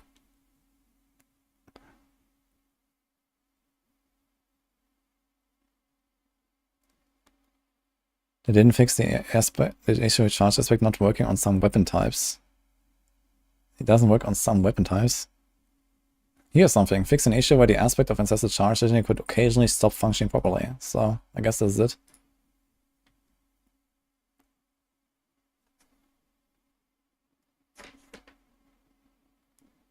Good luck, Ravi, by the way. Okay, Druid. Fix an issue where bonus damage from the wild impulses damage was additive. Nice. Well, you're gonna use that again now. Fix an issue where Hurricane was not displaying decimal values for its duration, affected by the Endless Tempest passive. Cool. Fix an issue where damage bonus from retaliation could apply twice. How? Fix an issue where Storm Strike and Claw could attack in place instead of attempting to path the player. Fix an issue where Blood Howl would not heal the player or properly generate spirit when equipping with the Night Howl's aspect. Okay. Fix an issue where the 45 value is generated by safeguards. Was using base life instead of max life. I mean, it literally says base life. Fix an issue where multiplicative damage from the Wiles glyph did apply for passive attacks from companions. Wait. Fix an issue where multiplicative damage bonus the Wiles glyph did apply for passive attacks. I mean, that's what it says, no? Okay, whatever. Sorc bug fix this, it's just nerfs. Probably. Okay, Necromancer. Fix an issue with a bonus on Bonegraft Legendary Paragon node, which should only trigger from damage, could be triggered when enemies are made vulnerable by Enhanced Bone Prison. Okay. Fix an issue where the bonus movement speed from Death's Approach was not active while in town. Cool. Fix an issue where Requiem aspect was granting lower maximum essence per minion than intended. Fix an issue where a Golem attack initiated right after dismounting wouldn't complete. I guess the Golem is not present when you dismount until like a second later or so. Yeah, Rogue. Fix an issue where Enhanced Shadow Immune was always granted extra critical strike chance instead of just on injured targets. Oh, I didn't know that. That's funny. Huh. Fix an issue where a tooltip for the Chilling Weight passive did not denote increased chill amount on the next rank up tooltip. Okay, whatever. Fix an issue where Shadow Clone. Weren't inheriting ultimate skill damage from the No Witnesses Legendary Paragon node.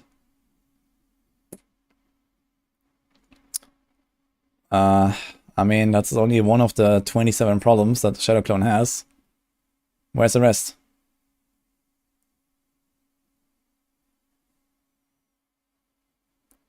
Just move the injured portion. I mean, Shadow Imbuement is powerful enough, it's fine. Why don't they fix it? I mean, maybe there's like more bug fixes for Shadow Clone, but yeah. I don't believe in it. I guess Shadow Clones will remain kind of shit. Fix an issue where Thorns damage would apply Sky Hunter's critical strike effect.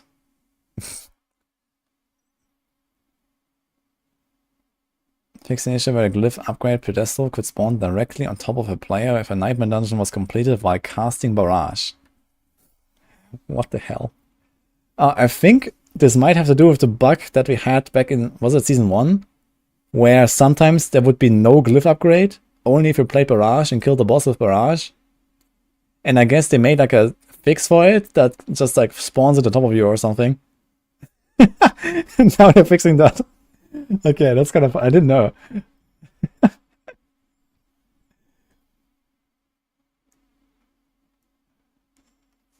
Okay, Sorcerer. Fix an issue where the bonus damage on Torch and Tactician glyphs are additive instead of multiplicative. Ah, here we go. Apparently this one as well, but no one ever knew, I guess. Because it's increased burning damage. Okay, fix an issue where the Rigid Breeze passive would activate on any damage type instead of just cold damage. Okay, fix an issue where Asus Ferocity was applying increased critical strike damage to all damage sides instead of just fire damage. Okay. Fix an issue where Frozen Orb was applying vulnerable to frozen enemies without the Greater Frozen Orb upgrade. That's kind of funny.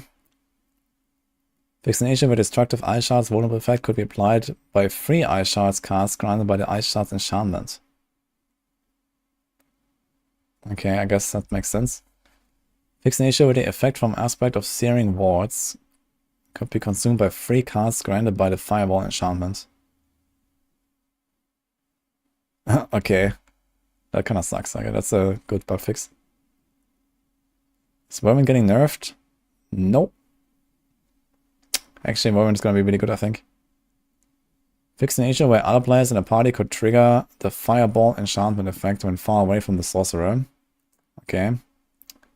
Now, if only they would actually restrict all kinds of effects, including XP share and loot share, to like a certain reasonable range, that would be great. But I guess the technology is not there yet. Fix an issue where the damage bonus for the Winter Glyph was additive and not manipulative. Okay. The tutor for the aspect of engulfing flames is now probably describes that it can grant both effects simultaneously. Okay, this is like the burn aspect. That's just tooltip change. Fix an issue with a mana reduction for efficiency aspect. Only benefit incinerate for the first second. Okay.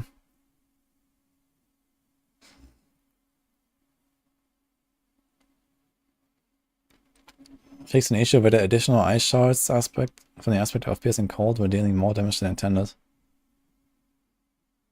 So I guess they just never got this like minus damage per subsequent enemy hit or what? Just pierce. I wonder how that worked actually. I never really paid attention to that. Fix an issue where frozen orbs fired from the enchantment did not prioritize targeting enemies on screen. Okay. In general, fix an issue where a player's defensive capability could prevent Fortify from being applied. Whatever that means. Fix an issue where a monster with both affixes active could pull the player to the new teleported location with the Vortex ability.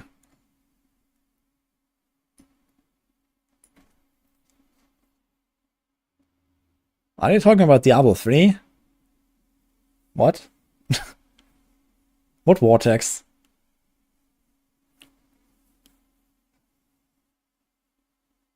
Like, which enemy pulls you?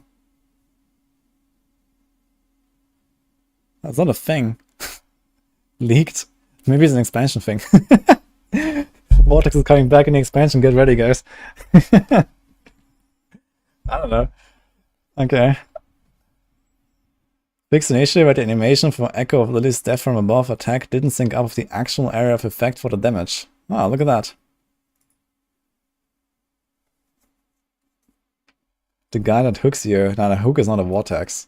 Like, Vortex is an elite affix in Diablo 3 that pulls you.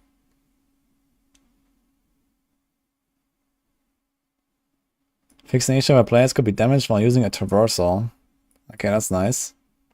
Fix an issue where the damage bonus from the conceded aspect did not get applied by the barrier granted by Soulbrand.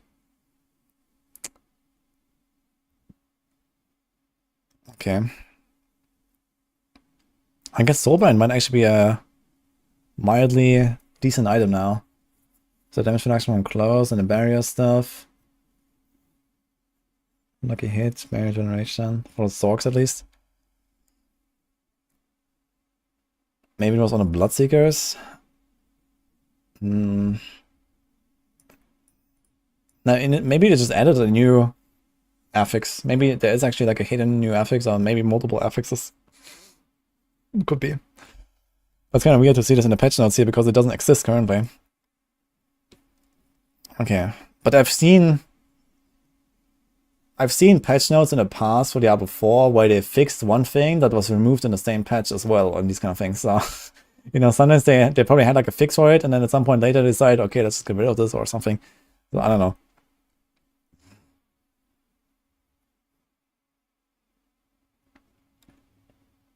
Yeah, good luck, Aaron. You can do both.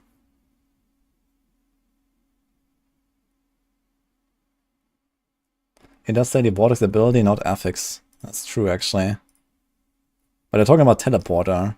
And Teleporter is an affix. Vortex, I don't know what Vortex is. I don't know. We'll see. Fix an issue where sometimes enemies would not be immobilized when they should be. Okay.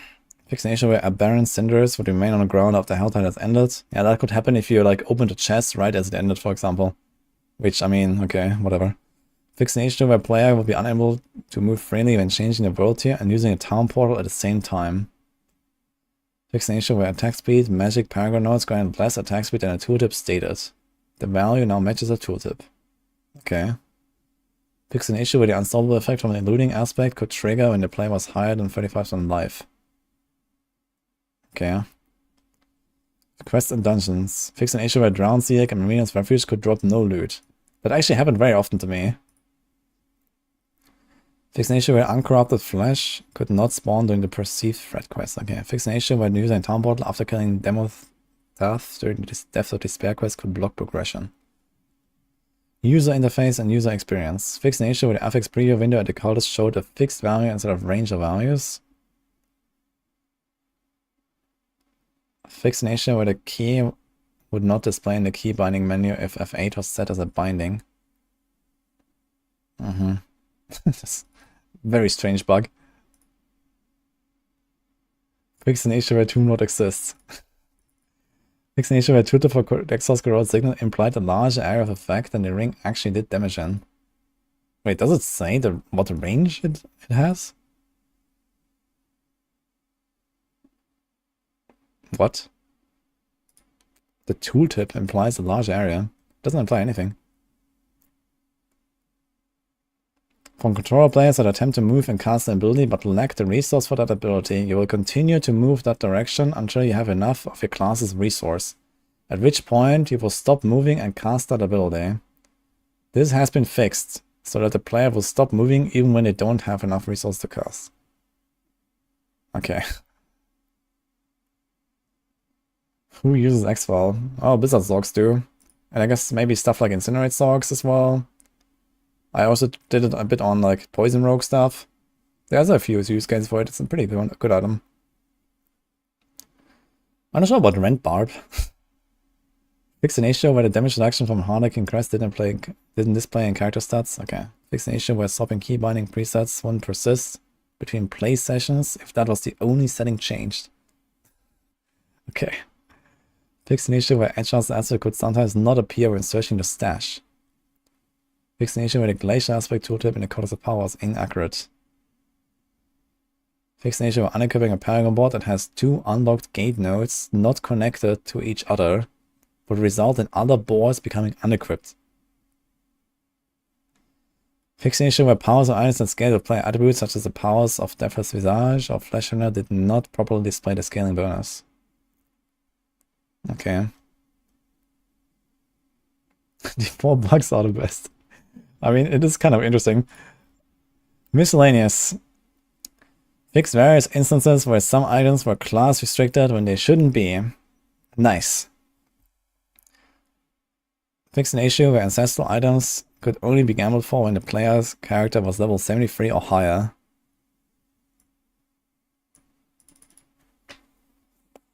And now what?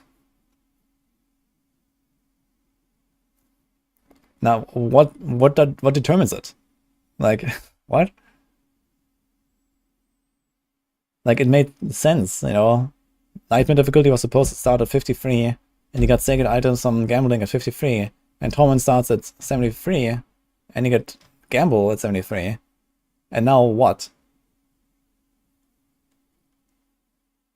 It's just voted 4? Okay, now the question is, does the chance to get Ancestrals still scale up with the character level? Because I'm pretty sure that it scales up the chance. With higher level you get more Ancestrals, starting at 73. So is it just like a flat chance? Wait. Maybe you only get Ancestrals. I guess this is like just a buff to gambling. You only get Ancestrals now, I guess. Yeah. I skipped the first paragraph. What paragraph?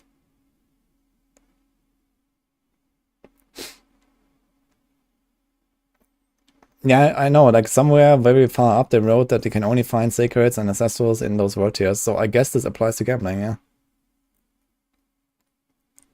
But then why did it not change the same thing for sacred items? Because I think this is the same thing for sacred items. You need to be level 53 to get sacreds from gambling. I'm pretty sure. But yeah, if you only get Ancestrals now, and they're all gonna be level 925 if you're like level 100, I guess it's kind of nice.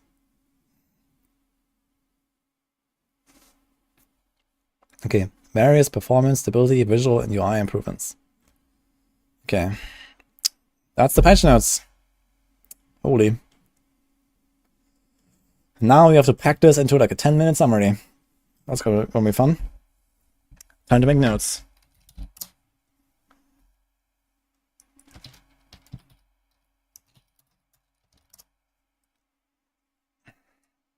Yeah, let's make some notes first. So, I also really need to go to the bathroom real quick, actually, before we do this. But yeah, BRB, guys.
Alright, I'm back. How's it going, guys?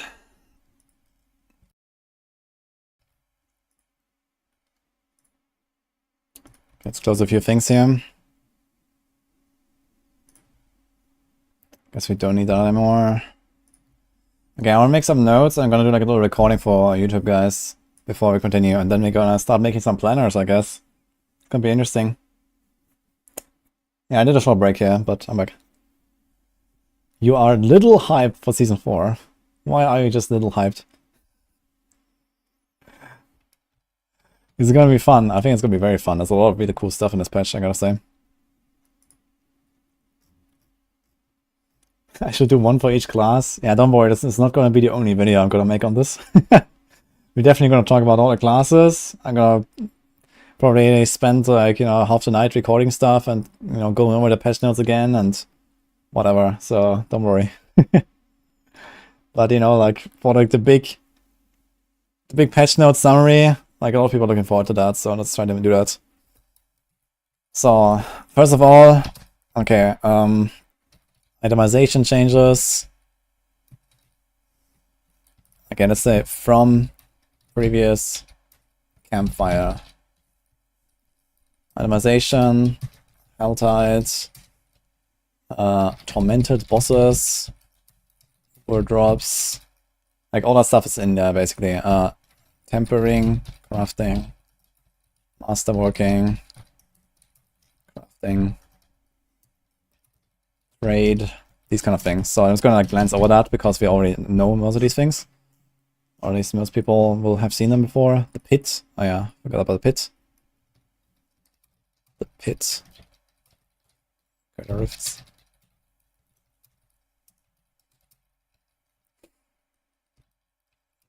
Pull up harvest.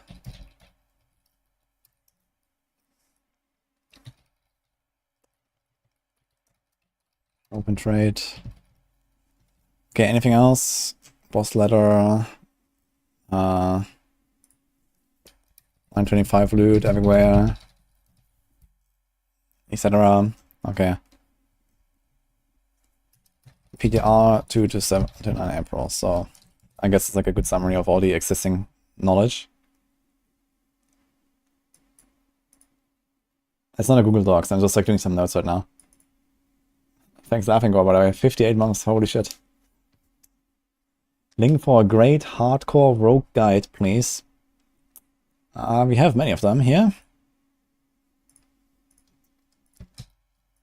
Joy.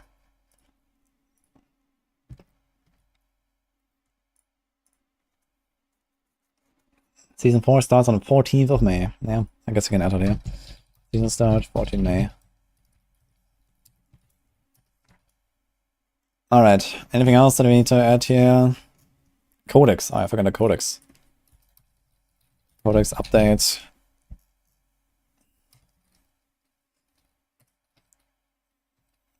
All powers. Now.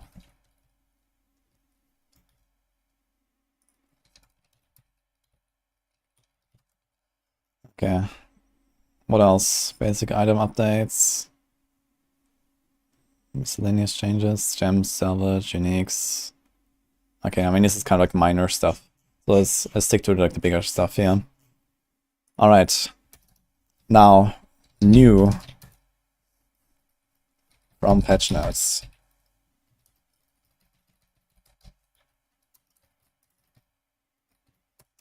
Okay.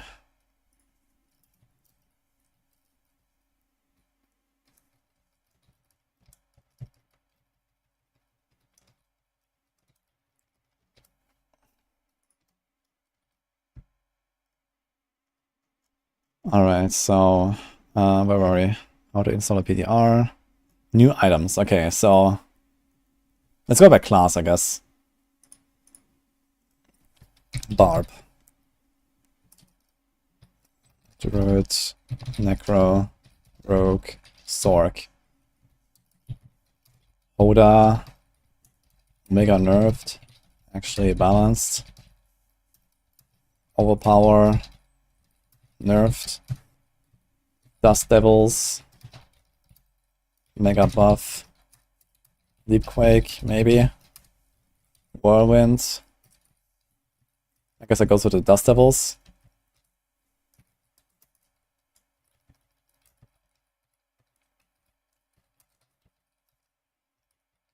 Because Whirlwind is buffed from the Dust Devils, basically. What else? Ancients, I guess. Core of the Ancients, maybe. We'll see. Double swing stonks, actually. Double swing, even better. Okay, what else? Charge, probably survived. Late game only.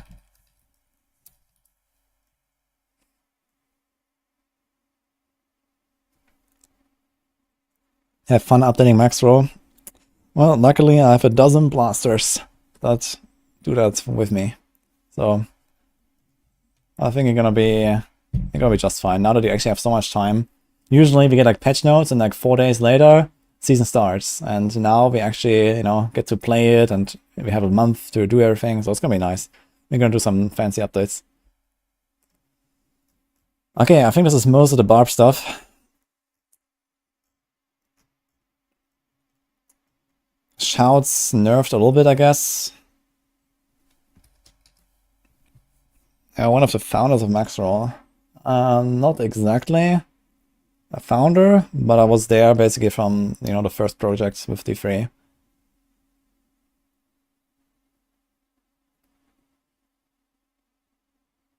Yeah, Dust Devils log in, man. Dust Devils gonna be pretty good. So this is the barb stuff, I guess.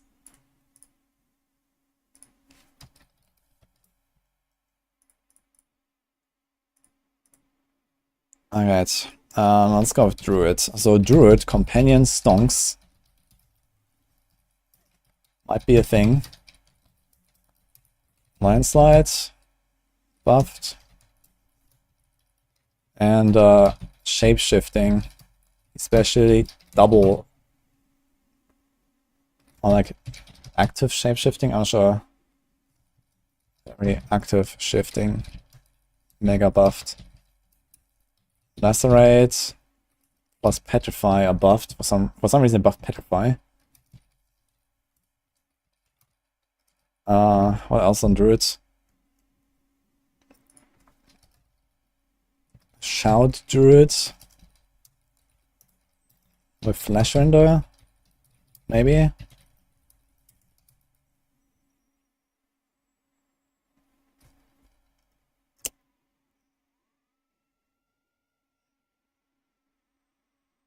Yeah, I think that's mostly it. Support Druid. Stonks.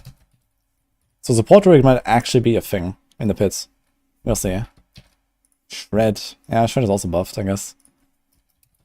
Shred better. Okay. Now what about Necro? Should use a leveling build after 50. I think I'm talking about the Maxwell builds. We have the leveling guides go 1 to 50, and then we have endgame guides from 50 to 100, so they like a lot more in-depth and have paragons and these kind of things. Yeah, I'm making the list right now, and we're gonna record something for YouTube in a moment. And then we're gonna go through this again, and, you know, we're gonna start making some planners for Tuesday and so on, I think.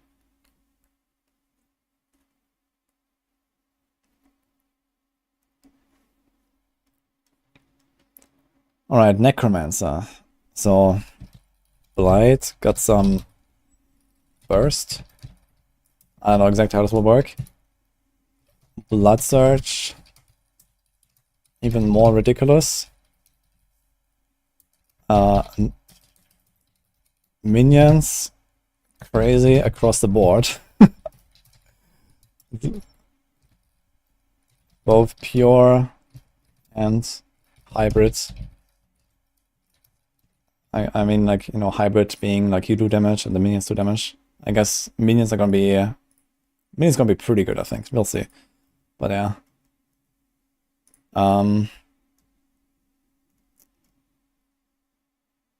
What else? I guess I can check the balance updates again one more time here. Let's go for the new stuff here first. So Rogue. Okay, rogue. So we have grenades. Grenades.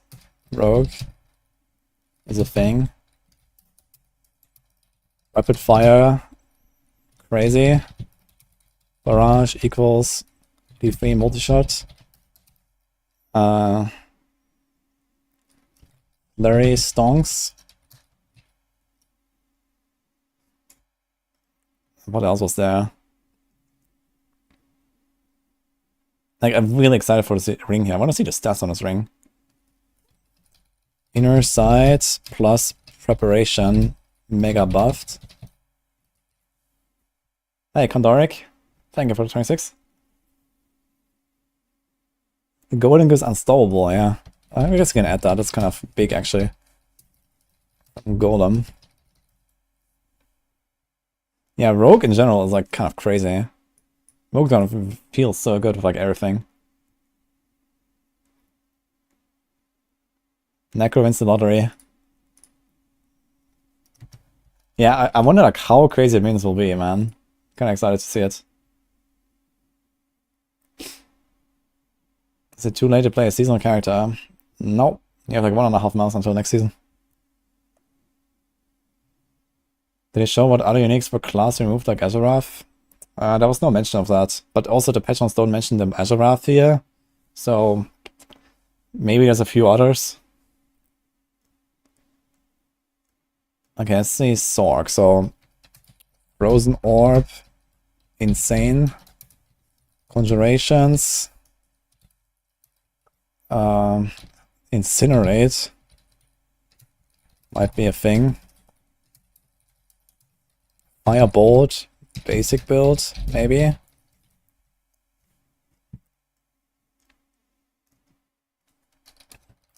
Karma, Teleport, D2 style, maybe.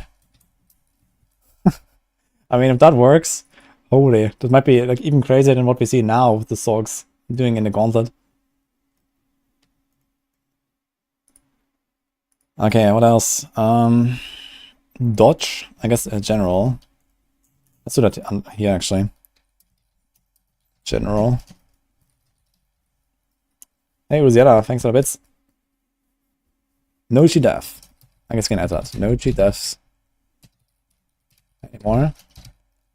But yeah, I mostly want to talk about this here. Dodge builds are more of a thing now. No defensive skill Sorc might be a thing. And a no barrier Sorc might be a thing. Might be possible, I guess. That's gonna be interesting to see.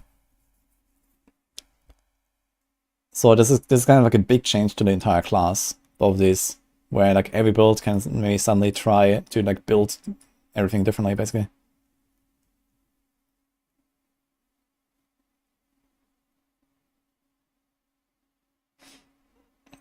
Someone for Durials. Yeah, good luck finding people now. Like, after reading all these patch notes, I'm definitely gonna log in for farm Durials now. I had a core skill changes.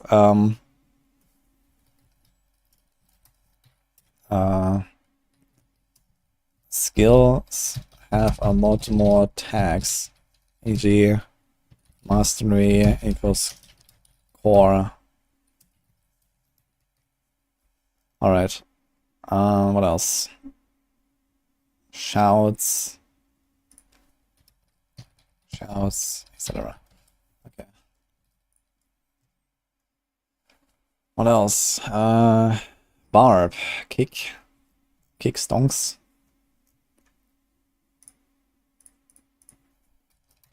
Kick buffed. Battle rage nerfed. Weapon expertise. I mean, the second expertise stuff is not really huge. Blood rage nerfed, but it's still gonna go in every build. All power nerfed. Glyph, etc. Okay, what else?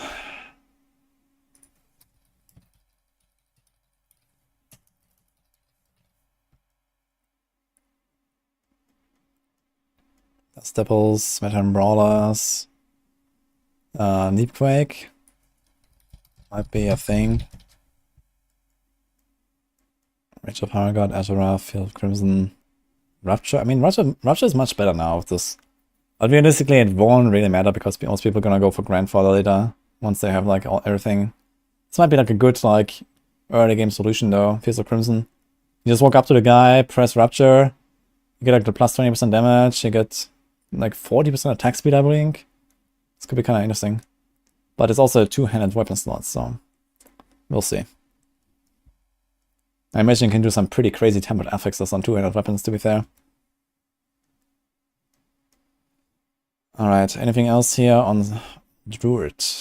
Petrify, Lacerate, Comes of Wilds, Clarity, Shred, Night Howler, Shepherd.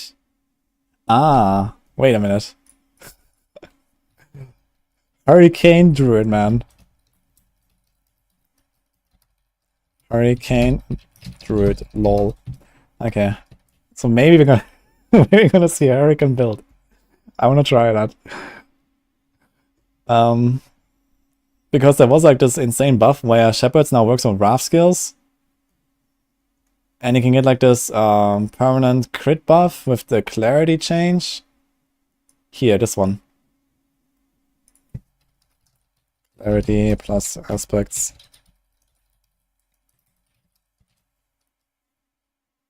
Boulders even better. Yeah, I don't really think that it's going to be that important for boulders because you're kind of just spamming boulders a lot anyway. Like you just, you know, boulder, boulder, boulder, boulder. So this is not really going to last very much. So I'm not even sure if it would run clarity. It's like 3 points and yeah, okay, one of your boulders is better. It might be worth it. It's a pretty powerful buff, but only for one boulder at a time. But yeah, for Hurricane in particular, this could be very interesting. Okay, what else? Poisonous buffs a bit, some other stuff. Inner Beast. Okay. Necromancer. Decompose. Less corpses, but otherwise buffed.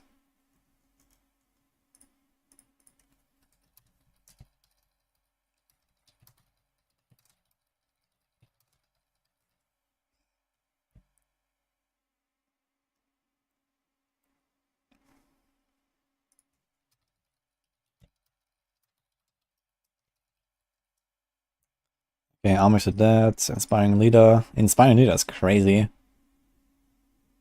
So I'd say probably the biggest winners for Necro. Because they have this crazy stuff in Book of the Dead now. So just some highlights, I guess. Book of the highlights. Cooldown reduction.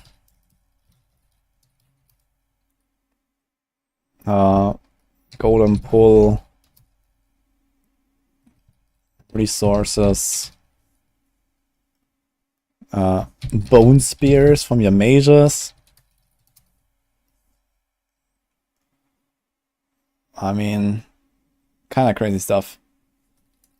Perma crits. Skirmishers.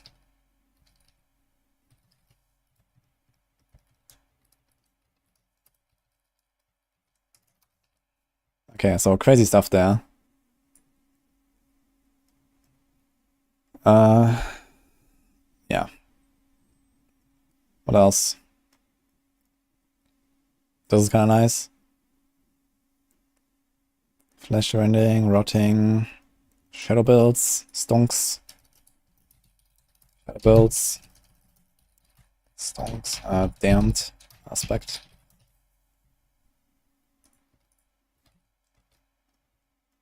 Okay, Mendeln. Mendeln is also a thing now. Mendeln has a passive proc every X attacks, so you don't have to do anything for it. You can just play a minion build and everything just explodes around you. Control glyph, card leader, okay. Rogue. We have Insight, Preparation, Flurry, Victimize, Kick. Maybe, I guess.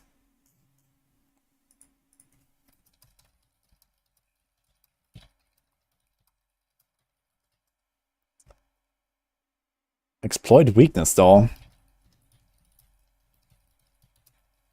That is actually gonna be really good. I think like almost every rogue build will run exploit weakness on the higher end because of boss damage. Because I feel like so many rogue builds will have crazy AoE damage, and it's gonna struggle on bosses so hard. So I think every single rogue build eventually will go for exploit weakness on like high pit tiers and boss damage and stuff. 25% is a lot. It also lasts 6 seconds, so... What else? Grenade rogue is a thing. Arrow storms.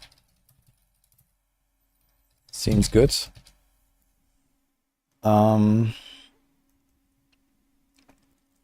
Dodge. Dodge, dodge.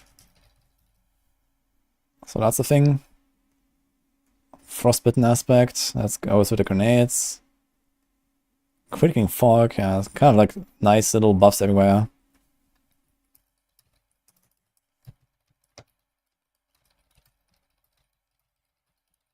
Okay. Sorcerer. Frostbolt, Frost Nova, Frozen Orb. Ice Armor is kind of cool. Ice Armor is cool now.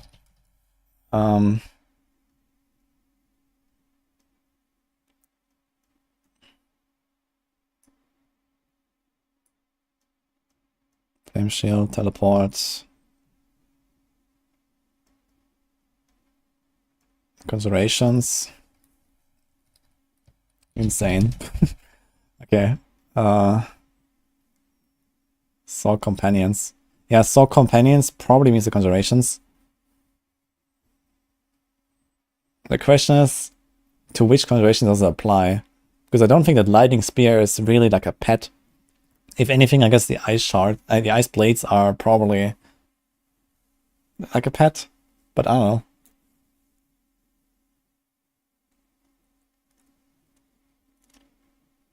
Hydra? Yeah, I wouldn't really consider Hydra, like, I don't know. We have to test that, I guess.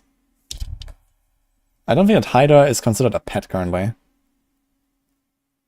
Yeah, it's a conjuration, but conjurations are not pets, like they work differently, and like they just like have, you know, like your damage, basically. They have your stats and everything, so it's not like a Necro minion that is like a separate entity and then does its own thing and has different stats and so on, so who knows? I guess we'll see. I guess Blizzard stonks. Blizzard's already pretty good. But it's just like a... It's not even mentioned here, but it's like a side effect of the changes they're doing. Loot updates. Okay, Elixir updates. Elixirs changed. And can give more than 5% XP.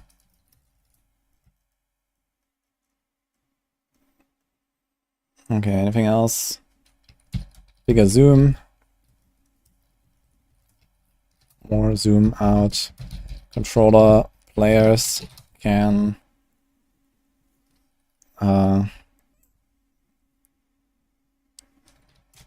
choose distance on skills now. So that's kind of big, I guess, for console. Mutterlog chest, man. Mutterlog chest. 500 obols.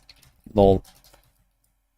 49 nightmare dungeons in rotation. That's kind of big.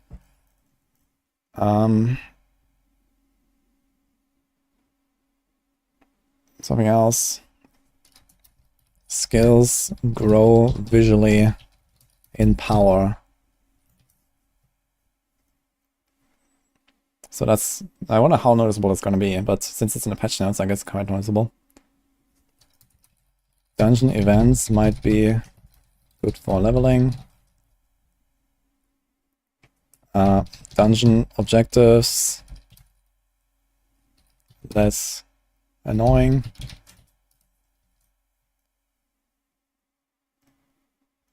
Okay. Any important bug fixes? Bug fixes. Jesus. And well, what is the Mana passive. I guess it's kind of important to mention. Frigid Breeze.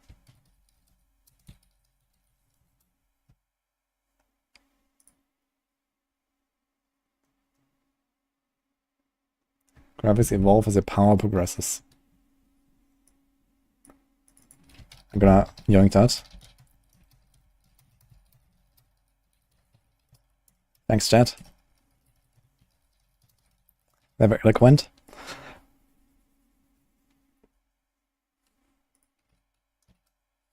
Okay, any other important bug fixes here?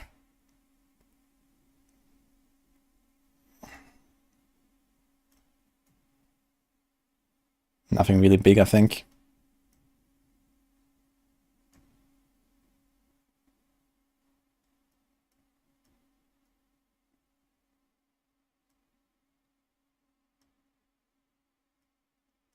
Okay, I think we have a nice little summary, guys.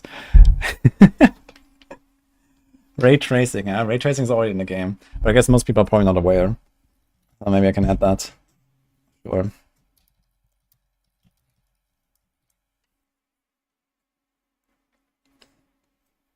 Item power increases every 5 levels. Yeah, I think this is not really gonna affect much.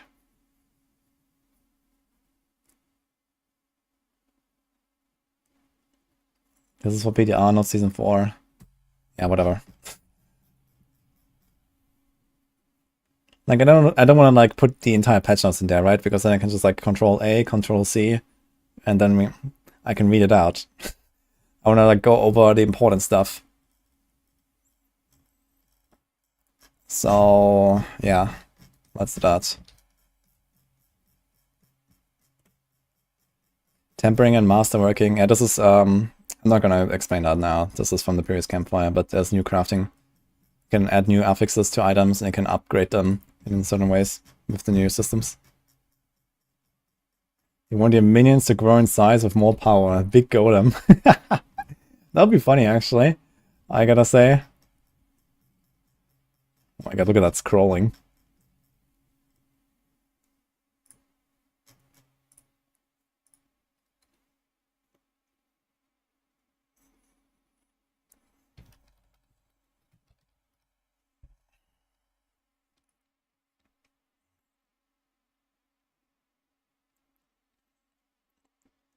Can I share my take in a few words? Well, every class seems crazy. The season seems very fun. And D4 good now, I guess.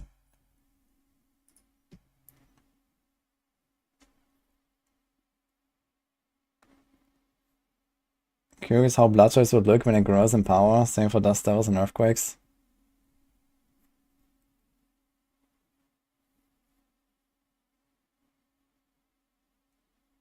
The Blessed Mothers just saved us. Finally, she waited a year, but she saved us. Lawnmower, Necro login.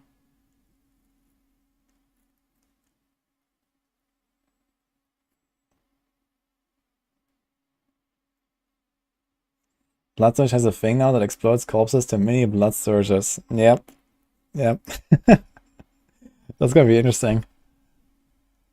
So I wonder if you're like supposed to play minions plus blood surge plus that corpse thing, or if you wanna do not a no minions, save the emerald slot, and then and just have this new thing, or maybe not at all. I mean, the thing is with blood surge, it's already really good at doing AoE damage. So you mostly care about boosting a single target damage on blood surge, and on single target you will not have corpses. Well, I guess, wait.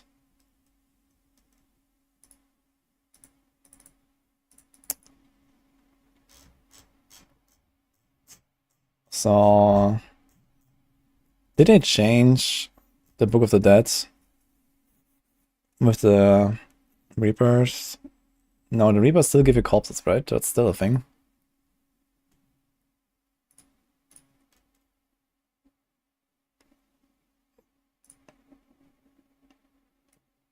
Reapers have 50% chance to carve the flesh of enemies forming a corpse. And they can have 6 of them, right? You can have 6 Reapers. So every time they attack, which is how often, like once every 2 seconds, let's say, maybe once every second or so with a bunch of attack speed. Every second you just get a corpse from your Reapers. Which is not too much, to be fair. Yeah, I'm not sure how good this thing will really be. Death Pennant with the new gloss. Put that man down in there and you got yourself a build. Man down. And Blood Surge. And Death Speaker. And the gloves. That's a lot of uniques.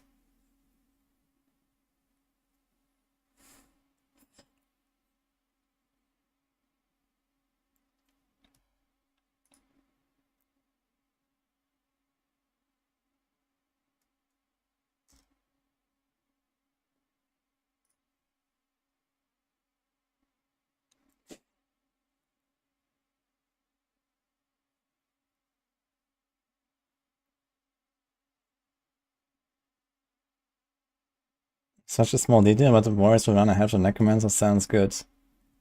Yeah, I guess they're probably gonna add some kind of like formation like system, right? Where like you move a character and then the skellies will kind of like turn in that direction and just like try to stay ahead of you, I guess.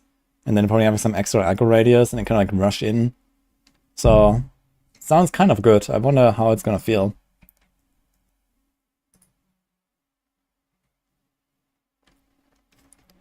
Yeah, there's a lot of interesting stuff you can do here for sure. Like I'm also really excited for this here. Just like one aspect, you get 2 mages and 2 warriors. I just hope that they don't have to constantly resummon minions all the time, but I guess worst case you have the Sacrilegious Soul ring for that.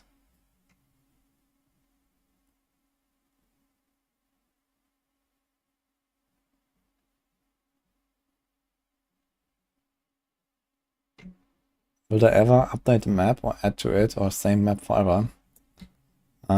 Have you heard of Vessel of Hatred?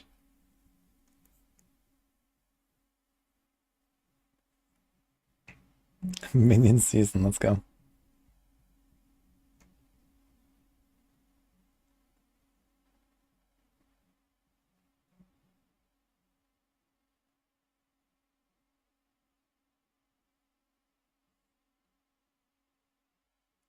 Army of the Dead should summon a bunch of stuff every time you use it. I think Army of the Dead does that now. I think when you press Army of the Dead, it revives all of your minions or something. Doesn't it do that?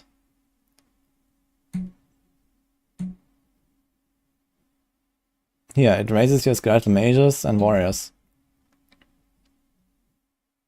And the skellies have a 100% chance to leave your corpse. How many of them do spawn, actually? It's like once a second or something? Like how many calls do you get from this?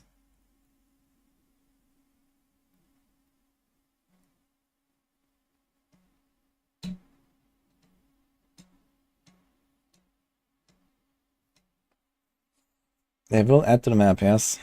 Absolute one. Hello, Gary.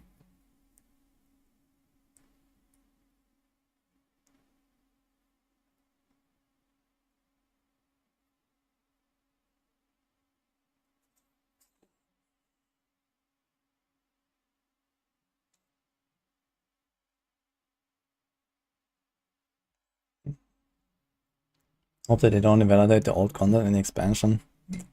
I hope so too. I think that would be a huge bummer. And honestly, I don't think there's a high risk because they already made like, you know, everything kind of scale with levels and these kind of things, right?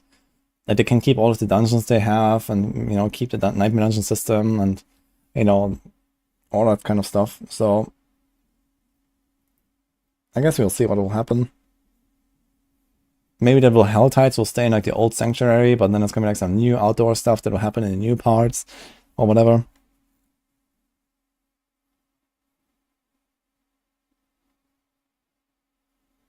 Will Companion Druid be strong? Maybe. I mean, realistically, it's very hard to predict how strong. I have not really played like, you know, a full Companion Druid or so because it was just so bad. And I don't expect it to be like a top performing build suddenly or something, but it might be a thing at least, you know.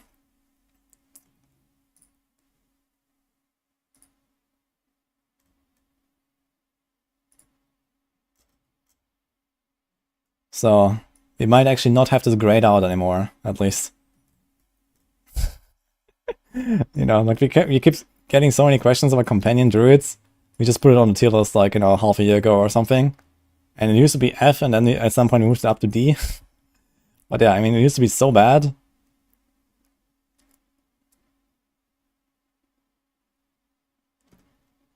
Companion druid for leveling will be a thing. Yeah, okay, we're not talking about leveling here. I mean, every druid build is companions up to level 50. You know, companions is the build. They just carry you really hard. The question is companions a build? You know, like, can it do level 100 stuff?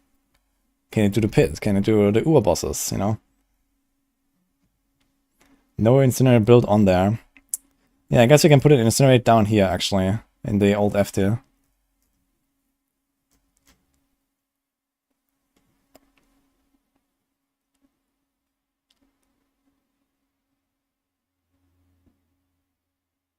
So kept it in F. Yeah, I'm not sure why it was moved up. At some point it was moved up from F to D, I think.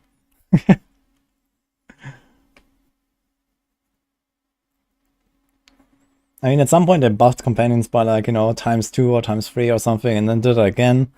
And I think at some point we decided, okay, let's move it out of F and put it in D tier or something. And I guess now, I mean, who knows? It might end up somewhere in B or something.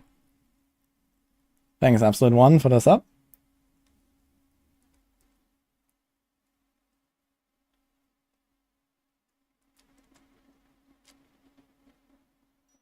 I think they ever address how druids feel clunky. I think everything besides werewolf feels so slow. That's only true for like the first 10 hours or so.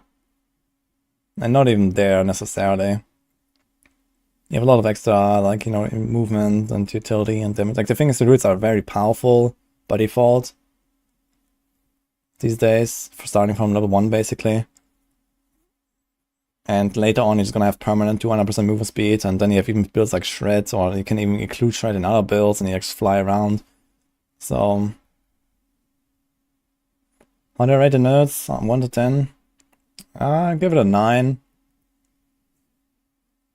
I mean, first of all, there's like a few things missing that we know are in the patch that are not in the patch notes. And then there's also a few things missing that I hoped would be in the patch, but are not coming probably. But yeah, generally I'm very happy.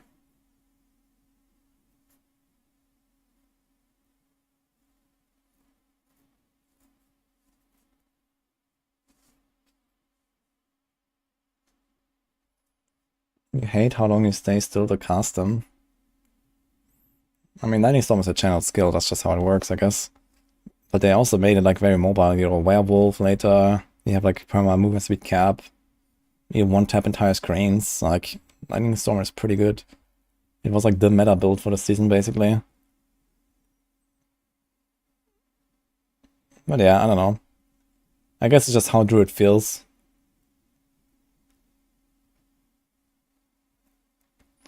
For Max, I have a pit leaderboard.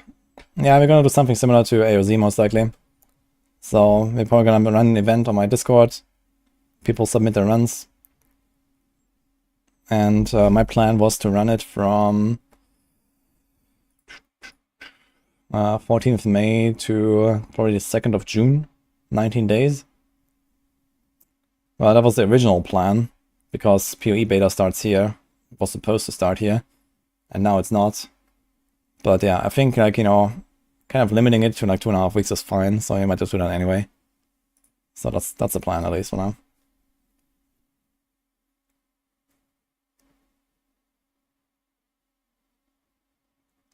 You rated 11 out of 10 FT2 perma teleport is back.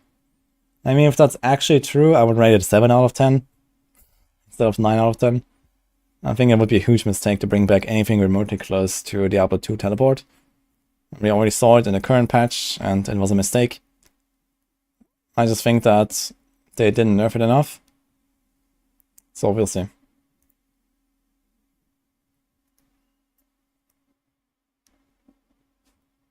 If you run the event on hardcore, you double the hardcore players.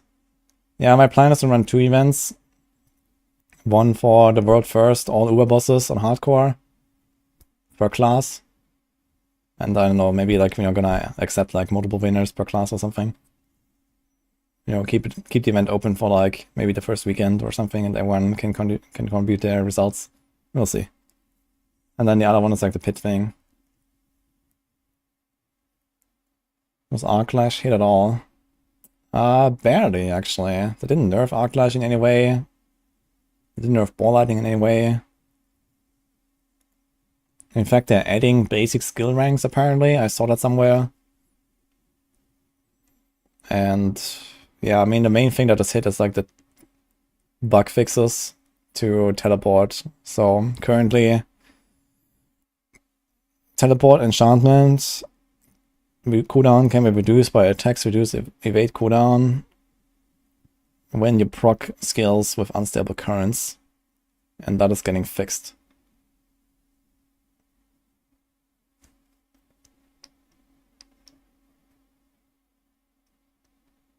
Will the second character in PTR be a minion Necro? I don't know. But yeah, I guess the PTR test list for me would be, I mean, basically most of the stuff that I mentioned here, right? So definitely a lot of rogue stuff. We're gonna start with rogue. I guess we're gonna start with grenade or something. See how that goes, and then, you know, we do some stuff like the barrage, the rapid fire, see how that goes. Do some TB, old school. Yeah, then, I mean, we're definitely gonna try the frozen orb. Maybe incinerate as well, maybe the fireball as well.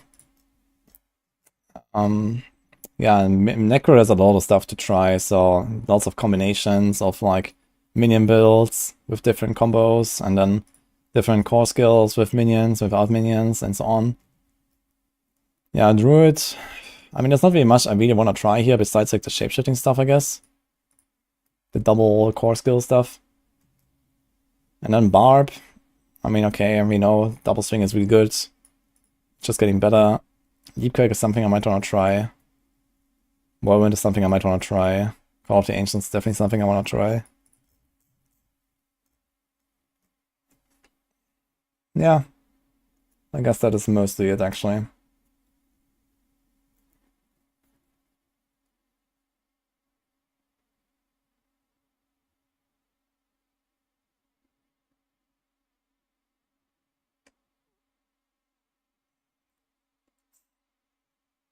I think they actually take feedback and implement it from PTR week though. I mean, they literally have like a full month from PTR until the season launched. I mean, why wouldn't they?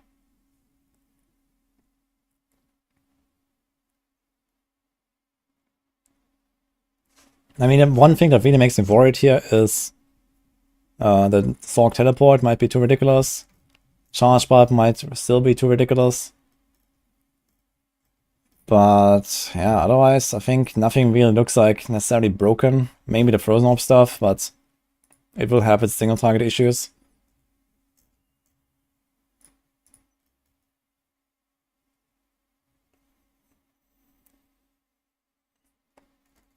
And the rest is just like tweaking of like the pit and some mechanics and some exploits we find and these kind of things. You're gonna fix Twisting Blades? And there's not really much to fix anymore, they actually fixed most of the bugs.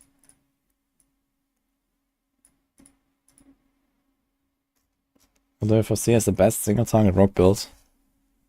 Probably just rapid fire.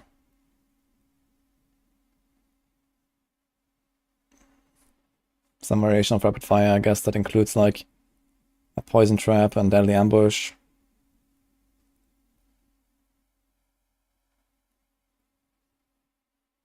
With which interaction would teleport become broken? First of all, they give us tempered affixes that include stuff like mobility, skill, cooldown reduction, that it can potentially roll very high.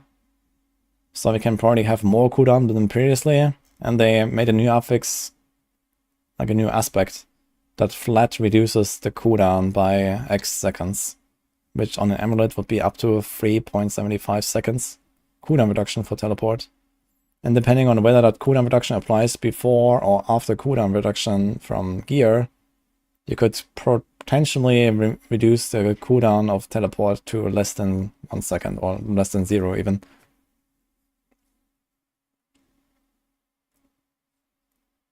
So yeah, it's gonna be kind of wild.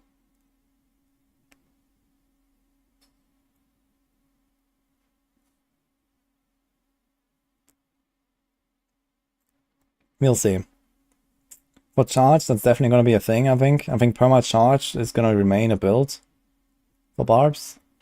So I think we finally have to make our charge barb build, but you have to go like all in, I think, on charge for that to be a thing. But that'll remain very powerful.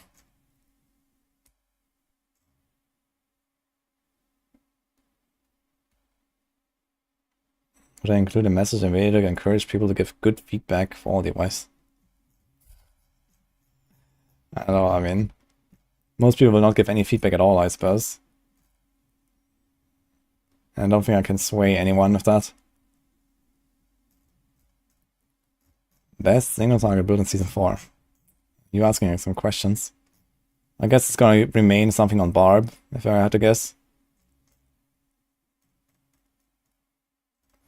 What is the best single target build?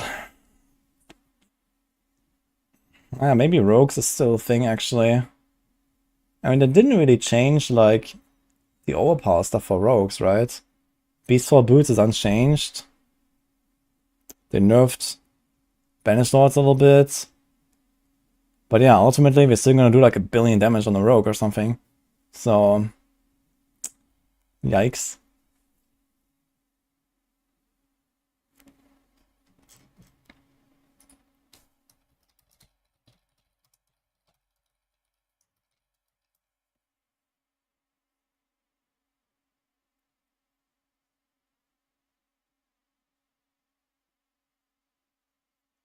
If you told me to give good feedback, it wouldn't. Nice.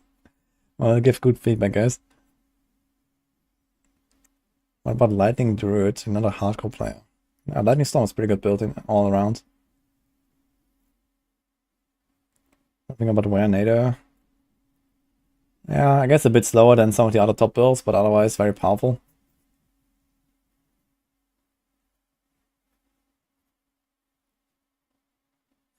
The code exchange will feel the best, for sure. I'm very excited for that.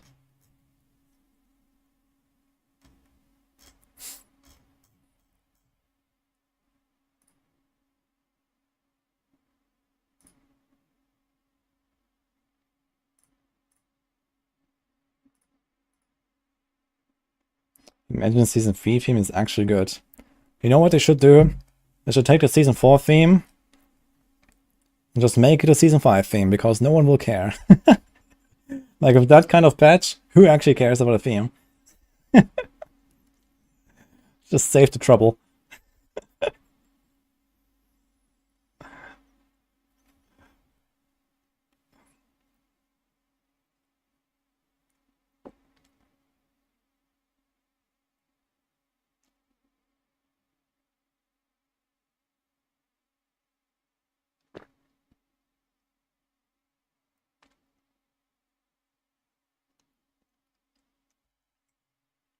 What will be the strongest Sorc build? It might still be Arclash, or otherwise Frozen Orb, I guess. Frozen Orb is definitely going to be pretty huge. Yeah, TB is going to be good.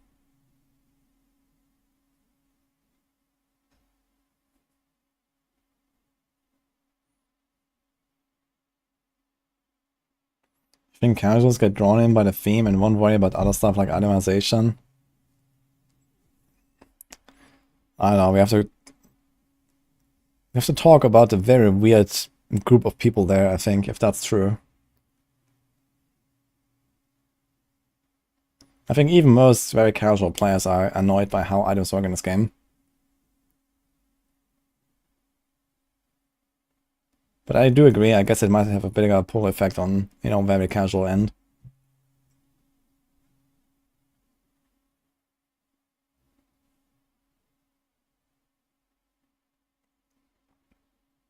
Is the B-Rogue back in Season 4? I never really left though, but yeah, it's gonna be better than before.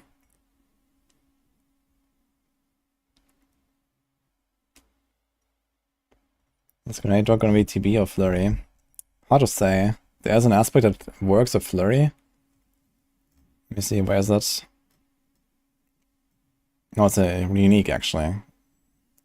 Casting Flurry has a 30% chance to release stun grenades that deal physical damage and stun enemies.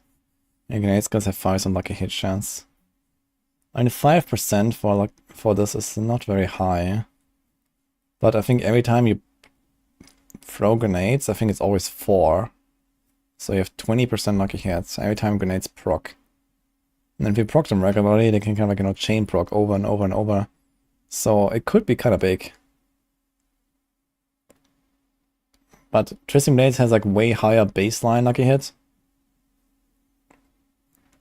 So it will depend a bit on like how much damage do these stun grenades do compared to other stun grenades. Like, are these stun grenades from the ring much more powerful? If they are significantly more powerful than all the other grenades, then I guess you have to play it with Flurry. If they're kind of on the same level as like exposure grenades or something, it's not such a huge deal because it's gonna proc the grenades from exposure in particular much more often with Twisting Blades. Twisting Blades has way better lucky hit than Flurry does. Flurry is 40% lucky hits per execution. And Twisting Blades is, let's see,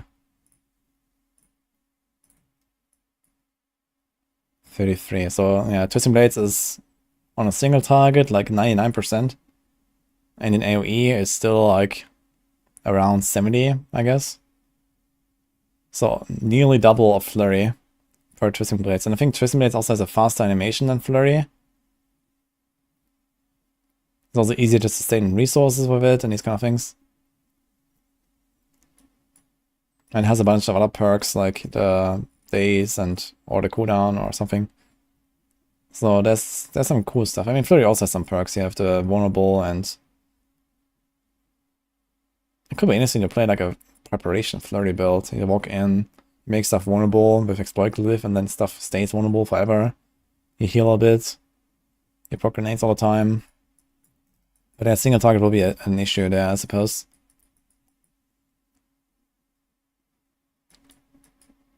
I have no idea how you would deal good boss damage on this. Like, you're not gonna have lucky hits to trigger your grenades on a boss. You're not gonna get your death trap procs.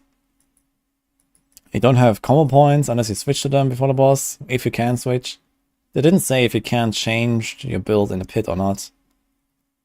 It sounds like you can, but yeah, you have to do rapid fire, but then you're playing rapid fire without combo points and without precision. And that will suck. So, I don't know about that.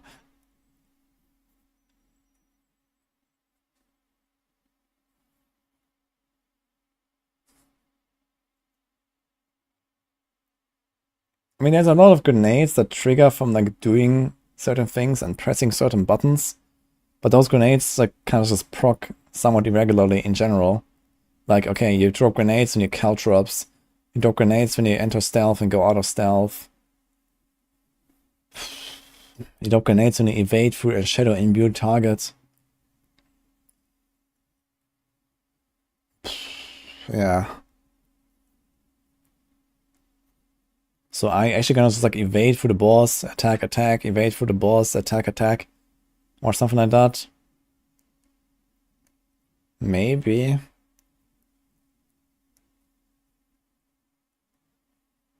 No news about snapshotting. Yeah, snapshotting is mostly fixed though.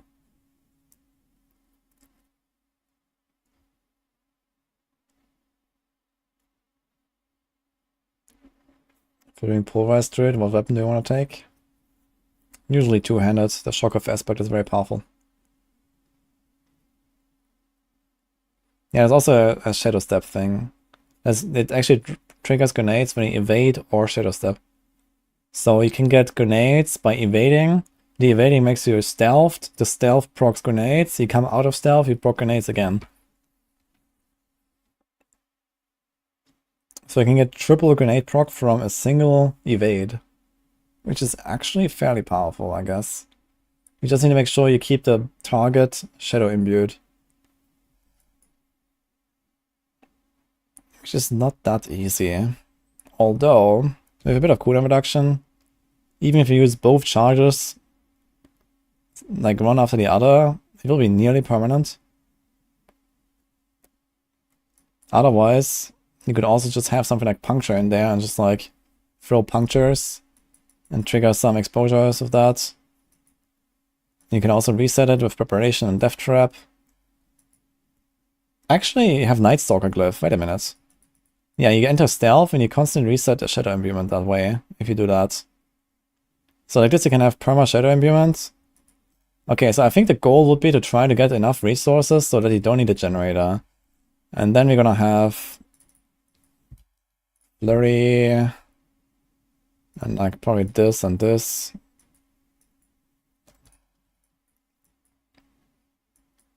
And then I guess concealment.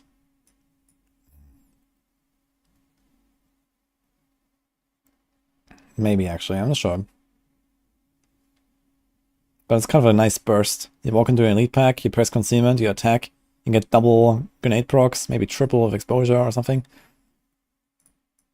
Well, I'm not sure if we can like actually fit all the stuff, but let's see. And then you do something like this. Probably gonna do a bit of consuming shadows. So you're gonna do. You can actually get a lot of resources that way as well. 30% chance to gain 8 energy. And also in this patch, you're gonna have like insane resource cost reduction. If you get like a greater affix on a two-handed weapon, you can probably get something like 35-40% resource cost reduction. Flurry is gonna cost like 15 or 10. Yeah, it might be fine actually. Exposure. Death Trap. Okay, so this is this, this, this, this, this, and this. So this could be the build. Also shadow damage. Now, if there was a way to convert our grenades to a shadow, that would be cool. Because they all deal physical, which is a bit sad.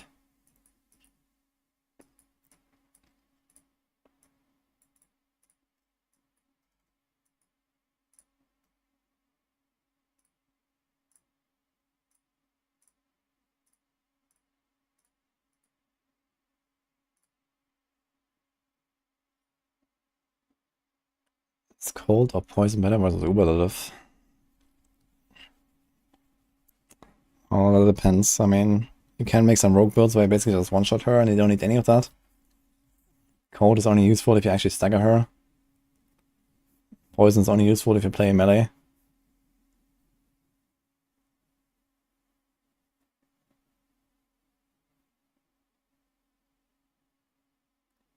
I really wish they would add the rebirth option.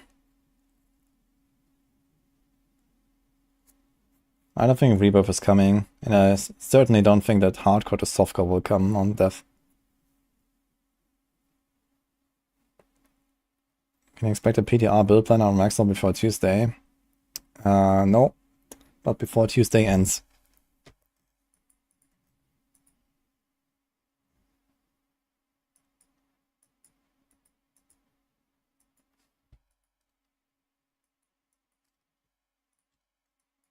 Monitoring exposure without the poison trap. Oh, you could do it with all the grenades. But yeah, this is kind of yikes, because you have to like start the chain with death trap. So I guess you want to have the trap here. What about caltrops, actually? So maybe we're gonna move the dash. We put caltrops instead, which is also kind of nice. Good chance against this. Chills enemies, and then we can do stuff like this. Yeah, maybe we try this, yeah.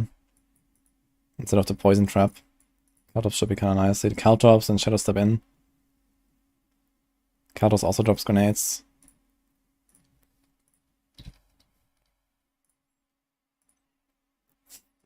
Is that like a good resource aspect?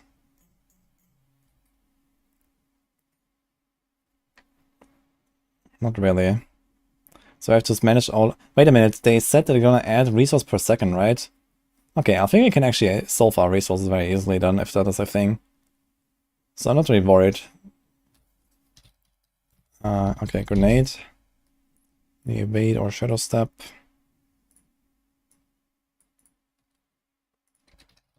Grenade. You break stealth with an attack, so you definitely want that.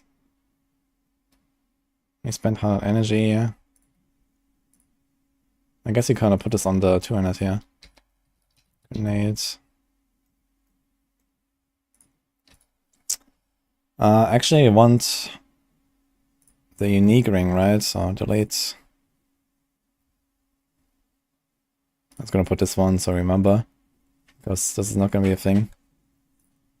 So we do, like I said, dagger. Hello. Who's the best? You're the best. That's a lot of stuff. Yeah. Thank you. Okay guys, we got crabs.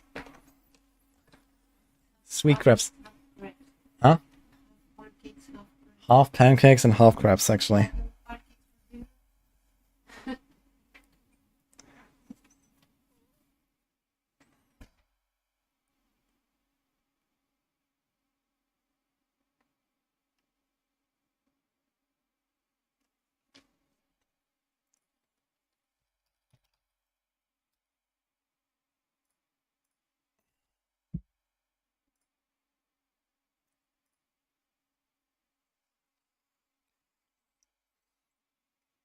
I wonder if something like a Shear's Kanja would ever be better than like a normal weapon now. Probably not.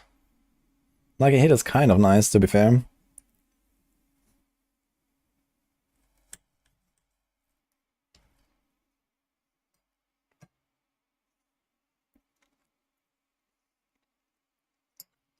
Cups with strawberries and ice cream.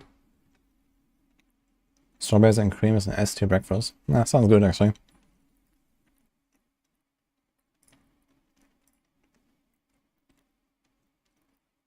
I realized actually we could just run Tibbot's Will to solve all of our resource troubles, right? If that is ever going to be required. But you might actually not even need it.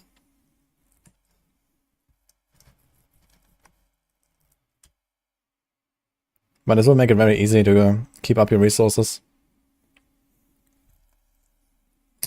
Because you can constantly shadow step or go in stealth.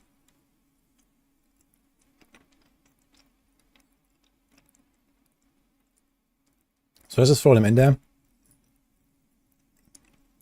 You could even do flicker step if you wanted. Because you also evade a lot. But realistically, we don't care too much, I think. I don't think we care about Beastfall either. Using a cooldown restores 5 energy, huh?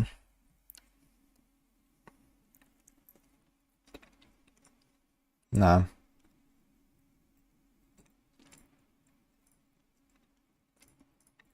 We just do like attacks where you use evade cooldown. We're gonna do like a nice utility thing or something.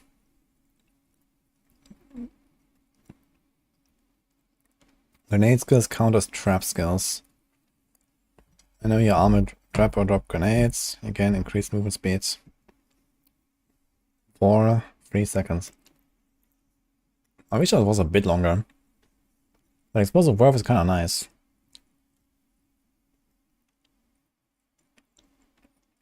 We also want to get a frostbitten in there somehow. So there's also Ravager, which is kind of nice.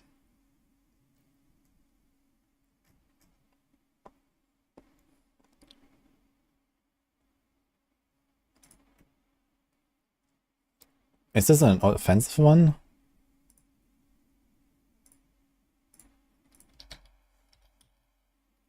It is actually. So we can do frostbitten here. So we freeze everything. It's gonna be kind of big, I think.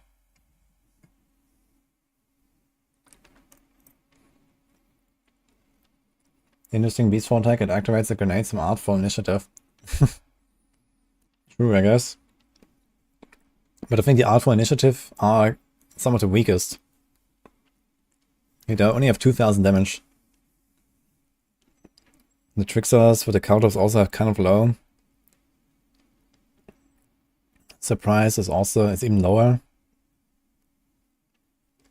Yeah, when you break stealth. So this is the strongest here. The stealth one is by far the strongest. And this is only the aspects. The strongest in the game currently is exposure, but I guess with the changes, exposure might not be the strongest anymore, and you mostly care about the stealth one.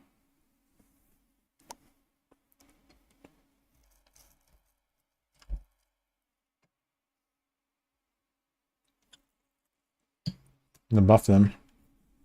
Now let me see again.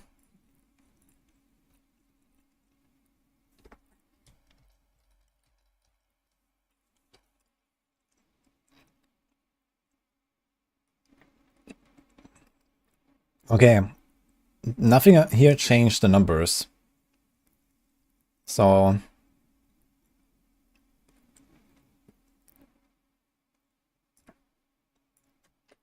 this one might have changed. Which is the most important one actually. So maybe they nerfed it, or maybe they didn't change it.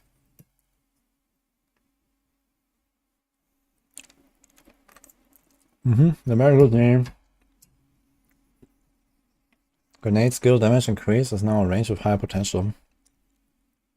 Ah, right, you're right. For some reason I was just looking at this here. Okay, what does that mean? You have to wait and see, I guess.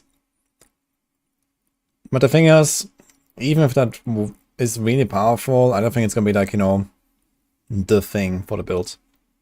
Yeah, okay, you can proc it faster and stuff. And yeah, okay, Beastfall Boots also gives you energy back. Maybe, but it doesn't work if Beastfall Boots doesn't have attacks reduce evade cooldown, do they? They have evade charges.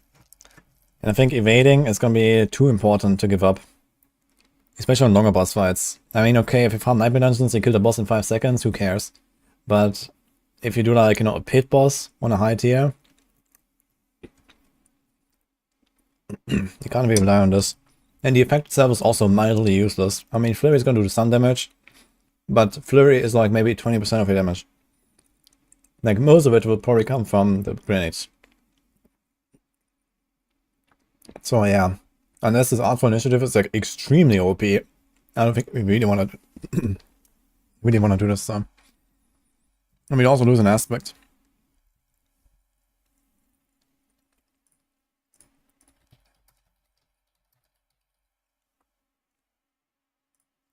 Let's save this.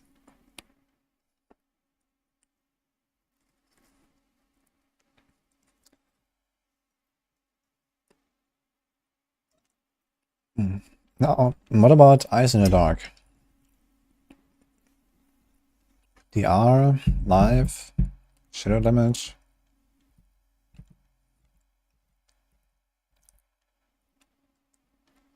Yeah, I don't think so. And do we do like the dodge stuff, the lethal dusk? Here also dealing direct damage to a dazed enemy with an agility skill grants stealth. Now that is kind of interesting, because you can get into stealth by just shadow stepping on the boss, and then shadow stepping on the boss drops grenades. We get stealth, we drop grenades, we come out of stealth, we drop grenades again. And every time we enter stealth, we reset our shadow imbue around with a Night Stalker glyph.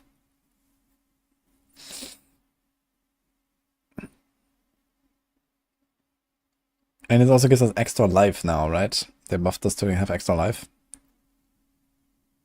And it works with caltrops as well. Like, we caltrops, we trigger grenades, we go stealth, we trigger grenades, we come out of stealth, we trigger grenades. That could be kind of nice.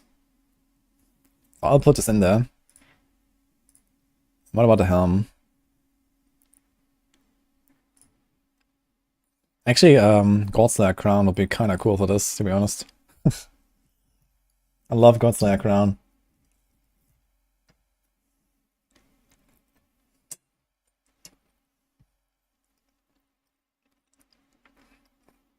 Yeah, they buffed Lethal Dusk as was it Uncanny Treachery? But the Lethal Dusk, which one is that again?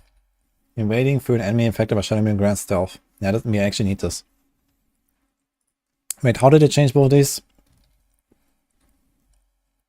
Ah, wait a minute. When stealth breaks, you gain 100% dodge chance for 2 seconds. Okay, so does this one, Uncanny Treachery.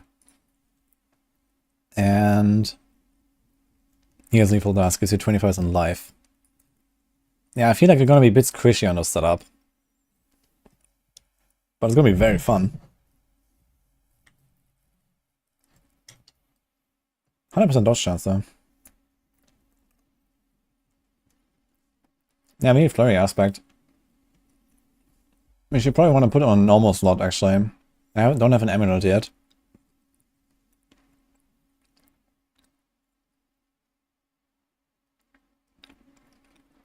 So maybe Alpha Initiative is going to be really good. And you can put that on the neck. When you spend 100 energy. Okay, my main issue I have here is we're trying to get a lot of resource cost reduction. So we don't actually spend very much. Maybe you're going to spend 10, maybe 15 per flurry. So you have to cast it like 6, 7, 8 times, whatever, to even get one proc. So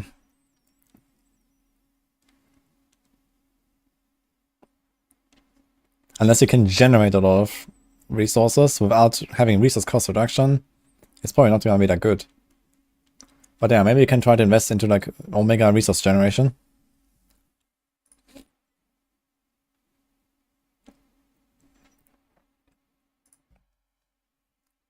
So we just put Flurry and let's just do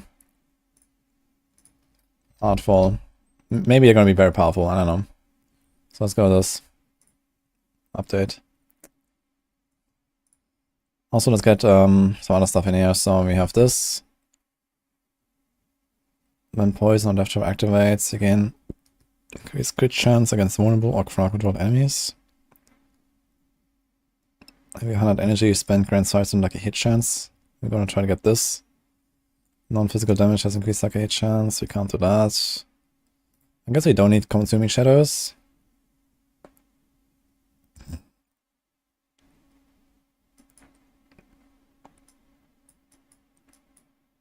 Maybe agile. Cooldown reduction.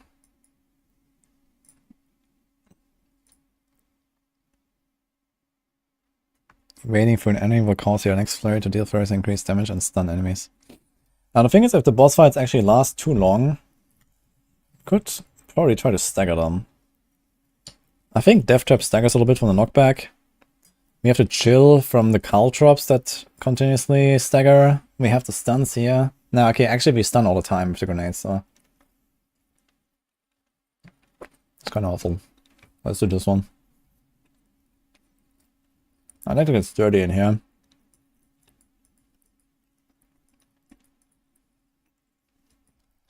So let's remove this and get sturdy. Because it's going to be mostly a close range build.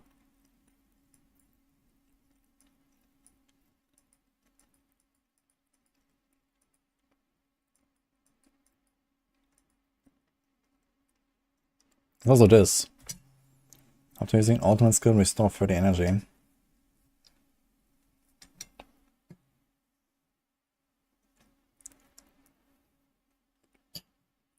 It would be very nice to spend X resource being scaled down with resource cost reduction. Actually, there's one effect like that. It's on the Sorc Paragon board. There's one effect that does exactly that. But I think it just gives you like an interesting different puzzle to solve. Because usually resource cost reduction is always good for everyone. And at least like this, there's like, you know, some other way that you can solve resources, which is generation. So it gives like some other effects more use, I guess. What about consumer aspect? I already have it. Ah, no, wait. You mean the resilient assailant, right? What is it called? Resistant assailant. Yeah, true. I didn't think about that one, actually. The thing is, do we care enough about it? I mean, actually, I don't think we need Tibbot's will at all. I think this is kind of useless. We can probably get away without it. Because we already get a lot of resources from just going into stealth all the time.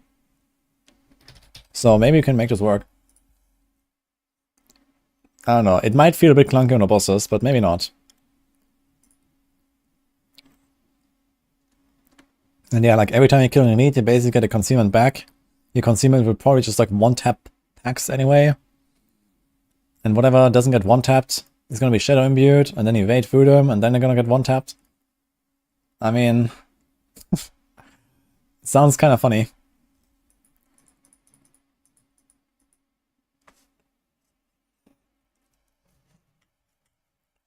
Good night, Nikon. Full tearless by the time I wake up, yeah, for sure.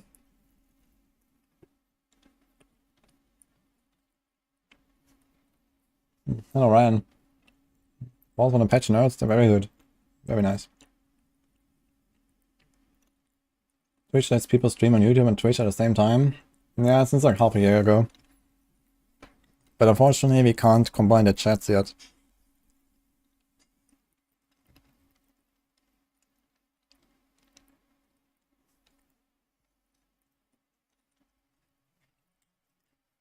Confident the best way to build a flurry is using smoke grenade, the aspect that turns into a trap and exposure. Yeah, I told this to the devs at some point. Like, smoke grenade doesn't work on bosses, which is very, very sad. If smoke grenade was working on bosses, that would be a very good skill. But, you know, almost every single rogue build has trouble against bosses, and that is only gonna get worse in the next patch. I think. Because they add so much extra AoE potential to everything. So if that thing would ever work against bosses, that would be nice. But as long as it doesn't, it's kind of like, yeah, it's nice to have, but ultimately you can just one-shot trash anyway. So why do you want a smoke grenade?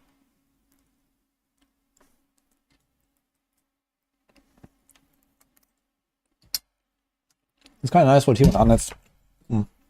I like smoke grenades in like T100 runs and stuff, but otherwise, yeah.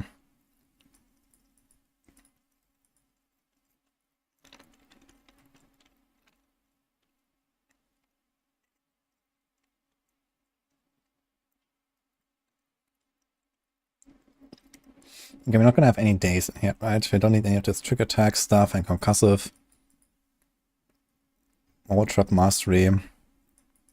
Okay. Let's make a little Paragon tree. Can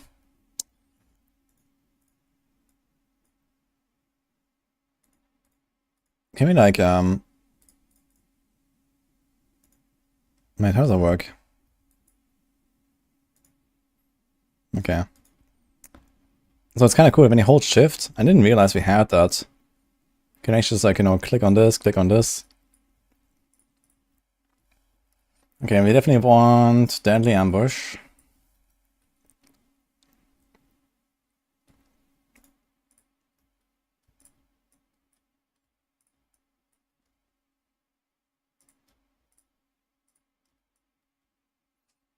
And we definitely want...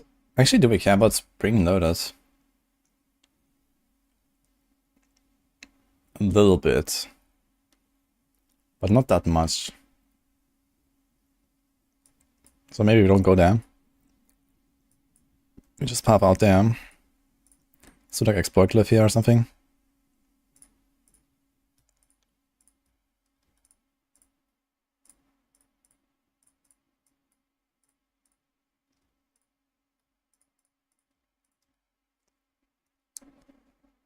There's actually no preparation on board, right? I guess there's no witnesses.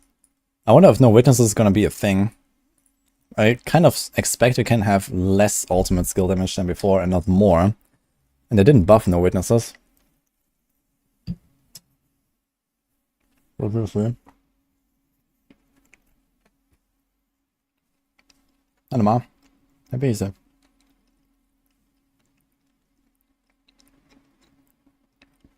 Best value farm 70 to 100. Nightmare vaults with monsters that are between 0 and 10 levels above you.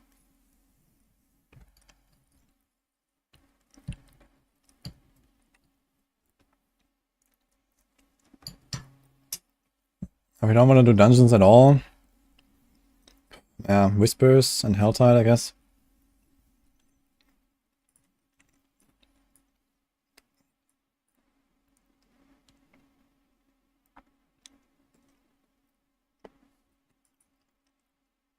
There's attack speed on this thing. Actually, I wonder, is this Paragon node gonna change? Like, there was no mention really of Paragon nodes changing or anything, right? But there's like lucky hit, chance to execute injured non-elites. There's certainly a stat that no longer exists on items in the future, right?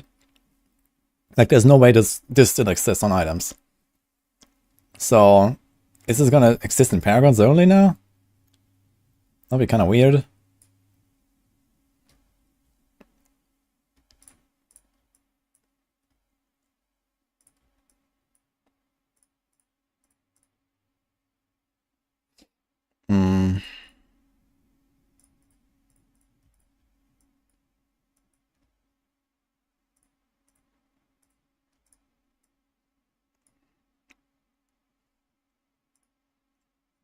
2, 4, 6. Yeah, there's no way that exists in items still, right? I cannot imagine. I guess I can do something like turf.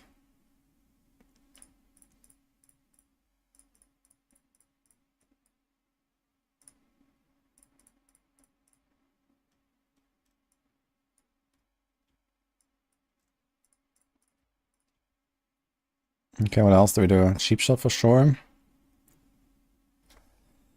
Eldritch Bounty is actually not going to be very powerful, yeah. We definitely need Exploit Weakness though.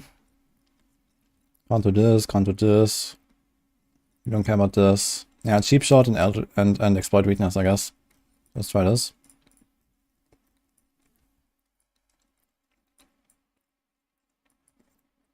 There's also Hunter Killer, which is kind of cool. And potentially even the res might be useful. There's a lot of stuff we want to pick here.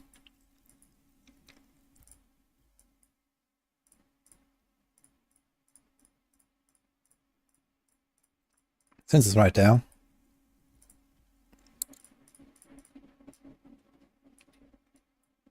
This is also kind of nice. I'm gonna have damage reduction. Let's grab it. This is 8%, 10, 12, 14. There's a lot of damage reduction actually. Should definitely have that.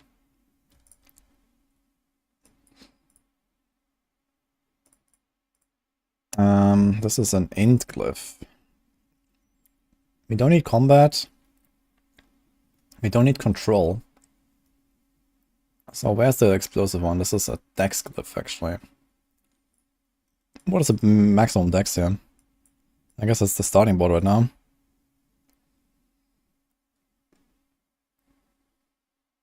Explosive.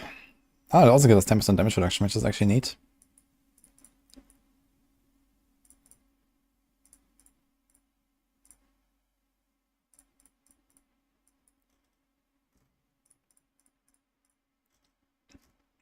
Okay.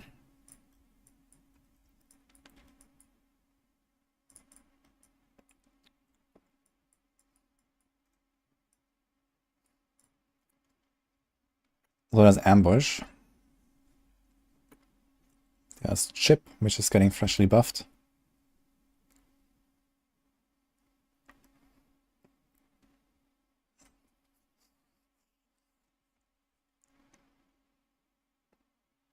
Non-basic and non-core skills deal increased damage. Now, good question. Does this apply to grenades? Need to ask Ava. You might know that.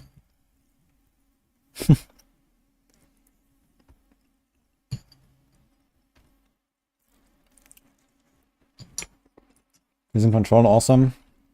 Yeah, we could run control. But honestly, I'm mostly worried about boss damage.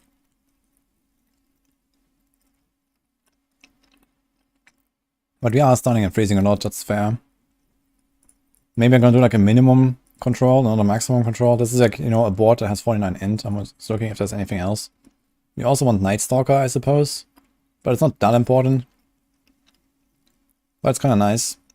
Gotta make it feel fluid.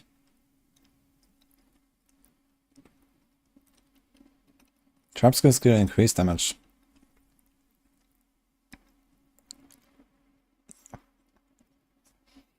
Fuck, was that fixed? I remember bug reporting this. That it doesn't work for grenades when you have explosive worth. That makes your grenades into traps. I think they fixed it though. Did they fix that? I have to figure out if like, this is actually a pretty strong scaling glyph. Right? Which one is a snare?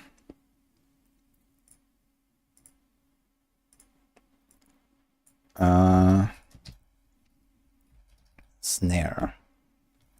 Fixed an issue where the Paragon Glyph Snare did not benefit Smoke Grenade when it is considered a trap skill by the explosive worth aspect. Only Smoke Grenade, huh? Fuck. So it might not work. They buffed Chip more. More. Okay. It's finally not absolutely terrible, I guess. Yeah, I also tested this increase in radius and it did not work. And this is like, yeah, this was fixed here, but only for smoke grenade, it seems. So it seems like the grenade skills, you know, they write skills, but it's not really a skill. But which patch was that actually? And they fixed this part, but didn't fix the grenades, I guess. Was that a season 3 patch? Yeah, it was a season 3 patch. Fuck.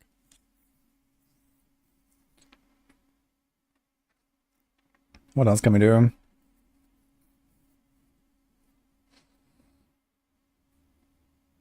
Do we know if Devious works on bosses? It's kind of strange. This thing has a 20 seconds duration, man. What the fuck? Why? 20 seconds.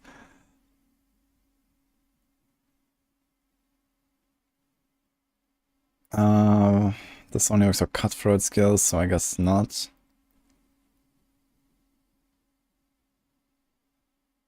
Enemies are affected by trap skills. I think it might do an ambush, honestly.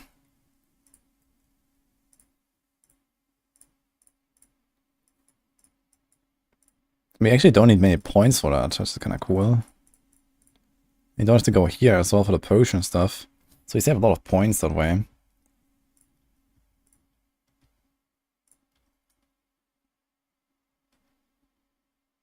The Advance has a bit of res, which might be useful. We still need cheap shot actually.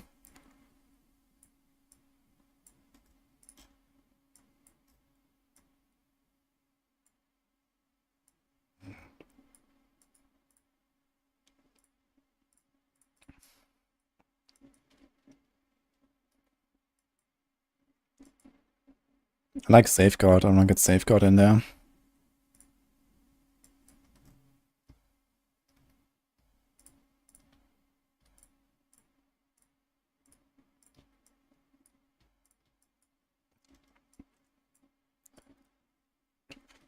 Guess you want to do a Night Stalker.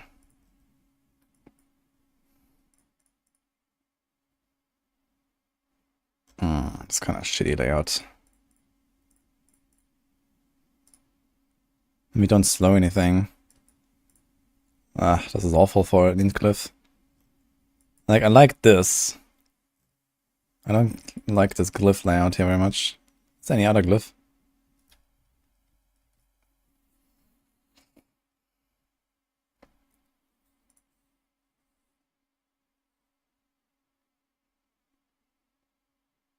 Chip might be something actually, since they're buffing it. If you have 70 decks in radius, it's gonna be 10% per 5 decks. So you can have it 14 times. So that's 140 additive damage for physical. That's quite a lot, to be honest. Doesn't work for the Shadow Imbue pops and the Death Trap though. That kind of works for all the grenades. The grenades are supposed to be the main damage here, so we might want to have Chip.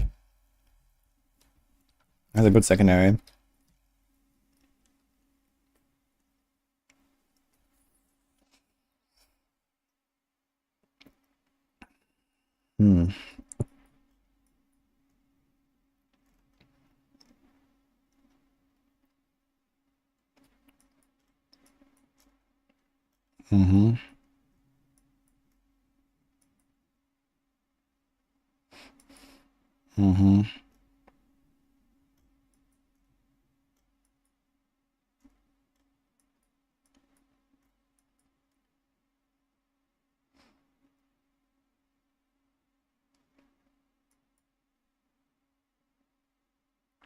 I guess trap skill arm time reduction doesn't work for grenades either. They kind of explode almost instantaneously, so should be fine. Yeah, I think we're just gonna go with something like this, yeah. So is there any better board for... These are a lot of decks. So what if we put a dex glyph here? How does it look? We can actually path for like way better stuff.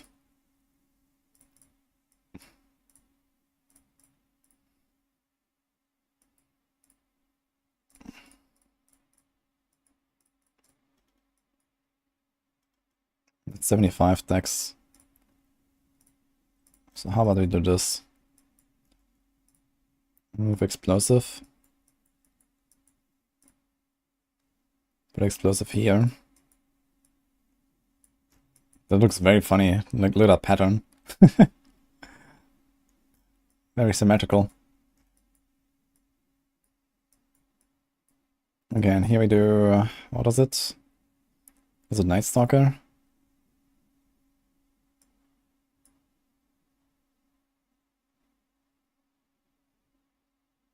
It's kind of strange playing a melee build that doesn't run Closer Glyph.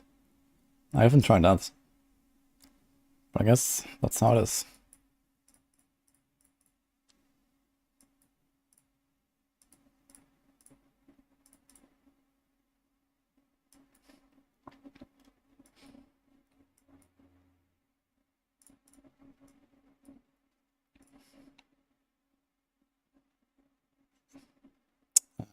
Well, we don't really wanna stack the shadow damage.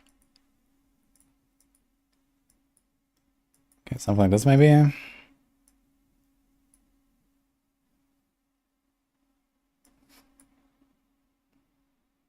mean, technically we could skip the right side here, but there's a lot of armor. It's 300 armor, a bunch of decks. You get a few points though from somewhere.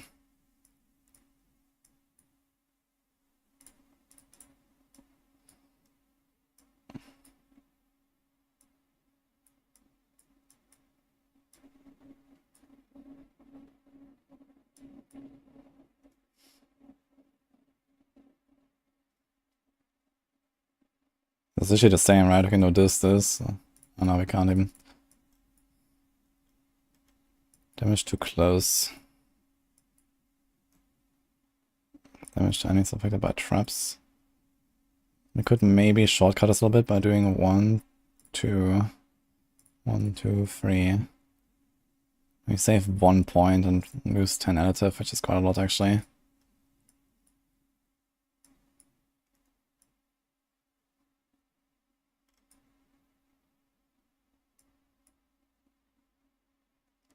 I'm gonna get rid of the armor, but they're both in the way.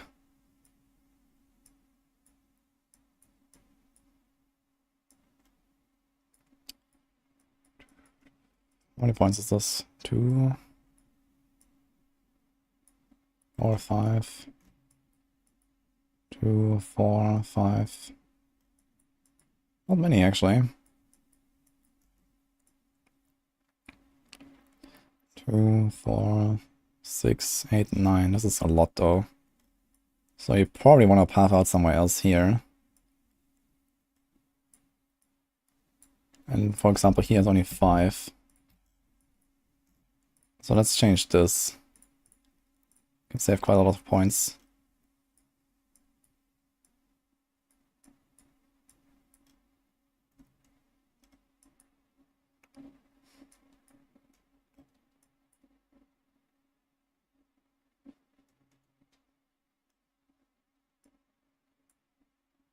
Deadly ambush.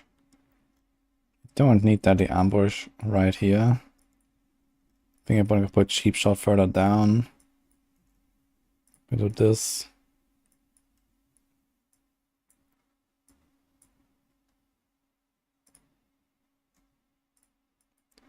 Gonna do this.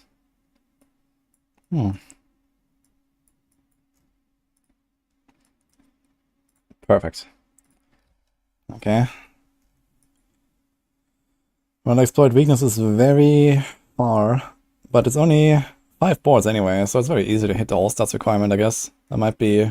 yeah, we just need like 1 all-stat roll or something, we actually got everything, so it doesn't really matter. And we get an explosive glyph much earlier, which makes sense. We got a Night Stalker. Turf, exploit. They're both 54, right? So let's do turf here. And do exploit here. And ambush up there. Alright. Kinda like it. We'll see. We can set like min-max and so on. In before grenade rogue S tier. I mean, being S tier in general means you have to go very, very, very fast, and it doesn't seem bad, but I don't think it's gonna be like a build that will just obliterate screens. And so it will not be an S tier build, I guess. But who knows? I mean, maybe the AoE damage is incredible and they can like really push into the pit and stuff. We'll see, I guess. So I guess this is gonna be our planner here. Let's make a command for this. Command add.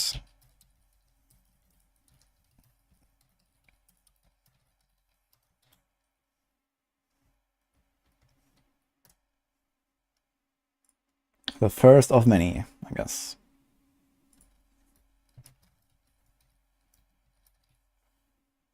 A lot of space in my title. Fuck.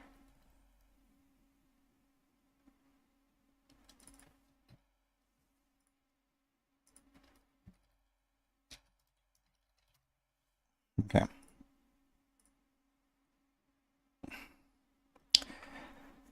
Yeah, I like the idea. We'll see what we will make out of this. But this is like something to respect too, and it will work. And then we can like min-max it in game. I'm not gonna go like super crazy. We don't even know the stats we can have on all the items and so on. So we'll see what will work.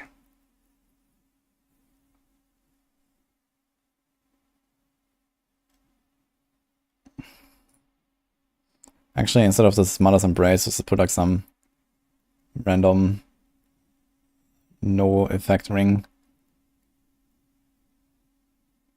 We don't have non-legendary rings.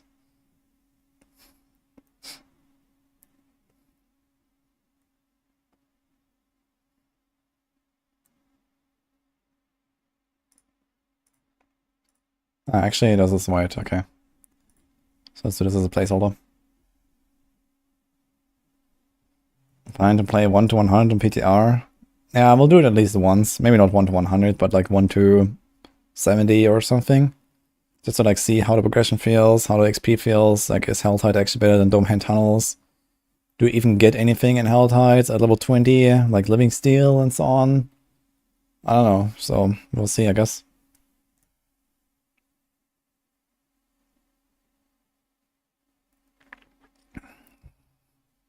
I had of ages, by the way. I didn't see that, but thank you.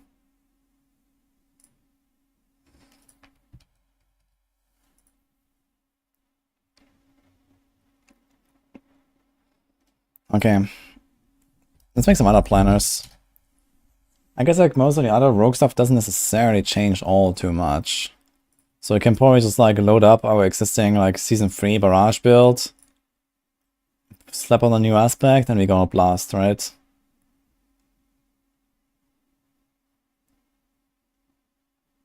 So that should be fine. Or you just take like the Gauntlet barrage build. And slap on a new aspect. I'm really curious if the new aspect for barrage with the pierce actually goes from 1 to 2 pierces. If you put it on the neck. I kind of doubt it though. But it would be sick. If you could run Sky Hunter and have 2 pierces, that would be sick. So let's see.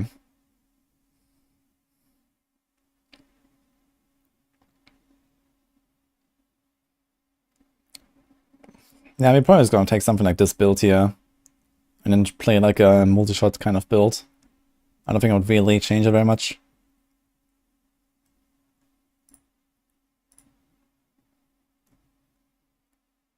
What about rapid fire? Do we have a rapid fire planner? I actually don't have a pure rapid fire planner. Here's rapid fire death trap.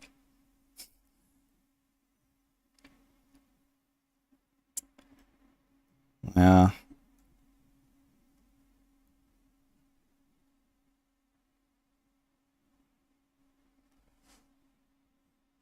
I think the piercing side will be a static +1. I mean, if it doesn't even go to 2 when you put it on a two-handed weapon, then you're never gonna put that on a two-handed. But that would be an interesting choice to make between the +1 pierce on a two-handed and the Sky Hunter. Sky Hunter is very good to solve most of the resource issues that you have. But we're also gonna have like very powerful like resource rolls on two-handed weapons now. We saw like a screenshot of like 30-something% resource cost reduction on a bow. So it can get pretty crazy. And Skyhunter is not required. It's a pretty good item, but especially if you play like an inner sight build, only every third time you use Barrage actually procs precision. Rapid fire, exploding arrows, unique sounds fun, yeah.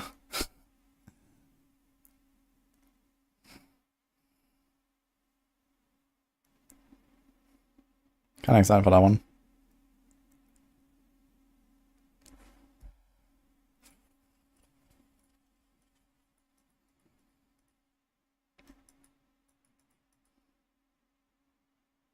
Even force another ring with no crit chance.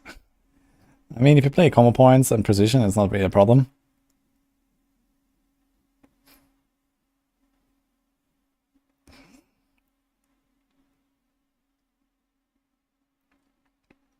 Okay, what else do we have? We have still a sniff pad, so let's see. Grenades, rogues, arrow storms. Yeah, I mean, arrow storms, I don't think it would really make like a build around it necessarily, but it might just be like a nice choice, you know, like something like rapid fire. I mean, rapid fire has like this explosive arrow thing, but maybe before to get the ring, you're gonna run arrow storms to like solve your AoE a little bit.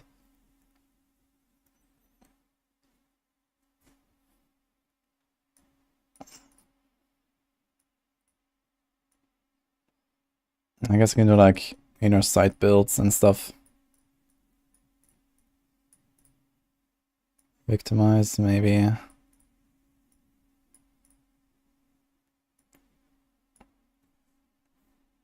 gonna have to like save a lot of different items. I need to make sure I'm gonna save items to proc victimize.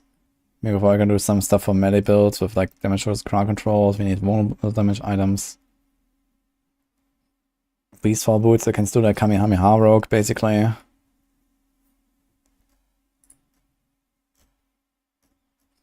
Should probably look into like Necro and some other stuff, yeah. Like you can bust out our other build here that I was planning at some point for the Druid. I actually made a planner in Season 2 for that. Let's see if I find it.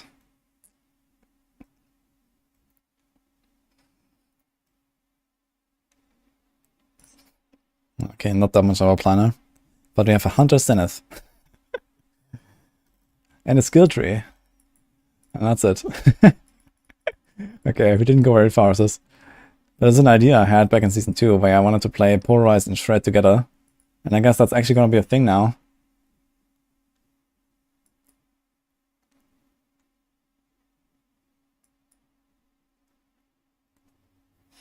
We're gonna make a Tele Nova Sorc with Oculus, Metamorphosis, Tarasha, Andariel, Isadora, and Iceheart Braze. I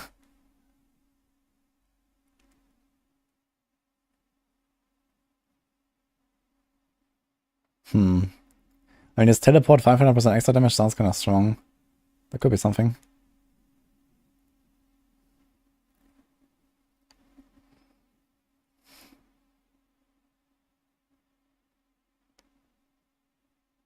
Depends on how massive it scales with the weapon. Yeah, arrow storms could be interesting for sure.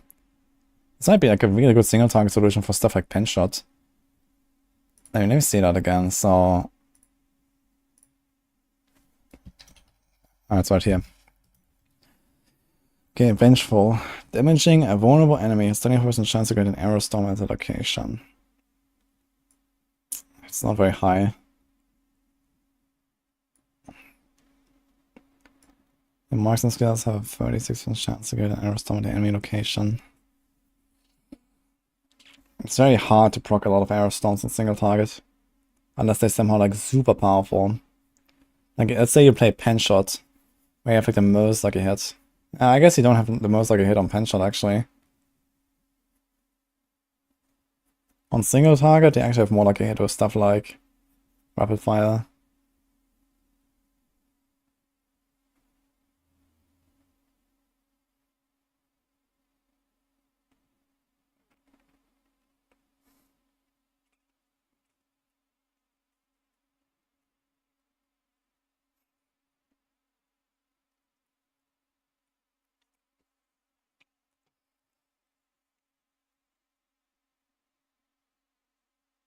What does it say about the future of D4 if its success is directly dependent on copying other games' features?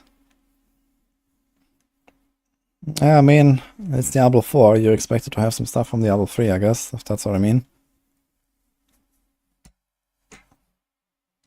I mean, a lot of stuff in Diablo 3 worked pretty well.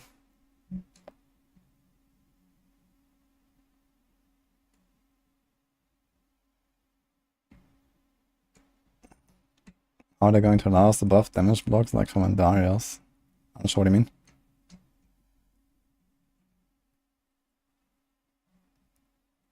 Wait, what happened there, Robert? You're referring to ripping off LA's crafting system. I don't think they ripped off LA's crafting system. It's still quite different. LA is like a lot more, you know, sandboxy, I guess.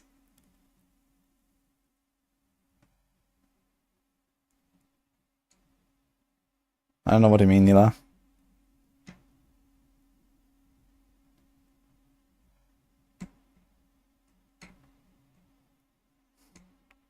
If you can't beat them, join them.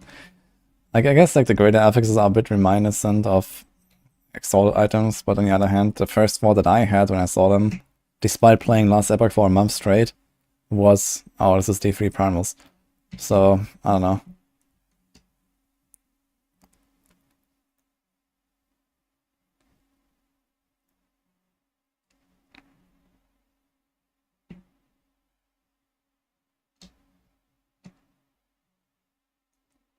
The damage blocks on blue rose or a smooth screen aspect. I still have no idea what I mean, Nila.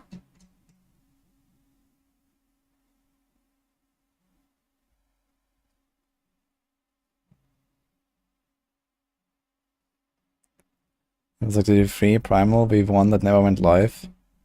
Yeah, actually, I think when they originally previewed primals, they had like a different like idea for them, right? Or for ancients. I'm not sure.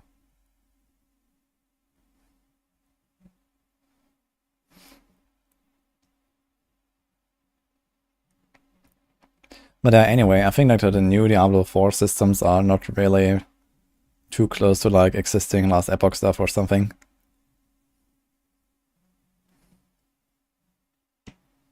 Seems like quite different if you look at the details.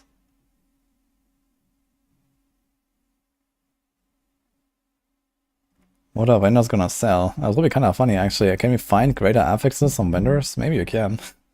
I mean, everything's gonna be 925 at least, and sometimes at least there's gonna be legendaries. But legendaries are very rare, so maybe the vendors can have greater affixes, but this is gonna basically never happen, I guess.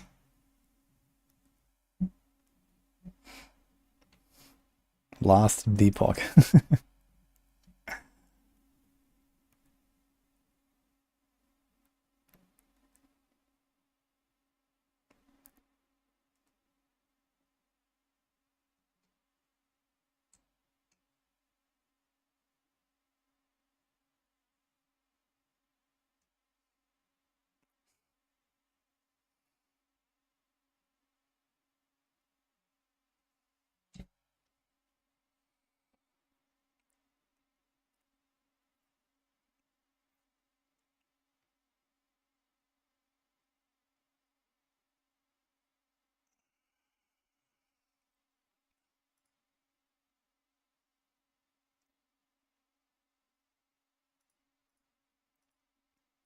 Is there like anything else we could use to scale arrow storms? I'm wondering.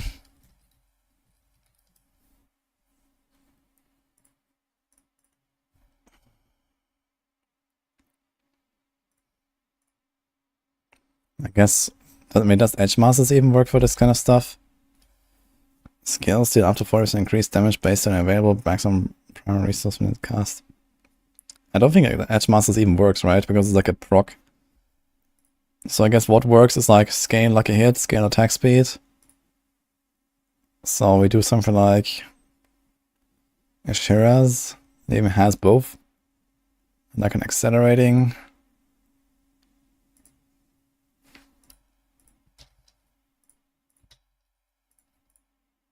And then Damaging vulnerable enemies has 25% chance to create an arrow storm.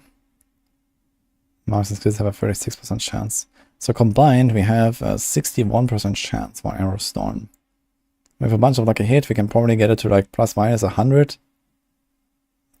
So this means if we do 3 punctures, we're gonna get 1 arrow storm.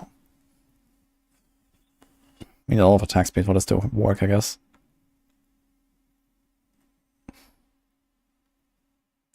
But it could work.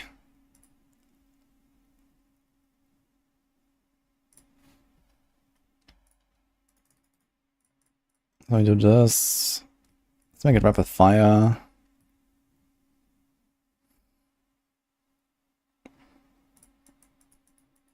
What about close quarters combat?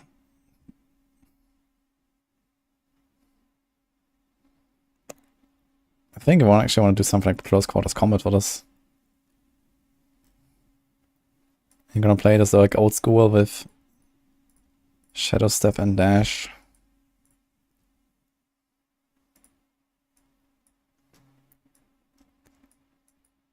And then we can use like the new ring here maybe for rapid fire. And I don't think we're gonna go for Eagle Horn. We're gonna do arrow storms like here. Which one does more damage? It doesn't say. This has lower chance and works with everything. This has higher chance but only works with marksman. But I guess this one might just be stronger because like the main one out of those two. So let's put arrow storms here. Let's put vengeful here. Let's do rapid and accelerating. Anything else that's important? So lots of attack speed. Not really super high damage output. It sounds kind of weird actually to play this with common points.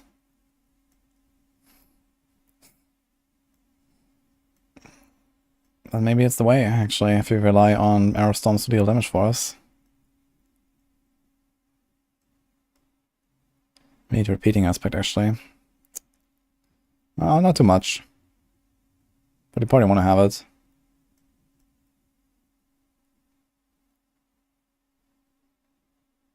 Oh, we have accelerating already anyway. Okay. There's also Moonrise. Moonrise is actually pretty good. It's 20% attack speed, 15% move speed. Should I actually get this one?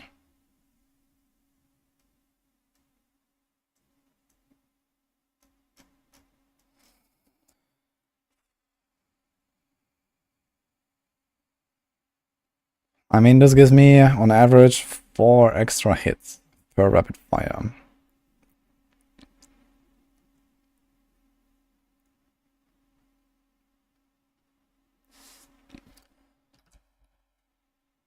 Rapid, vengeful, arrow storms. We have a lot of attack speed already, so I think I'm gonna do repeating. I'm gonna do Moonrise. Like this. Then we can do like, I don't know, a might. And whatever.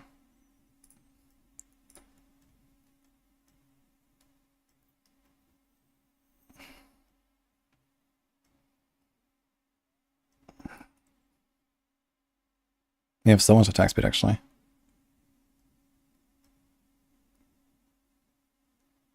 We can do Umbers actually.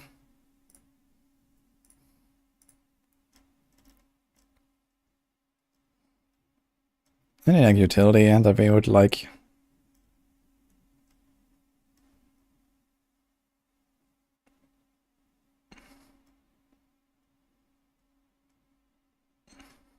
Also Undying with all this attack speed, that could be kind of nuts.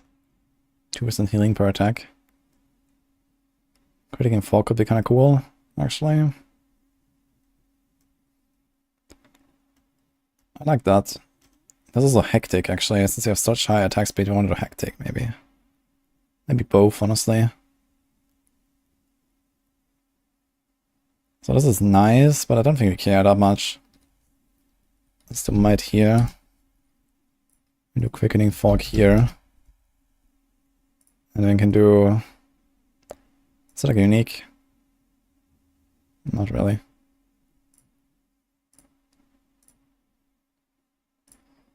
And we can do, I guess, something like Ravagers. It's gonna feel kind of nice.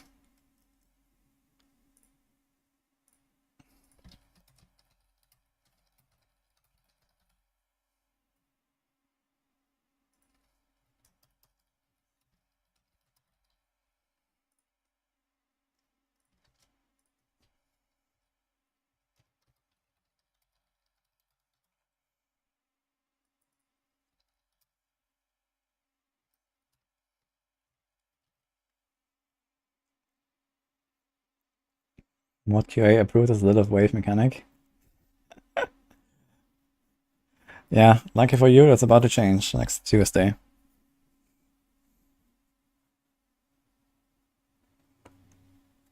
If Yen's new unique boots can keep rocking the same skill on cooldown, wouldn't you stack basic attack speed and force to keep rocking one skill only? It has a cooldown, it only works every 12 seconds or something, so you can't just like have one skill on cooldown and just like perma proc it all the time.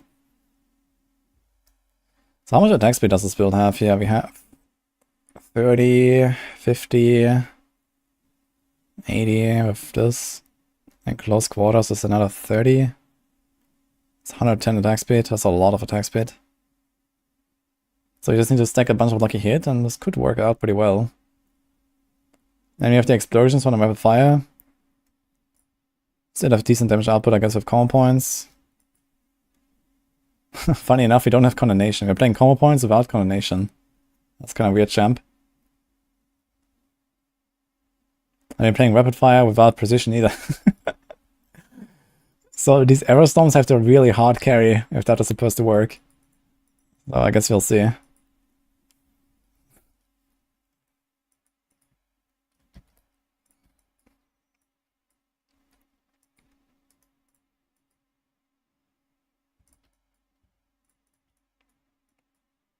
Okay, so we got this, this, this.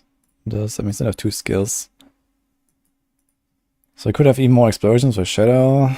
Could do Cold for some single targets.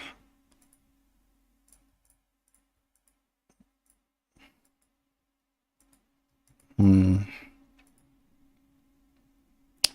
do typical concealment, Shadow, Step Tech, maybe. Or we could get even more damage if we do like Poison Trap, etc. Maybe the AoE is actually fine on this build. When you're gonna do something like Poison Trap and Caltrops or something. Like walk up to the boss, Poison Trap, Caltrops.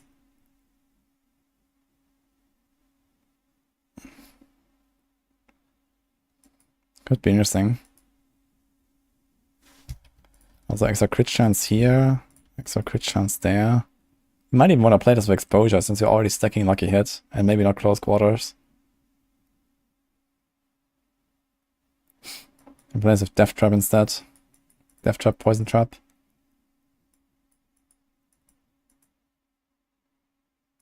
That could be kind of nice too.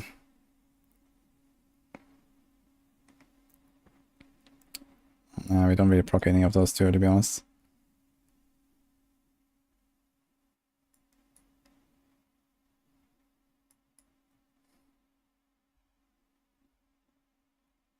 They just approved it to go home early. Seems like they're fixing the boss though, so.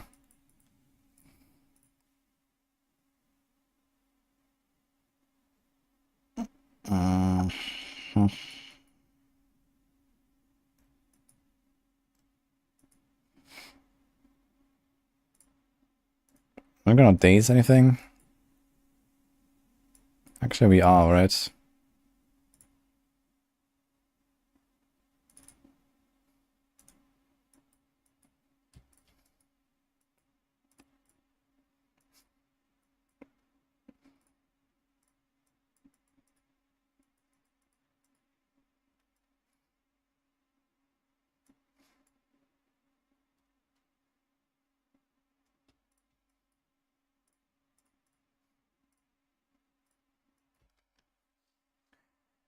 It's a very interesting build. Poison trap, cal traps, but no death trap and no exposure. No imbuement. I'm kind of expecting this new ring to hard carry this stuff.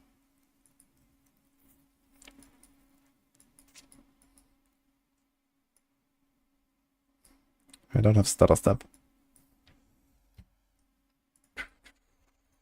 Let's do this. Let's do some dodge. Although, I think we don't sturdy.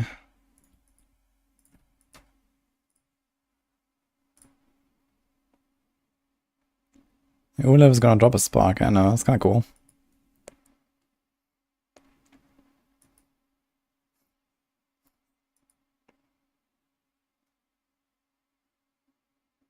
Dash slows enemies hits.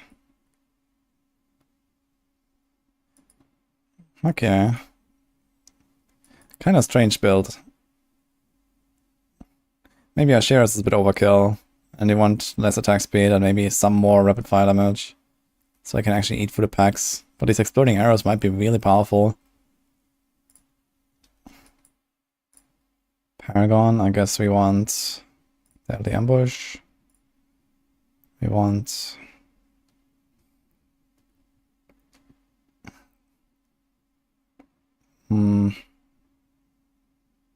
fuck. Exploit weakness, I suppose. I mean, do we care about cunning stratagem? There's one extra arrow for rapid fire. It's not that good. Can't do this. Marksman grants the next cutthroat skill. I mean, this also doesn't matter much. This bounty doesn't really matter. The runner doesn't work. Fuck, man. Just like glyph stacking, I guess.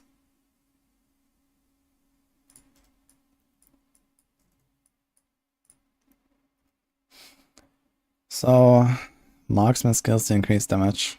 We don't even want that, really. Like, the secondary is barely active, because we barely use our bow. We mostly puncture and dash and stuff. So we're playing this without ranger. Dude, you're playing a flurry build without closer glyph. You're playing a rapid fire build without ranger glyph, man. What is actually going on? Okay. I guess we need control.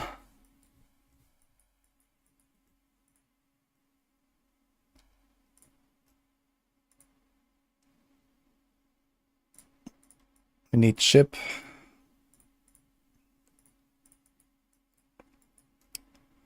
We need exploit. I guess you want even turf, honestly. Maybe just go turf.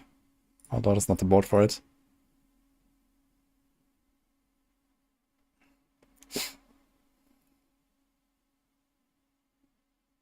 Pride.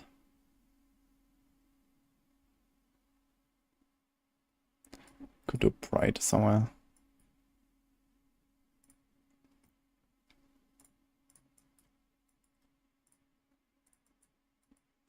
So we still have a big int here.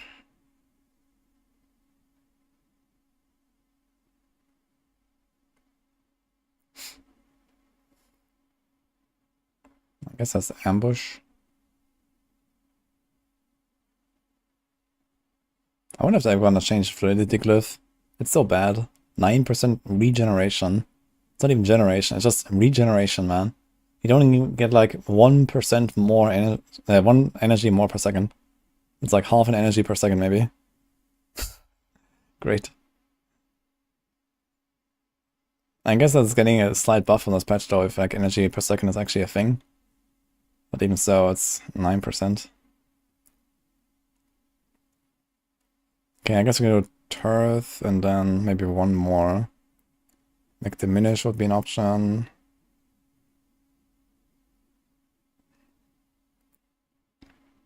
And ambush.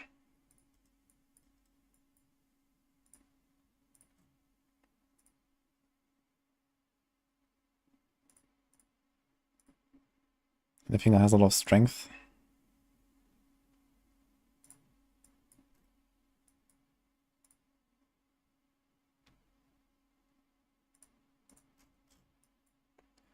So something like this, I guess.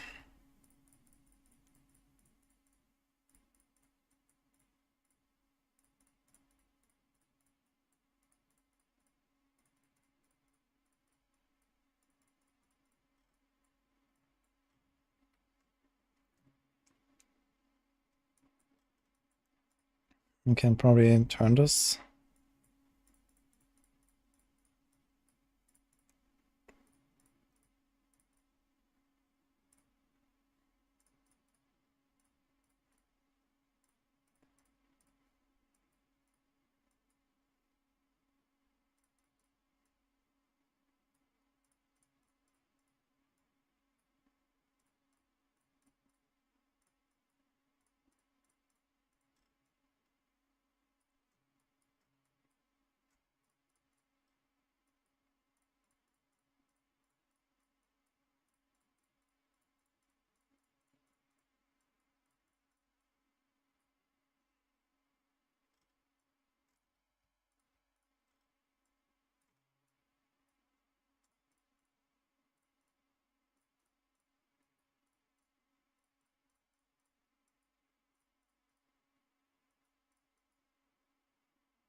Oops. Interesting.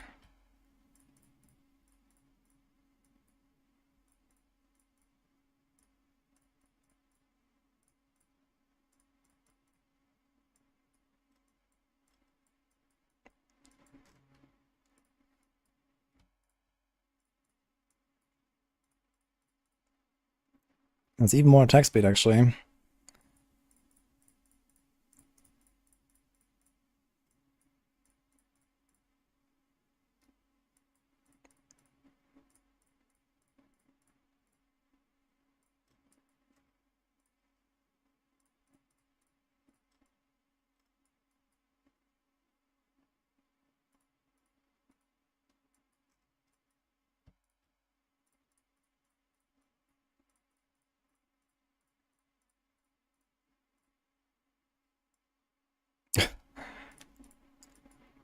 Almost perfect, actually.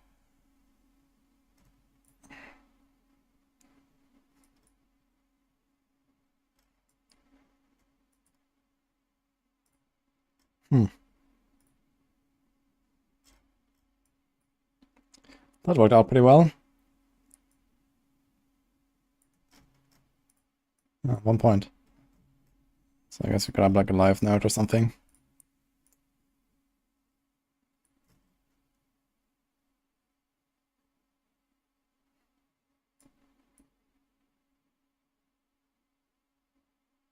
How does it look with a strength glyph? Yeah.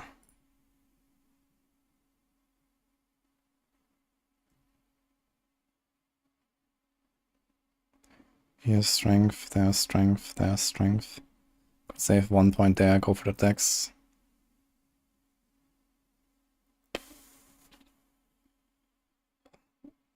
Not very much though.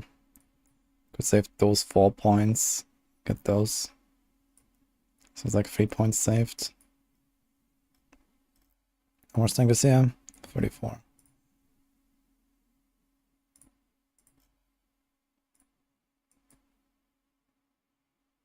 I'm gonna boost to 100. Yeah, of course. You know, first we're gonna try like just how the patch works. Try the tempering, try the masterworking, see some items.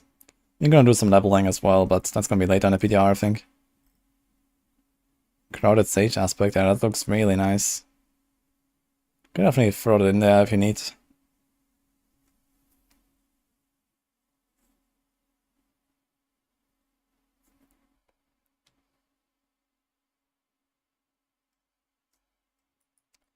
Okay, I think this is a pretty decent setup here.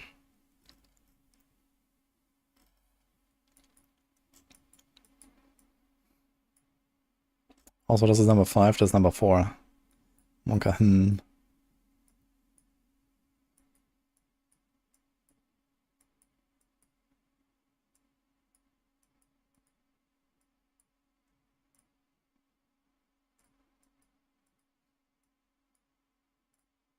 Okay.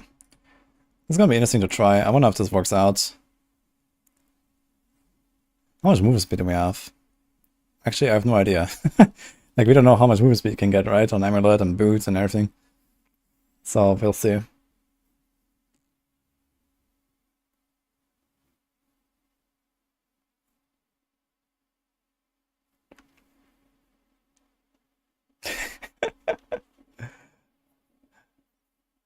Yeah, beating Lilith the proper way is very hard, Fenrir, but it's about to get better.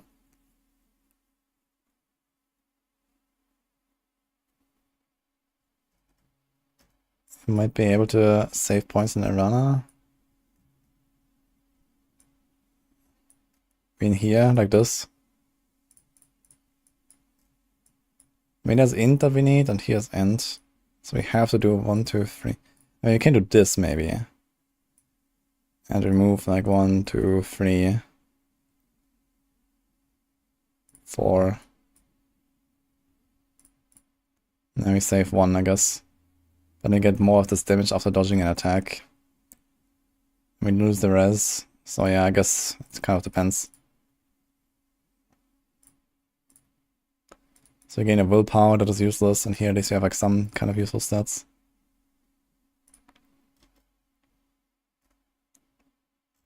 It's fine, we don't need to like ultra min-max this, you know, if like a few points are off, doesn't matter, this is just a PDR stuff. We're just trying to make some concepts here that are maybe working.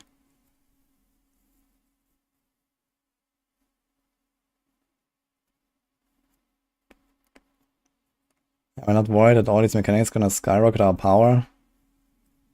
Well, of course they will. But they're also rebalancing the game, so they just need to make it hard enough.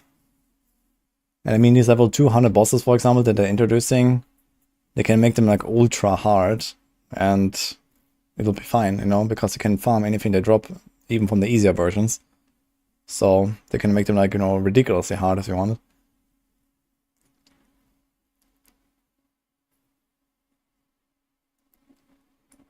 There's another node for damage from dodge. Yeah, damage from dodge is a really shitty stat. I actually want to avoid that. I just take it for the int. Like, this is not actually something I want.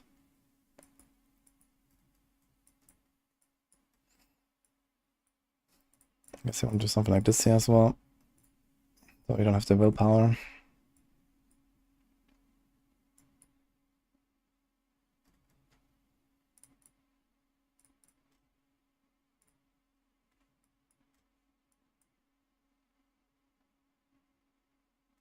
Okay, we'll see. If we can like 1 extra point, I can pick up the movement speed on 8 kill. This might be useful, but we're gonna have like a lot of shadow step uptime. So I think we're gonna have really good mobility. It's like a very mobile build. We have all 3 agility skills and a poison trap. It's gonna feel kind of interesting to play this.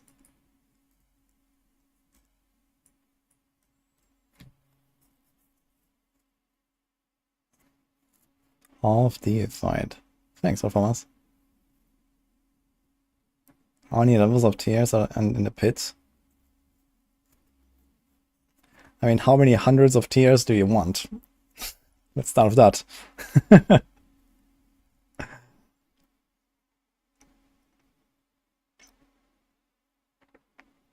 In the grenade bit will do anything.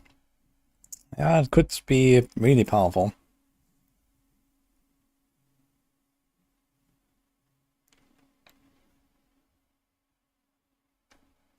Okay, up the right side here. So we path here, here, and then this. And then we can path out there. Yeah, if we really like the dodge stuff, maybe. It could be fine on like some melee builds and stuff, but I don't really want to do that. It's not terrible though. But they could also just go this way and here. Because it's actually very far. 1, 2, 3, 4, 5, so there's 5 travel nodes. Okay, I guess 4 because it can path like this, and then it's 1, 2, 3, 4. So you could do that.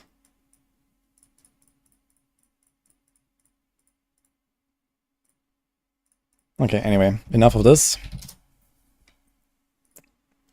Do we want to try something here? Hunter Zenith. Let's see what this actually looks like. So you have Maul. Rise. Bestial Rampage. Look, everything is here. This is my Season 2 planner, man. Bestial Rampage. Quick Shift. Heightened Senses. I don't even have to change anything, man. It just works. I'm not sure about the Toxic Claws, though. Maybe it's the one.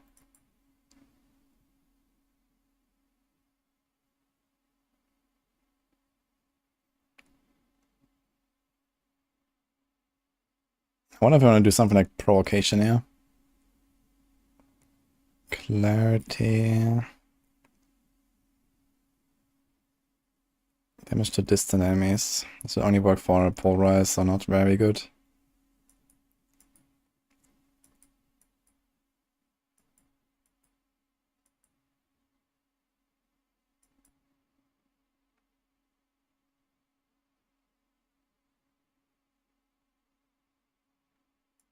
Mm-hmm.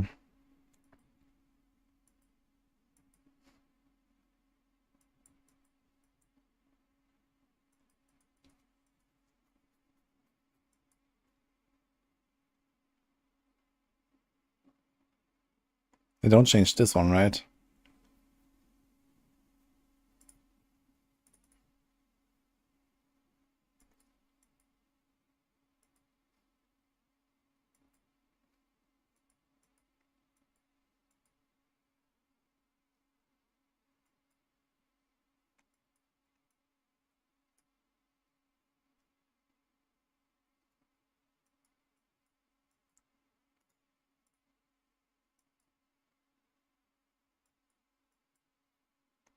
Yeah, I guess I don't have to change very much.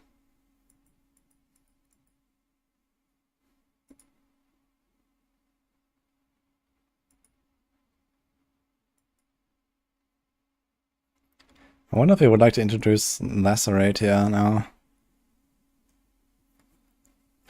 Lacerate could be really powerful, actually. Instead of this Urban Bulwark stuff. I think I want to do this.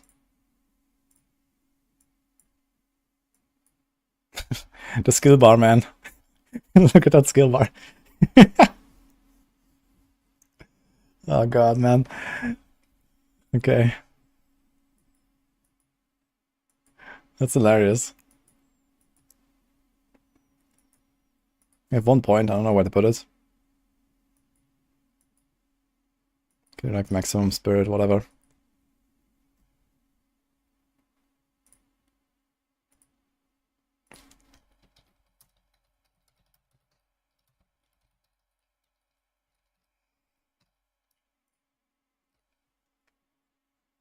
Yeah, the skill bar looks really weird.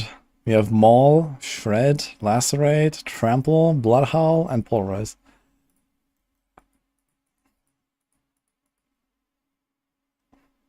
When is the expansion? Oh, Season 6, I guess. If any of devs said that basic skill points will be able to be tempered. They said, in the patch notes it said that basic skill ranks is a thing now, I think. This is Hunter Zenith build. Yes. This was a planner I made in Season 2. I wanted to play this in Season 2, but I never did. But now is the time, guys. Now is the time. So now we have to find all the aspects from the patch, so let me see.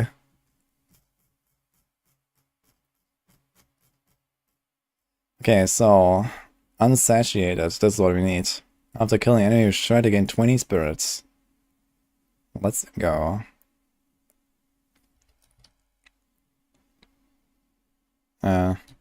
Where's that thing? Let's remove this, okay. Because we have to like change back and forth a little bit. So the other ring is gonna be that, I guess. Okay, then we need a shockwave. I guess I can put it on the neck. Maybe. We don't have shepherds or something, so I don't know. Blurred Beast. While dashing, Shred seeks out nearby poison enemies. Wait a minute, do we still have to like run away from the target to dash to it? Or can you just like spam it now on the same target? Didn't they change that?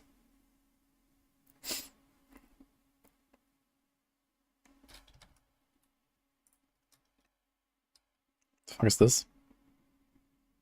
Oh.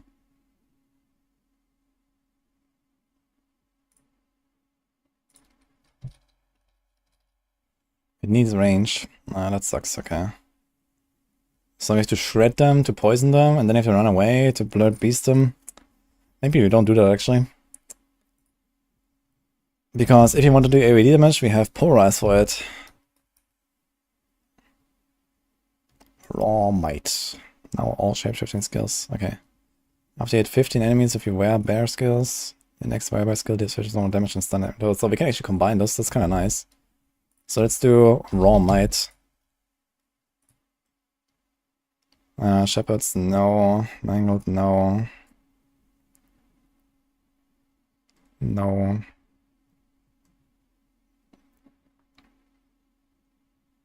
You need 4% increased damage while hitting a poisoned enemy as a werebear or a crocodile enemy as a werewolf. Okay. I'll take that.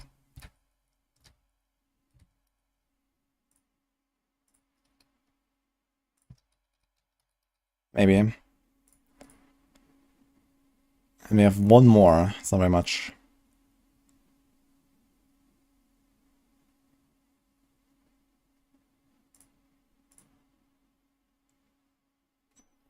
Maybe late.